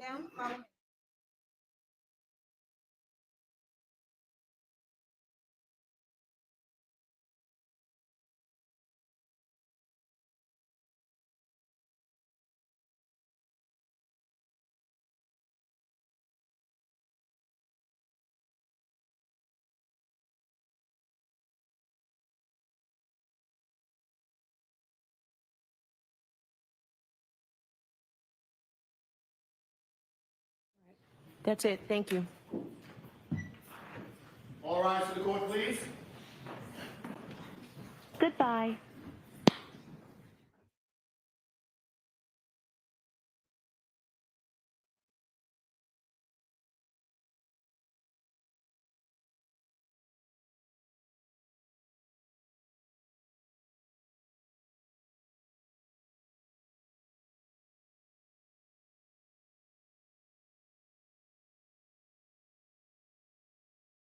Hello, my friends. Would anybody like to join? I posted the link in the chat because I'm sure we all have a little bit to say.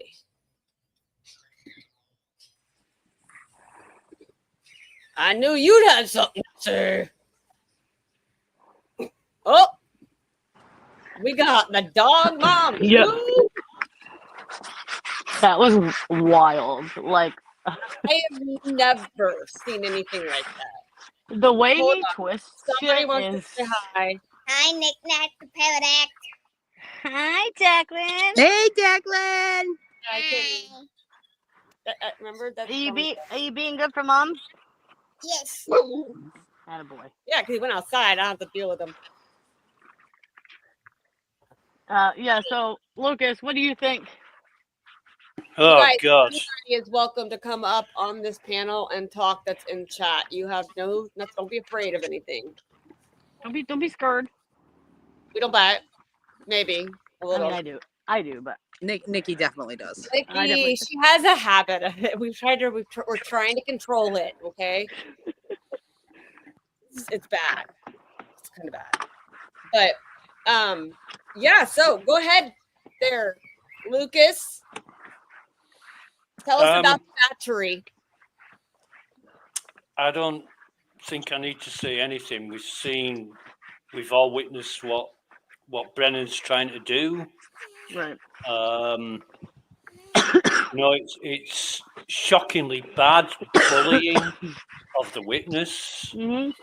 Totally. He's asking a question, and when apparently I bite and Amy nibbles. Sorry. When Dr. Wolf gives a perfectly reasonable answer, I believe it's this. Brennan immediately jumps on him and he says, "No, I don't want you to believe anything. I want you to tell me." Right. Well, he's just told the guy, and then he asked. That wasn't my question. That wasn't my question. Yeah. And then to say, like, are you going to like just take off and not answer my question? You're going to talk about everything else? Like he was answering it. Right. Yeah, he was being forthcoming and forthright. Right. He was badgering him. Oh, absolutely, yeah. I mean, even a non-hostile witness. Right. Exactly. Mark Bedrow said on X. Look who's here! Hey, Emma. Hey kids. Hey, I look like a hot mess, but it's fine. I cannot believe this day, okay? Get up here. Mr. Wolf, Dr. Go. Wolf, double Look at PhD, me. has never been talked to like that in his mother life. Oh, we got a little Yeah. friend. Don't forget, Brennan said we welcome Arca. Right? Oh yeah, this we is welcome them. this is how the CW welcome Arca. Right? What's up, Lucas? What'd you say? Sorry. I said, Noodles, you need a picture. Hank You're Brennan making said noise and then- that he welcomes Arca, and this is how they welcome Arca. Right, exactly. It's no kind of fucking welcome that I've ever seen before in my life. Right. That's not how I've been welcomed to places. Right. I love how Dr. Wolf was like, sir, again, if the Commonwealth asked us, which they didn't, they would have got the same report. Over and over, he said that. Tornado's on its way. Bro, he Amy, held his text me. composure so well. Yeah, I did, Aim. I got you from here. Noodles, did you say a tornado's on its way? Yeah, tornado's on its way. The thing so is, too, is Amy like needs Hank to- was on a fishing expedition. Oh yeah, he was totally on a fishing expedition. He was trying to catch him up. That's why he just kept repeating. He was on a fishing expedition, and it had nothing to do with what he was trying. Like the idea of the evidentiary hearing was completely different than what he was trying to get at, and he was putting words in his mouth, and he kept answering the question over and over and over. And for Bev to allow him to, if that was Alan Jackson talking to one of the fucking state's experts, go Girl, you already know. See, bro, I she don't would have been understand on how- it like a hornet. Yep. I don't The understand how defense she can be such a freaking bitch to them when Spanky's got all these damn liars up on the stand, but you got people telling the truth that are like experts. I love it. What the hell was that all about? Dumb The bitch. thing is, that man is overqualified to be doing exactly what he did, and the DOJ hired him. Okay, and then after, listen, as a person with an expert, do you think the Commonwealth's fucking experts aren't getting paid? Are they gonna get all these questions about what they're getting paid? They get paid for a service, and he's like, I'm not on the defense side. I'm on science side, which he is a scientist. This is what he does. Day in and day out, and for fucking, I'm all amped up. I've been like this whole time. For him to be the fucking audacity that he had to have to speak to him like that, he's probably never been spoken to in his life like that. Right, Shame exactly. on Hank Brennan. He's a fucking Shame on Bev for monster. allowing it. And she said, I allow it when they said objection. She just kept allowing it. Unless it was like this behavior. Listen, if Alan Jackson even made a smidgen of a comment like that, she hopped all over him. But Right. Hank's allowed to fucking talk to him. I don't care if the jury wasn't there. Had he act like that, she would have thrown him out of the courtroom.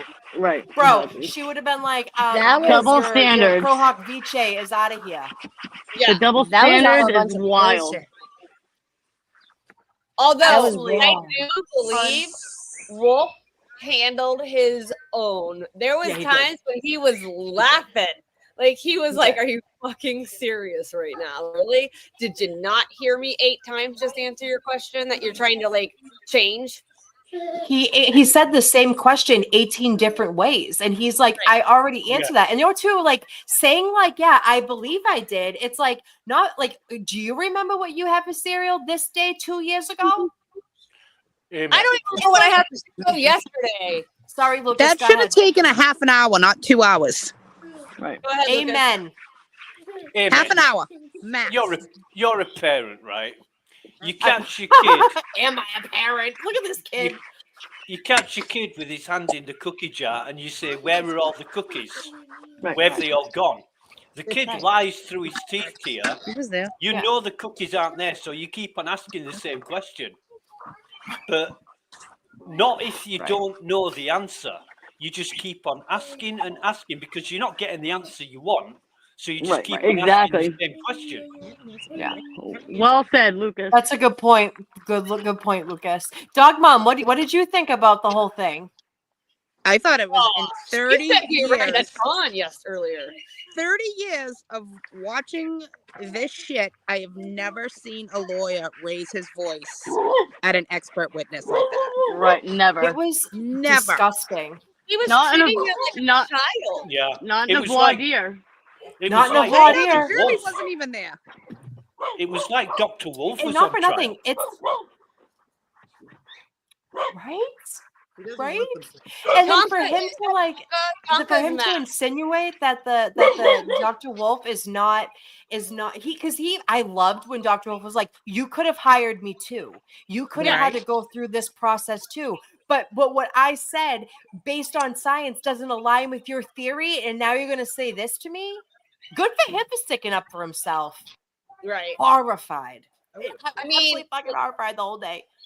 Girl, I was driving in the car and I had to grab my purse and pull out the bag before I even got to Declan's school because I was screaming at the phone. I was calm. Did in you the guys jet. all see when Spanky first went out and he was waving at the jury and stuff? From my I heard understanding, that. the, Isn't that was a mistrial? the defense can call a mistrial for that. From my understanding, I could be totally wrong. Wait, but what? from my Say that understanding, Hank was waving When- at the jury. when Spanky first went out and the jury first came in, Spanky was waving at the jury.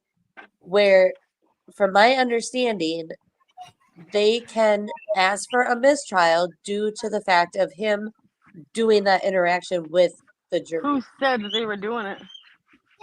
He was doing I don't think it got caught on camera, but I did hear that. I saw tweets.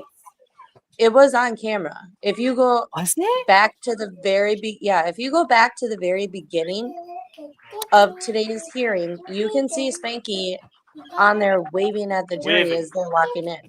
Well, he's Really? waving at somebody, but you don't know who he's waving at. It's right at the jury though. So yeah, it's gotta be the jury.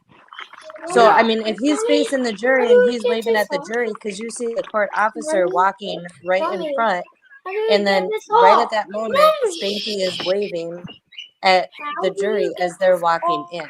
So unless he's waving at somebody that's sitting in front of the jury, I don't know, but it sure in the hell No, looked like it's he just was the waving at the jury. jury. It's right there is just the jury. People were sitting there when there wasn't a jury to have seats, but it's just the jury that sits there. Well, yeah. Then if you go back and you look at the very beginning of today's hearing, you'll see him waving at the jury. No shit. Because he's looking off to the right. He's waving off to the right. It's not off to the left. Off to the left would be like all Karen's family and friends. And off to the right would be the jury then. Oh, I remember that now. Yeah, that whole side that they face is the jury. So I'm gonna ask, what do you guys like individually each take a turn? What do you guys think Bev is gonna do with her decision? Because she can say that she doesn't want any like X, Y, and Z. Do you think that she's gonna allow it all in? Because I think Leslie did a great job of explaining what actually happened and not fucking Hank Brennan. So we'll start with Kelly. What do you think? We'll go with Noodles. I think that honestly, I feel like she's gonna let it all in because of the beginning. With all of it started with her grave concerns, and she spent that cancel court and sent us on for a week of wondering whether she was gonna pull Pearl Hapiche, and then she was like, "I'm going to allow them because and then we're gonna keep her attorneys because that's what Karen wants, and there's no sanctions." She would have sanctioned them at that moment had she was to do this. No, I don't think so. You don't think she would have sanctioned Kelly? them? I mean, Nikki, you don't think she's gonna let it all in? I think that she is going to do what Bev does, and she's going to pick in piece what she will allow them to say. I don't think that. I don't know. I think that. I mean, she verified the report was going to be done by the 7th or sooner if she asked for it. Right. She isn't going to let any of it in. That is an instant mistrial right there. If she Yeah, doesn't, she has to allow it. Like, not I allowing her to present a defense. Right, exactly. right.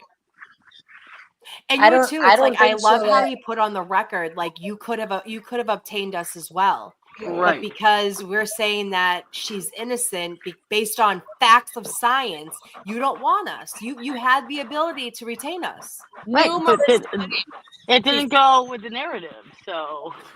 And if the thing she is Hank thought he was going to come. Okay, first of all, Hank thinks he's a big bad wolf.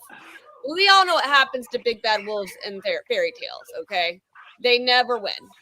First of all. Yeah. Secondly, he came in there acting like he was he was so big and bad. He made himself look so shitty. Yeah. You know The most in scared right ones bark the loudest. Most scared, the scared Amen. dogs are the ones that bark. And he's scared of ARCA because they will knock their case right out. if Bev actually allows it in, she's only allowing it in because she's covering her own ass because the feds are watching as well. Well, that Oh, and no. she Oh, doesn't no, want. because She doesn't that's want to do this done. again. Like, would you What are want to do this talking again about? for her? The Fed investigation's over. You didn't hear? Oh no, it is. Lucas, I didn't know. are you there? Yeah, Hello, yeah. Echo, UK. What do you think about Bev and what she's going to do? I think I'm thinking back to the Supreme Court kicking back Right. Karen's request to drop 2 of the charges.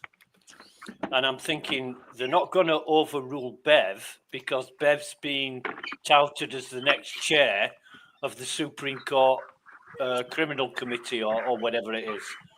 Right. So I think with that, she's going to be more emboldened than what she already was, and she's going to do whatever she likes. Now, if she gets rid of ARCA, that's just going to cause a mistrial. Yeah.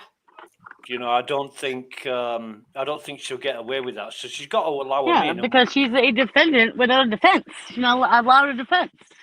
What the she thing, allows. I think she can get around that by tailoring what they're allowed to get into, right? Unless Hank opens doors, like she can very narrow tailor, and that's how she gets away with being like, well, I let them in.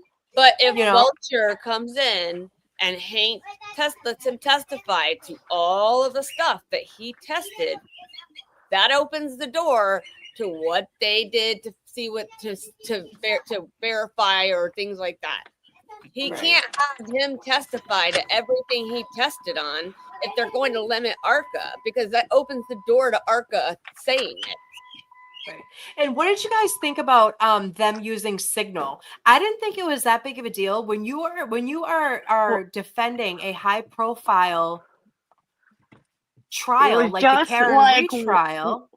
It was just like what Alessi said. Right. Were you aware of them fishing for every communication, even with the defense and their defendant? And not for nothing, what is he charging? What are those experts he's got? What's Ian Whiffen charging? What did he charge last trial? How many times? All experts charge. Well, all like, they're doing a job. Every one of your witnesses. Right. Like if you're at your job, right? And the thing is too is like I love how Dr. Wolf was like, I didn't send a bill. My company did. He goes, I'm a salary or like hourly employee.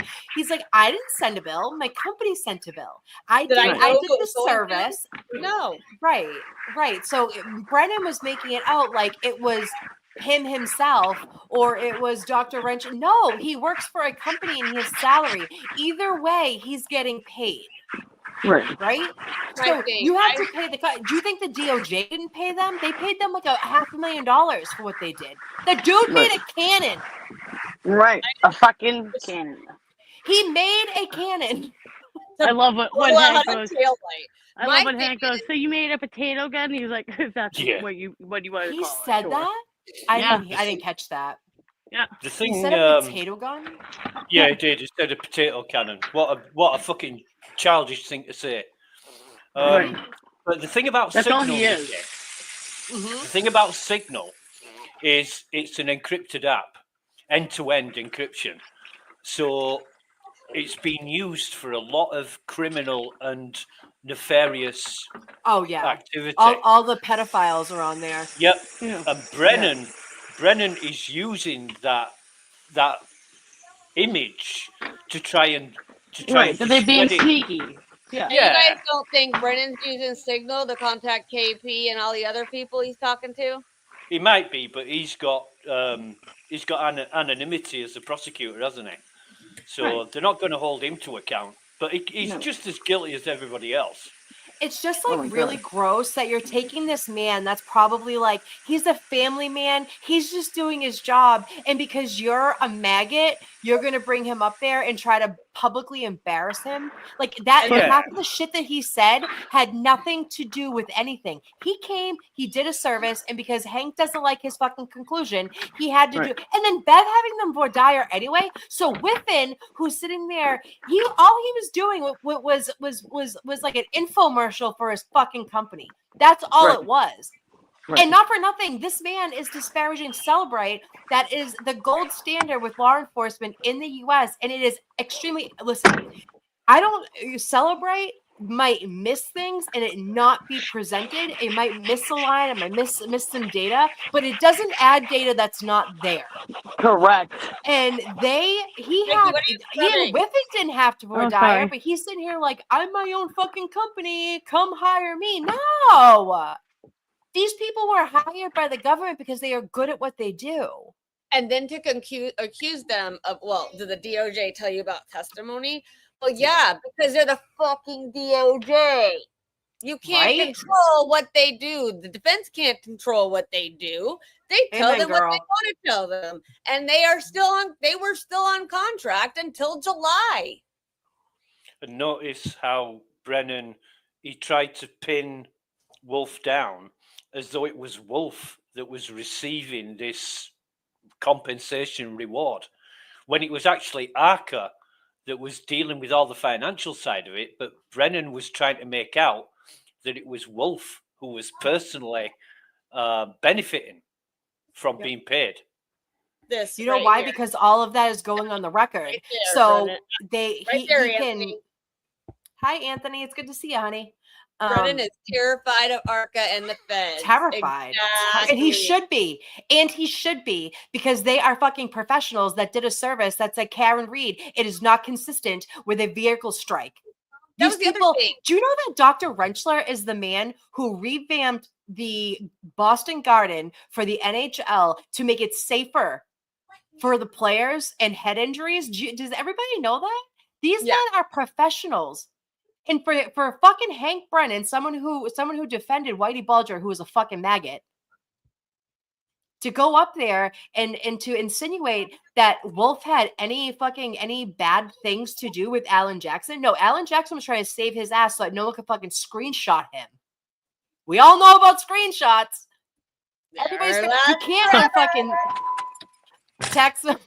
Screenshots are really want to get into it. Fucking Facebook Messenger he was is smart. encrypted. Like, it's not like what? it's fucking Facebook Messenger is encrypted. Well, you can do secret messages on Facebook. You can do separate messages that you can't screenshot and shit. Did you guys know that? Yeah. Like, what the fuck? It's all in. I mean, everybody has that protection now. There's so many platforms that do it, and honestly, the U.S. freaking government uses it now. Like, yeah, well, as they should. Like, if there's people that literally go out there and Alan Jackson talking to an expert on Signal doesn't say to me that he's doing something nefarious. It tells me that he's fucking smart because he's the lead fucking defense attorney for a very high profile case that is very contentious, that has a lot of support, that has a lot of trolls. Look at, I'm not going to name names, but the Attic and that crew, you know what I mean? Look what's happening with them. The Why wouldn't you do harassment that? he got to speak about, his family being harassed, his wife and kids being plastered all over the internet by anti-Karen Reed, His him getting kids, death threat his emails. young kids. Right, exactly. And He here's didn't the sign up for this. This was not on his fucking bingo card.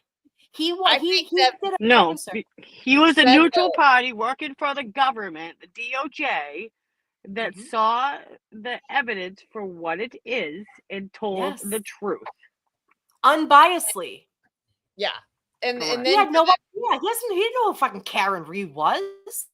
hey, guess what? He was When I just talk like, to this shit anybody didn't for the happen. first time, even people like that I'm talking to are in businesses, we talk about my family, their family. Like I've talked about my mortgage company, the lady and I were talking about each other's families and our kids and what we go through. Like, come on. It's not something that you don't do with normal people in a business. It's not, you want to Why get to wouldn't know you do that? somebody. Did before- anyone you know, else think it was weird? Wait, did anyone else think it was weird that he asked if he was on a first name basis with the defense team? And he goes, "What would Oh, you you call call me?" And he was like, "Mr. Brennan." Get the fuck out I of would here! have called him asshole. Fuck out of here! I would say, Right? sir, I You don't think I dick. can say in a court what I would call you, sir. Hi, Casey. Well, that's exactly why he said it, Nikki. Mhm. My baby That's the Casey. reaction he was wanting. Right, exactly. Yes. Because if Wolf had turned around and said, "You're an asshole," that would have Right. given him bias. So that would have been a really big His plus face for the told me prosecution. everything I needed to know. Oh, Right, girl. absolutely. Wolf His is a face, lot he smarter. paused. He's a lot He smarter was than you think. unshakable at the end of the Man day. is a double PhD. Who are you Did fighting? anyone else get turned on when he got spicy there at the end? I Girl. was like, oh, You already know. I was like, you already know. boom. All I could think of was like bombs dropping and exploding. He was so. Look, Anthony, come up and talk with us. Yeah, That's the link. I know, Come Aunt. up. Come on up. I have your name tattooed on me. Did you know that? Oh, well, shit. I know, I do. I do. It's covered, but it's there. We need a Casey, come on standout up. Natick where Spanky gets coffee. Yes, Casey, I'm with you. I'll do it. All he did today was prove to me that all the stuff and the suspicions that are going around and everything regarding everything is true. Oh, Hank is desperate. He It's is so desperate. And it showed today. His okay. Casey. desperation showed. Amen, Nikki. It was, yeah, you could tell. And you know who wasn't in the courtroom? Paul and Peg. No, saw really? They were gone. They weren't in the Interesting. courtroom. I didn't know. I was like fucking multitasking. I was really listening. Yeah, I've been cleaning a fucking nasty ass Jeep. Anthony does it too. You guys Nice. work smart. Come on, guys. And one day you're gonna have to come up on panel. We do Feral Fridays at 7:00, and you're more than welcome to come up and discuss this with us. Oh, Paul was there. She said. I didn't see him towards the end. I didn't see him. I don't know. I just think it's bullshit that they had to come up. They had to come from like wherever they're from, states away, Pennsylvania. But that the fucking stupid Whiffen didn't have to come in with his bullshit excuses of tech. He didn't even listen. If you're gonna be an expert, you need to be able to dumb shit down. Okay. When you talk to a techie person, they're the smartest person in the room and they want to use big words. Right. My mother just comes in. She's like, Paul and Peggy were there. Listen, Nana knows, okay? Yeah, I Nana didn't knows. see them. I'm gonna lie. Towards the end, I did not see either one of them because Hi, Noodles. Hello. Nikki, what the hell are you scraping off the damn walls? Oh, my cleaning her fucking- sister's car. No, well, it's my car now. But my sister is she likes the flower, the curricular activities flower. Casey and Maud. Hold Well, I was there's just thinking you were. I was just she's not thinking you a were scraping cleaner the in paint any off so you shape or could eat form. it. So, yeah. Yeah, if you Kelly, could see. Paul and Peg were in court. Wait, When, what? I'm saying at the end, I did not see them. Hey, Minion Mike. Good to see you, baby. Grab the link, baby. Come on Yeah, up. come on up. Come on up. It's like 3, or just scroll up a little Oh bit. wait, I gotta get Mike because I got it. I have like my whole chat is just like wrenches because I love everybody. Hold on. Oh yeah, you gotta give Minion his rent. I am. I was at his house today getting an extension cord, and Oh, we love listen, Minion Mike.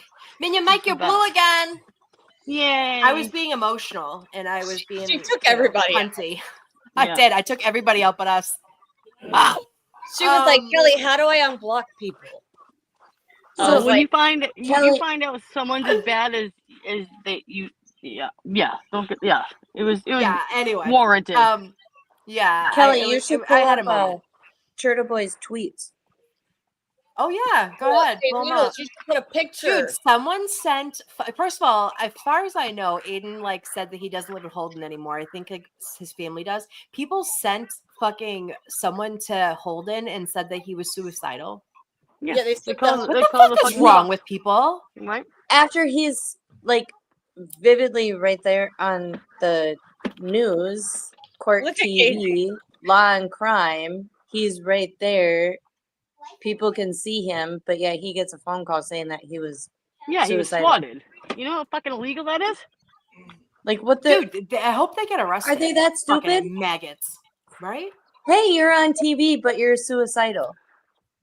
Listen, if you are doxing people or you're calling cops at people's houses or you're going real life, you really need to check yourself somewhere inpatient. Yeah, you need to seek medical attention. And you need seek mental health help. Yeah, you need a rubber room and rubber sheets.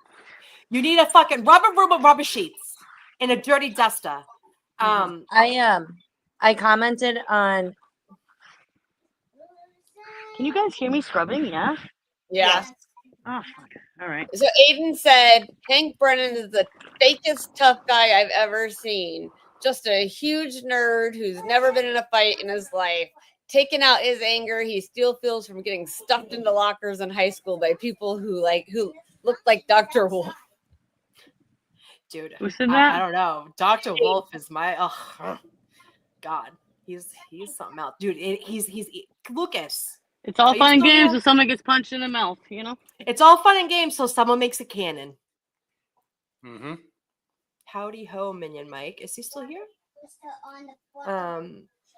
Brennan was definitely bullied. Yeah. He certainly was. Federal The law crash daddies need to come to Frank. Yeah. Oh, what says- does Federal have to say? Is there a single prosecutor who finds this examination appropriate? I wonder how the citizens and taxpayers of Norfolk feel about this.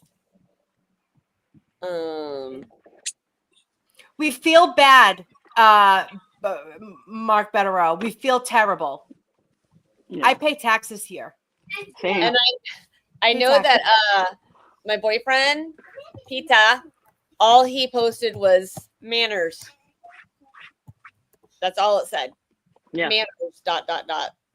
Listen. Kids, we got Jen McCabe tomorrow. Are you guys like? I am fucking Stop ready. it. Like, Do we really? we have Well, Jen we gotta McCabe all finish day whipping. tomorrow. We have to finish whipping, I think. Fuck a Jen, whiffin. Jen, You don't even Jen, know. Jen. Jen! Oh, Jen! Alan. Spanky wears Wonder Woman underoos under his court suit. That's hysterical. That is funny. Everyone drink some Pepto Everyone- tomorrow. Calypso says everyone drink Pepto tomorrow. Everyone tomorrow, if you take medication for mental health, please take it as early, prescribed. 7:00. Yes. Wait. So I want to Have put your- bets. Who thinks Jen McCabe got her tooth fixed? I do. I do. 100%. I think it's fixed. Yeah. 100%. If she did not take the hint of she tells the truth and nothing but the truth, wrong. I read somewhere that the person that works in a dental office over there that she did get her tooth fixed. She got Kate Peters' tooth fixed, so she might as well get hers fixed. Making changes that said he's doubling up on meds. I like your style. Yeah, I'm a go big or go home type of person too myself. Just be prepared, Calypso, yeah, Bring extra.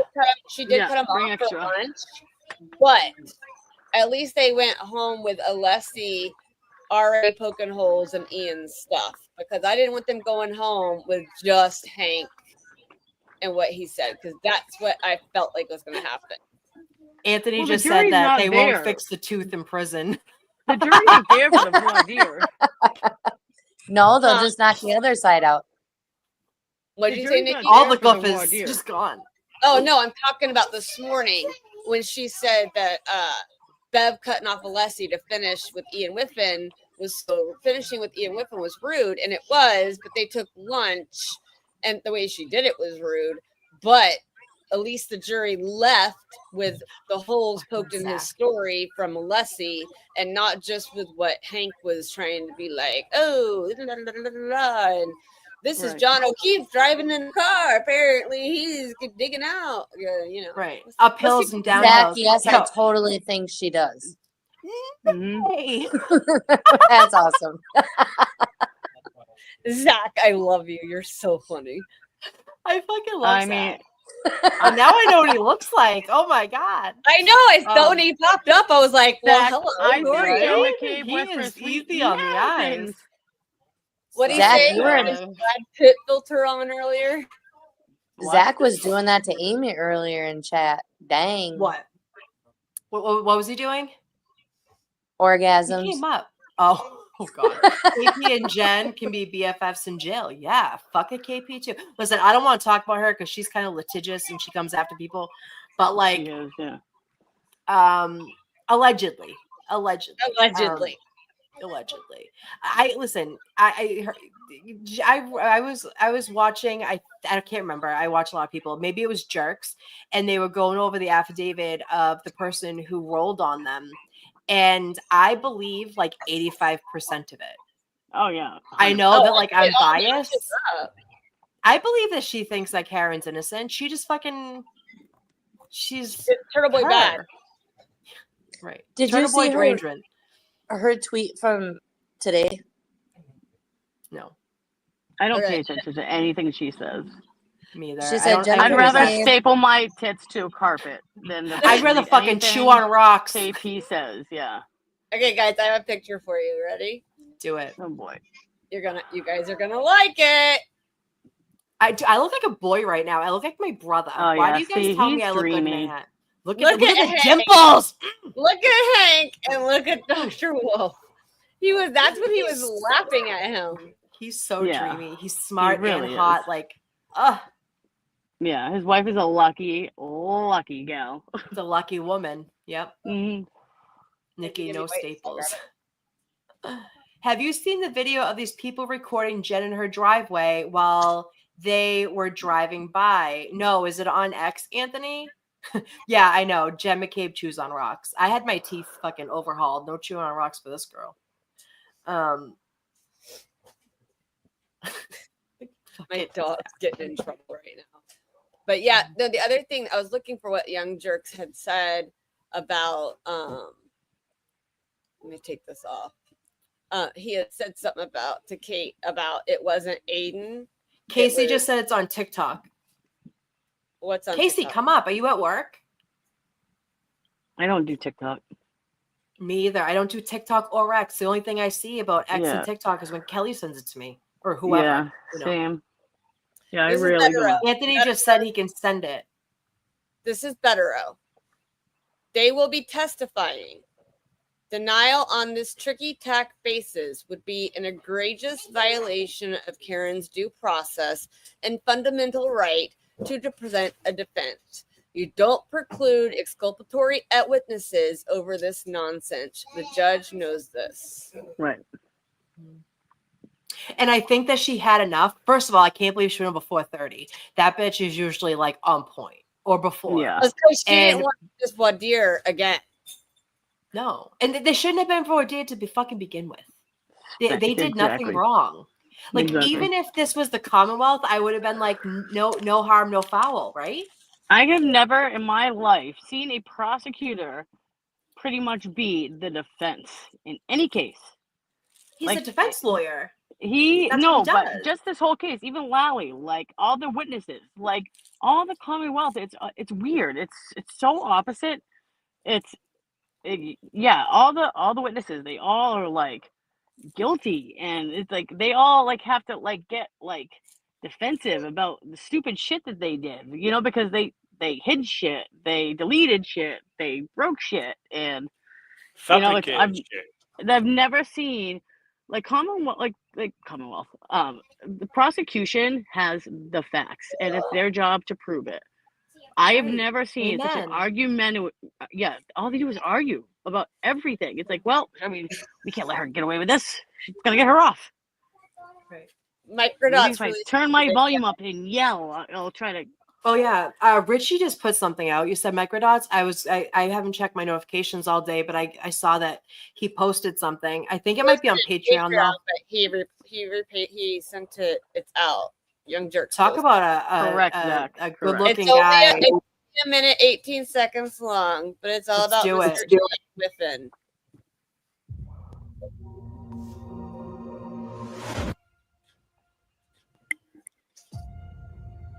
Everybody, if you haven't already, go subscribe to Microdots.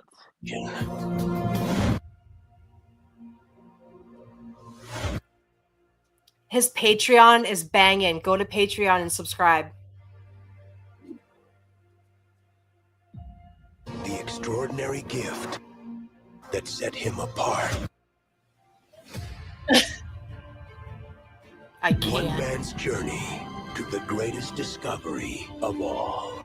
The natural suspension of the vehicle plus the movement of my arm would be considered enough to be steps. Oh my God! Stop it.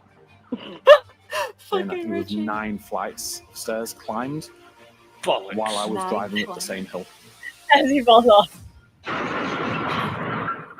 Where was he? San Francisco?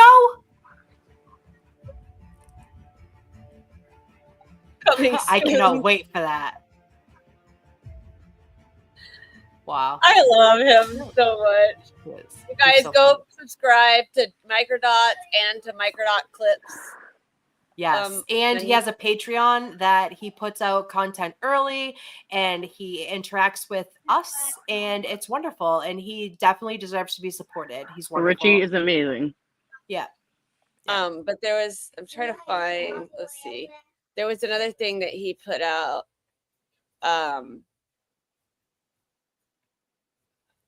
So whoever's saying that Aiden is the one that got like information, it was actually Young Jerks, he said, that got the information. Which information? About Kate Peter and stuff like that with Yeah. her, with who it was. He mentioned it yesterday. Mike did. Yeah, I'm trying to find out who where he posted it, but he said you guys think it's Aiden, but it's not. It was me. He's the one that had all the information, like of what Kate did to her door and all that stuff. I heard that the couch thing is like a nothing burger. And yeah. That's not anything to even being concerned about. It's the other stuff, right? Yeah, I heard the same. Yeah. Yeah. And if I know everyone here, like I know you guys from the chats, but if you're not subscribed to the Young Jerks, go over there. He has awesome content tonight about the case. I know that we have people from X here. If you don't know who Young Jerks is, go find out. They're awesome. He's awesome. And he has Mazza. Yeah, And take your credit card with you if you do. Stop it, Lucas. What? Oh my Piss God, off, Lucas. What? Piss off. I'm being honest. A spot of tea. I'm really good at that. A spot of tea.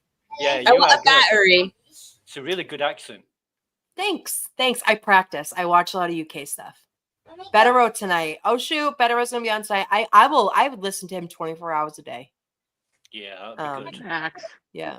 Him He's and gonna- Carl Steinbeck. He's gonna Hi, my say. guess. What's that, honey? He's gonna say, "Forget it, Jake. It's Chinatown."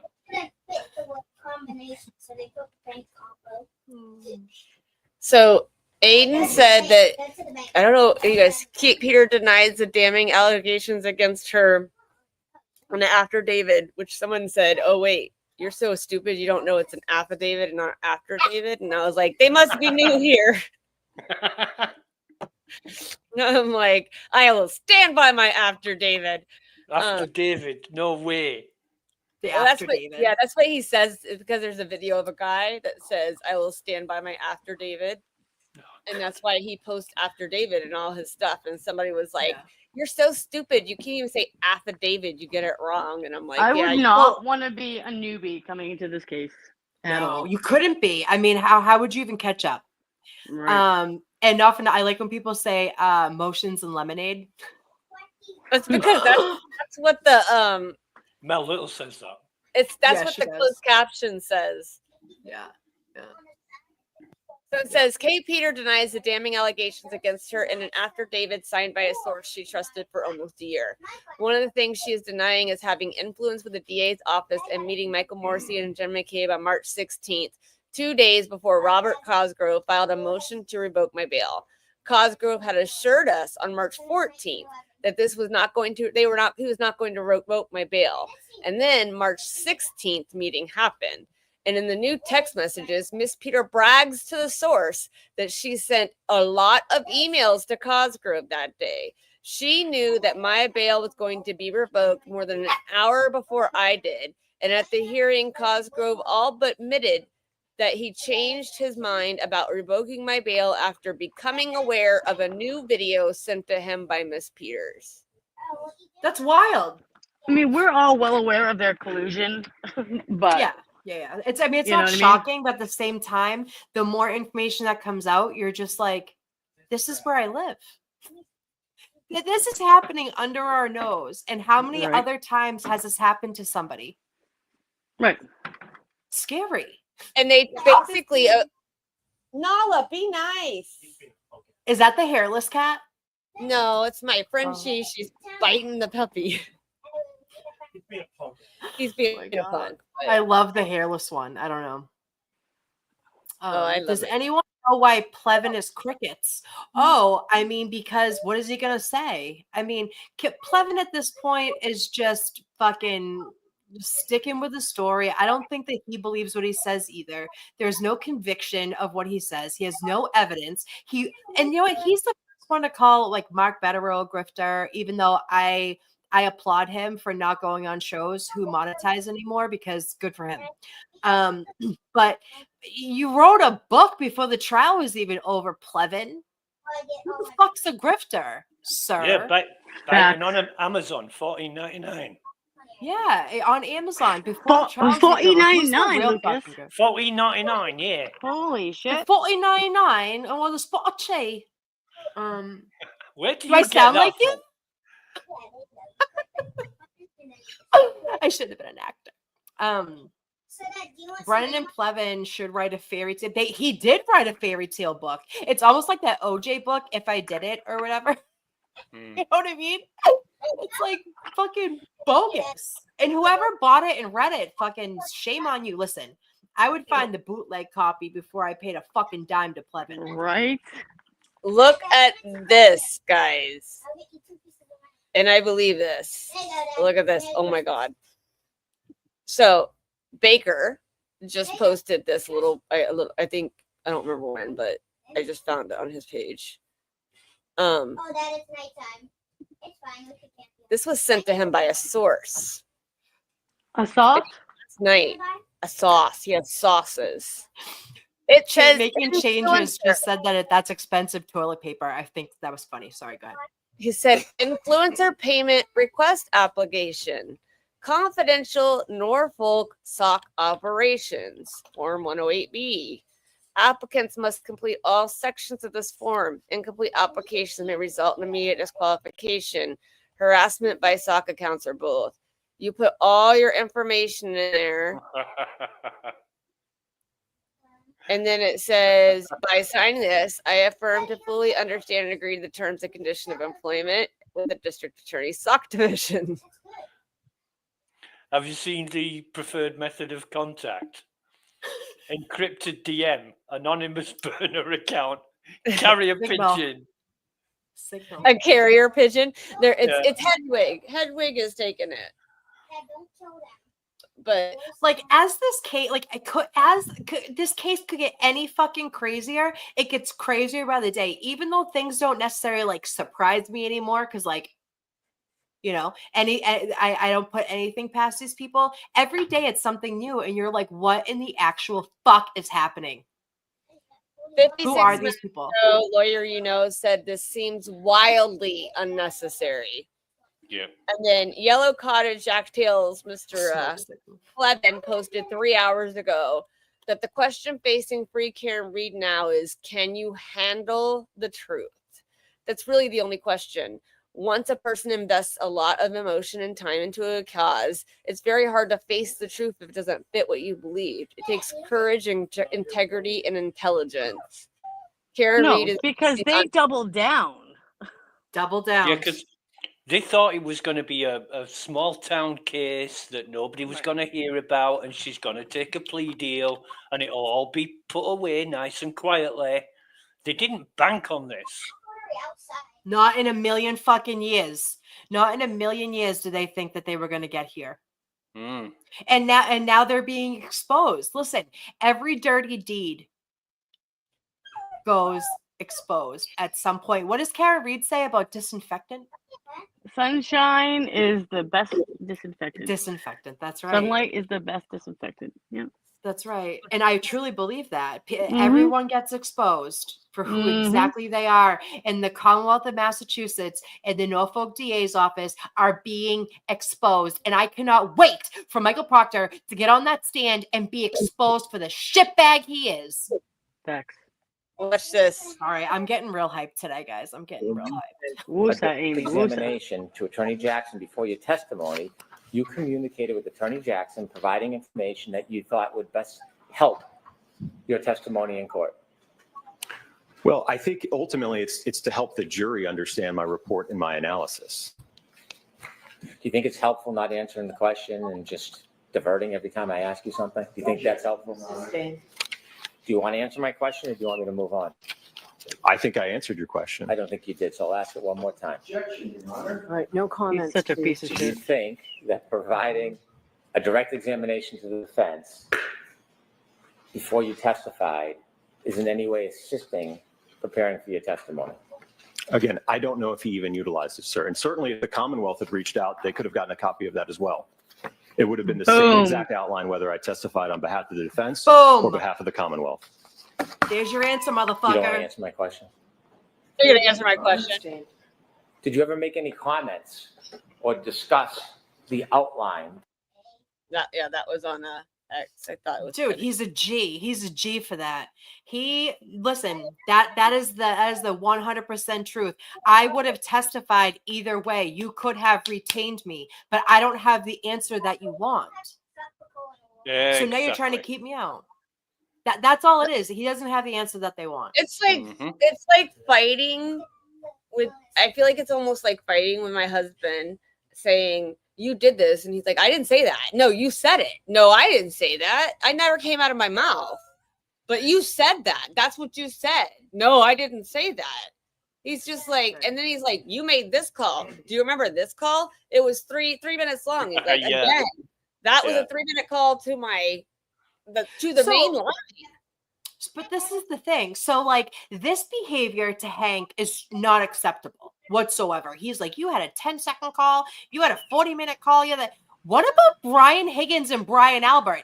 That behavior Right. is totally acceptable? Are you fucking shitting me? Breaking SIM cards, going to an Air Force base and getting rid of your fucking phones? The butt dial or the dick dials during, like, sexy time? Gross. I don't sleep with my phone in my bed. I sleep with No it. offense, but looking at Brian Albert. Listen, Nicole and Brian Coco, Albert you were know they not weren't were doing not it. banging uglies that night. That was She was not too happening. busy cleaning the house. Bro, she was all coked up cleaning the house of blood. That's what was happening, allegedly, in my opinion. Dude, they were not doing any of that. And Jen McKay was up all night, and Fatty Matty was eating cheese at the kitchen counter on his diet after having fucking tonic, Crystal Light, and Jameson. I mean, like, well, according to Nikki, that's a diet drug. No, the Crystal Light is diet. Somebody said that in the chat that they give that to their, who is it, Tommy or somebody? What? I mean, that's gross. And he definitely brought his own Crystal Light packs to fucking CF McCarthy's. That definitely happened. They don't 'cause serve that have at a bar. Yeah. And then he's like, I'm on a diet with Chris Albert. Meanwhile, they're slamming pizza. Like, you weren't on a fucking diet. Fuck out of here with your bitch drink. I'm sorry, but when you're on a diet, you don't go out and get drunk either. You try to find ways to. Yeah, because booze is like, alcohol. yeah. The sugar in booze is not good for diets. And the aspartame and the crystal light doesn't negate the sugar and the No, alcohol. and like, listen, booze is like the worst thing for a diet. If you're trying to lose weight, alcohol is not the thing to do. You probably have to like Correct. suspend the alcohol use to lose weight. Right. Just my opinion. In any case, like he's defending all of these people who had suspect behavior the whole time. And not to mention, none of these people went to John's services. Not one. Not Jen McCabe, not Maddie, not Brian out. None of them went, but they went to New York that day to go to a fallen law enforcement service in New York, and they had been drinking all day, drove back to Massachusetts. That's like a 4.5 hour drive, depending on where they were. Right. Continued to drink. Another cop was found dead on their lawn. Didn't even so much as dignify the man by coming out of the house to help and nor go to his services. Is that not fucking Anthony side-eyeing Facts. behavior? What do you Right. say? Everything that they do is side-eye behavior. It's all side, but Hank's worried about fucking Aka's behavior with fucking. I know, it's comical. And the double standard, like it was like, oh my god, this is so rich coming from Bev and Hank. Yep. So rich. Yep. You want to talk about? You think that I'm they're sorry lying? for You want to talk about? swearing. Let's not get into lies, okay, Hanky? Right. Even I'm really she put an fired up end today. to I've been trying not to swear, and I apologize for swearing. If you guys are offended, I apologize. I wasn't fired up until Amy, I am offended. dear. So. Well, people watching could be offended. I've been really trying not to swear, so I apologize if I offended you by swearing. Neither own a pizza shop, although his food looks gross. He probably doesn't even eat it. I doubt he does too. And like, I don't believe that story that Karen Reed wanted to go make personal pizzas. I don't believe that for a fucking. CF McCarthy's has great food. She could have ate there. She didn't even know them. Why would she try to convince them to make a pizza at their pizza place? That's bullshit. Even the rats wear overalls in D&E Pizza. Right? They were like, that was get out of Kevin. here. That was Kevin Albert that lost his gun while drunk. That was his brother with Proctor down Cape Cod. They got hammered, and he lost his badge and service revolver, and someone left it in a mailbox. Yeah, he left it in his car. I thought he left it in Proctor's car. He got a spank on the hand for it. And making changes his virgin years. You guys, we have to be better. Okay. No, I've been really trying not to swear, and I'm sorry. Be better. I know that can be offending. Yeah. Chris Albert goes home smelling like Italian. Oh, I like Italian subs. Don't diss Italian subs. And my doesn't bad. shower before bed. Right? That's right? You know right? he goes smelling like a grease pit. And doesn't shower Midday before drink. bed.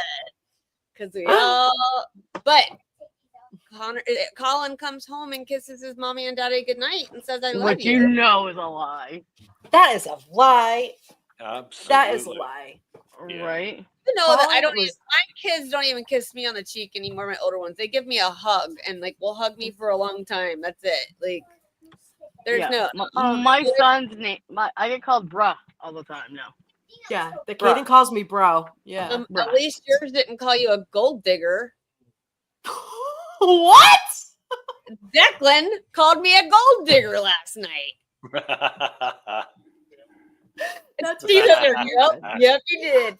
So we sit down at dinner, and so we were making dinner or whatever. We ate dinner, and Steve went and grabbed a Dr. Pepper. Well, I usually drink Dr. Pepper. Steve drinks Mountain Dew, right? So, but Dr. Pepper is good with chicken wings. So Steve grabbed a Dr. Pepper, and Declan goes, "Mom, Dr. Pepper is trash. you shut your face, okay? I'm like, Shut I love your Dr. face Pepper. right now." Oh, I don't even know. I don't even know you two. I'm about to be offended. Don't do it, okay? Amy's got good taste. So Amy leaves. So he says to Mom, Dad stole one of your sodas. And I said, well, it's a divorce. That's it. I'm done. Divorced. We're done. We're getting a divorce. Amy drinks root beer and ginger ale. 0 sugar ginger ale. I wouldn't use Dr. Pepper as toilet cleaner. I would just pour it straight All down. of you guys can Just the bite smell my of right it. I don't even Kelly, know. Kelly, for the first time ever, I am on your side on this one. Thank you, babe girl. I Thank love you. I will attend your yoga class on Sunday, okay? All right, perfect. I love you so much. Dr. Pepper tastes like NyQuil cherry. Yes, Yeah, Blue. Move on That's from why the you're dog. my girl. It Trying to does tell you not. what he did. You So I NyQuil said, cannot. cherry is, oh my god, I My can't do coworker drinks it, NyQuil, and I can period. smell I it 2 literally, fucking I offices swallow away. it and I'm like, cherry. Ladies, please, you cannot form the Yeah. basis of a relationship I on like fucking ginger ale. Dr. Pepper. Okay, first of all, he stole Bro, my you Dr. could clean like a Pepper. toilet with that. That's a divorce. Like, We've been married it 13 would like years. He knows No, better. Take I, the Dr. I, Pepper. I would not clean my toilet with Dr. Pepper. I would just pour it down the toilet. Oh my god, Mickey Tanger just said he cleans his driveway with it. Blue eyes. It's okay, Blue eyes.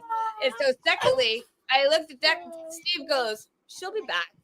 And I was like, yeah, I will. You got money. You told me you got money. I'm going to come back because you have money. And Declan goes, you're a gold digger. And I was like, how do you even know what a gold digger is, you 9-year-old punk? Jamie Foxx and Sue's in the back. right. So I what kind think of he's fresh hell golden. do you think that what kind of fresh hell do you think that we're in for tomorrow? How do you think tomorrow's going to play out? Do you think it's going to be Brennan all day, or do you think it's going to switch to AJ? Well, it's gonna be I think it's going to be pretty much majority Brennan. I think so too. Yeah, it's going to be Alessi in the morning and then Brennan in the afternoon. Depending. Alessi might take up quite a bit of the day. He's cool, you know. He's got a lot to go He's over. a talker. He's a talker. I love Alessi. I'm going to be Me level too. with you. If I was in trouble or going up against anybody that brings in Alessi as their defense attorney or any attorney, I would just give in. I'd be like, you're right. I apologize. You I guys, didn't do it, but I'll plead. Alessi has never lost a case. He is a mind ninja. Are you serious? He's never lost a case? Lost a case. Get the fuck out. No, No, that's sir. Nick Rocco said that to me a long time ago when they Wow. first got Now, him on. Do you guys know, is he a civil attorney normally, or is he a criminal defense attorney? Because he seems like he knows experts, which would be like more civil work. He's a criminal defense attorney, but I believe more for businesses, and his company is worldwide that he works for. They're like a huge company. But from my understanding, what Nick told me He is international, like Pitbull.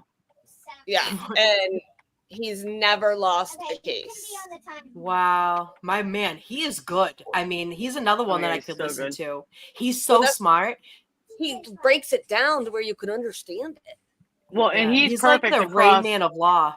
Yeah, he's perfect across ARCA too, because that's like people need to understand what when especially with an expert like with him today, like it was like it was hard to understand any of it. But Alessi, when he comes back and crosses, like he's like a mind Jedi. He goes in order and he dumbs it down so it's explained correctly to people. Counts shit. good. He counts what Hank says. He's like, nah. Oh, you didn't say that, and you didn't say that. He knows. He keeps writes mental notes. Hank Yeah. sucks so bad. He does suck so bad. And I he brings know. receipts in alphabetical order and in certain binders. Blue eyes. Right. Did you really say He's that like the word? Dewey I Decimal never wanna System. hear that word. Right. Methodology, the word I hate the most. Methodology. Tomorrow, Dog Mom just said that Minion Mike said that whiffing should only take like 20 minutes. It's not going to be long. So maybe we'll get some AJ after lunch. That would be interesting. That would be awesome. I think that Hank is going to make her out to be the perpetual victim, and the harassment's going to get brought up. We should bring a bingo card and play a game tomorrow. The harassment's going to get brought up. The any and everything that could throw into a dumpster fire to make the jury confused about what's going on is going to happen. He's going to lead her into the whole harassment thing. I would put money on it today. Oh, he tried to with Carrie. Oh, you already know he's going to. Come on. That's all that they I'm have. going to say That's it for a strategy. Just to do the feel bad factor. Subscribe. I love All you, right, guys. I'm gonna go spend some time with my little bugger. It's been great. I'll see you guys in the morning. You guys I can have do to whatever you finish want my to car. Yeah, bye, Yeah, I everyone. need to go. I was like, we have to talk. I came inside from sidewalk chalk, and we're gonna go back out. So, right. I'll see everybody in the morning. Love you guys. We'll see you in the morning. All right, Catch you bye. later. Go. Take care. Bye You bye. go. It is